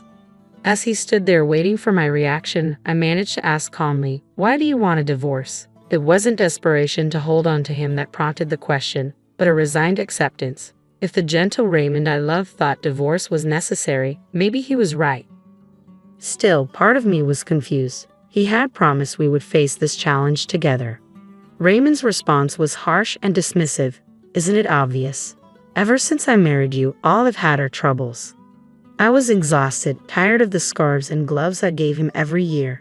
"I only married you because you're the boss's daughter," he sneered, his words cutting deep. "How can I be expected to deal with your illness on top of everything else?" He laughed, and the sound was mocking, dismissing my affectionate gestures as trivial, and my illness as nothing more than an inconvenience. As his words sunk in, I noticed the high-end scarf he was wearing, one I didn't recognize, certainly not one I had made. It was sleek, expensive, far beyond anything I had ever crafted for him. The realization hit me hard. He had never appreciated any of the scarves or gloves I had poured my love into. In fact, he might have found them irritating from the start. "Who can even wear a handmade scarf without feeling embarrassed these days?" he said, his voice dripping with disdain. "Receiving these things is a nuisance now." I felt a wave of sadness mixed with an odd sense of relief. The sadness came from realizing the man I had loved had changed so drastically. The relief, though, was that now I knew the truth. At least the clarity was painful but necessary. Looking at the divorce papers in front of me, I was struck by the contrast. My hospitalization had been a turning point in our relationship, one I hadn't understood until now. After my father retired, Raymond no longer needed to maintain appearances with me. All those visits he made between work commitments, I now saw them for what they were, part of a carefully crafted act to maintain his image. His workplace must have viewed him as a devoted husband, balancing his career and his wife's illness with grace. The sympathy and praise he received from coworkers made it easier for him at work, and he had used my condition to his advantage. When I finally confronted him about it, he admitted without remorse. If I stayed late, I was diligent. If I needed a break, I just mentioned my sick wife. It made things easier. Honestly, I even got a promotion thanks to you. I have to thank your illness for that. The cold grin on his face made my heart sink. The man I had married, the man I thought I knew, was nowhere to be found. Our conversation ended with me handing him the signed divorce papers. He barely looked at them before saying, "Well, if I could be of help, that's good. We probably won't see each other again. Take care." He left without a second thought, showing no emotion. The divorce itself was a quiet affair, but in the silence that followed, I cried. When I was discharged from the hospital, I returned to live with my parents. My father was furious when he heard the full extent of Raymond's behavior. "I never thought he would be that kind of guy," he muttered in disbelief. But by then, I had found a sense of detachment and calm. I reassured him, telling him I just wanted to move forward. After sorting through my things at the house I had shared with Raymond, my parents supported me, encouraging me to do whatever made me happy. I decided to live with them for the time being, but I wanted one last visit to the house. I needed to collect the rest of my things and close that chapter of my life once and for all. However, when I arrived, I was met with an unsettling surprise. The front door lock was broken. My parents and I rang the doorbell, only to be greeted by a stranger. I asked who he was, and he informed me that he had purchased the house months ago and was now living there with his family. My parents were furious, but I chose not to escalate things. Instead, I walked away quietly, my mind racing with questions. I called Raymond, desperate for answers. He answered casually, "Yeah, I sold it while you were in the hospital. I'm keeping the money as compensation. It was my house to begin with, so you have no complaints, right?" His indifferent tone left me stunned, a cold sense of disbelief washing over me. I wished he had told me sooner. From what the new owner shared, it seemed the house had been sold quite a while ago, probably about a year when my husband's visits had stopped. Although our divorce had been finalized with the signed papers, we had agreed to discuss asset division and compensation after my discharge, planning to meet the following week. Yet my husband had already taken matters into his own hands. His lack of awareness bothered me more than I expected. Over the phone, I said, "You don't understand anything, do you?" Confused, he asked, "Huh? What do you mean?" I replied, "I'll explain next week," and hung up, leaving him with more questions than answers. I turned to my parents, who were clearly worried, and asked my father for a favor. Despite the short notice, he quickly prepared the necessary documents for our upcoming meeting. "I've got it already," he said with determination. "There's not much time, but we'll manage." His resolve was partly fueled by guilt. He had introduced me to my husband, and his anger toward him for what had transpired. We sat together at my family's home, my parents and I positioned in a line, facing my husband, who sat alone on the other side. Despite the tension, he appeared unconcerned, even smirking slightly as the conversation unfolded. He claimed, "I'm the victim here, but I don't intend to demand too much. The proceeds from the sale of the house will suffice." His words were laced with arrogance, as though he were being generous, but his smugness was clear. My father's face reddened with anger, and I placed a hand on him, urging him to stay calm. We had the upper hand in this situation, and I knew it. "There's something important we need to discuss first," I began. At that moment, my father presented a document. "The land on which the house stands is owned by me," my father said firmly. I turned to my husband. "The house was in your name," I acknowledged, "but the land belongs to my father." The revelation hit him hard. Though he tried to mask his surprise with a dismissive tone, his eyes betrayed him. "So what? The house was mine. No one has the right to complain. You think you can retaliate with that?" I remained calm. "Yes, the house was in your name, and you probably checked that there were no legal issues with selling it. But let me explain the broader implications."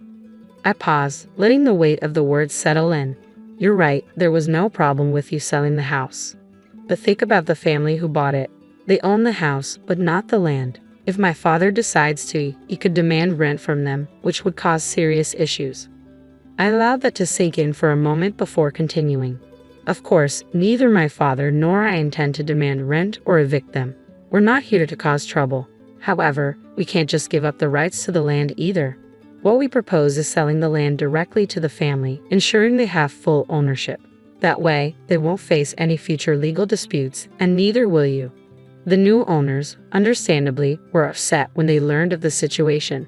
They realized that any complications stemming from this oversight would fall on the seller, my husband. They were ready to take legal action if necessary, which visibly unsettled him. I watched as his face turned pale, the realization of the mess he had created settling in.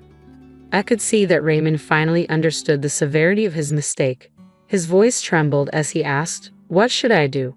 I smiled faintly, keeping my composure. "The best course of action would be for the family to purchase the land from us. That way, they can fully own both the house and the land, resolving any legal ambiguities." I continued, "Of course, they weren't aware they needed to buy the land when they bought the house, and they will likely seek compensation for this unexpected expense. Given the prime location of the land, it could cost more than the house itself." This placed Raymond in a difficult position, but it was the consequence of his own decisions. By selling the house without considering the land ownership, he had created a complex issue, not only for himself but also for the unsuspecting family who had purchased the house. Now, he faced the potential financial fallout from his actions, which could include compensating the new owners for the costs of the land to fix the situation. Raymond's options were limited and financially perilous. If he gave up all his assets, he'd be left with nothing. Alternatively, he could attempt to buy back the house and pay for the land, along with a relocation fee for the family currently living there. This would return the property to his possession, but given the significant costs, especially the relocation fee, it was unlikely he'd make any profit.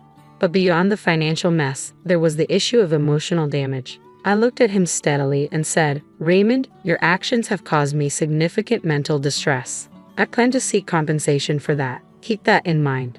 Throughout our marriage, Raymond had used me as a stepping stone for his career. Now that I could see his manipulations clearly, I was disgusted by what I had once mistaken for love.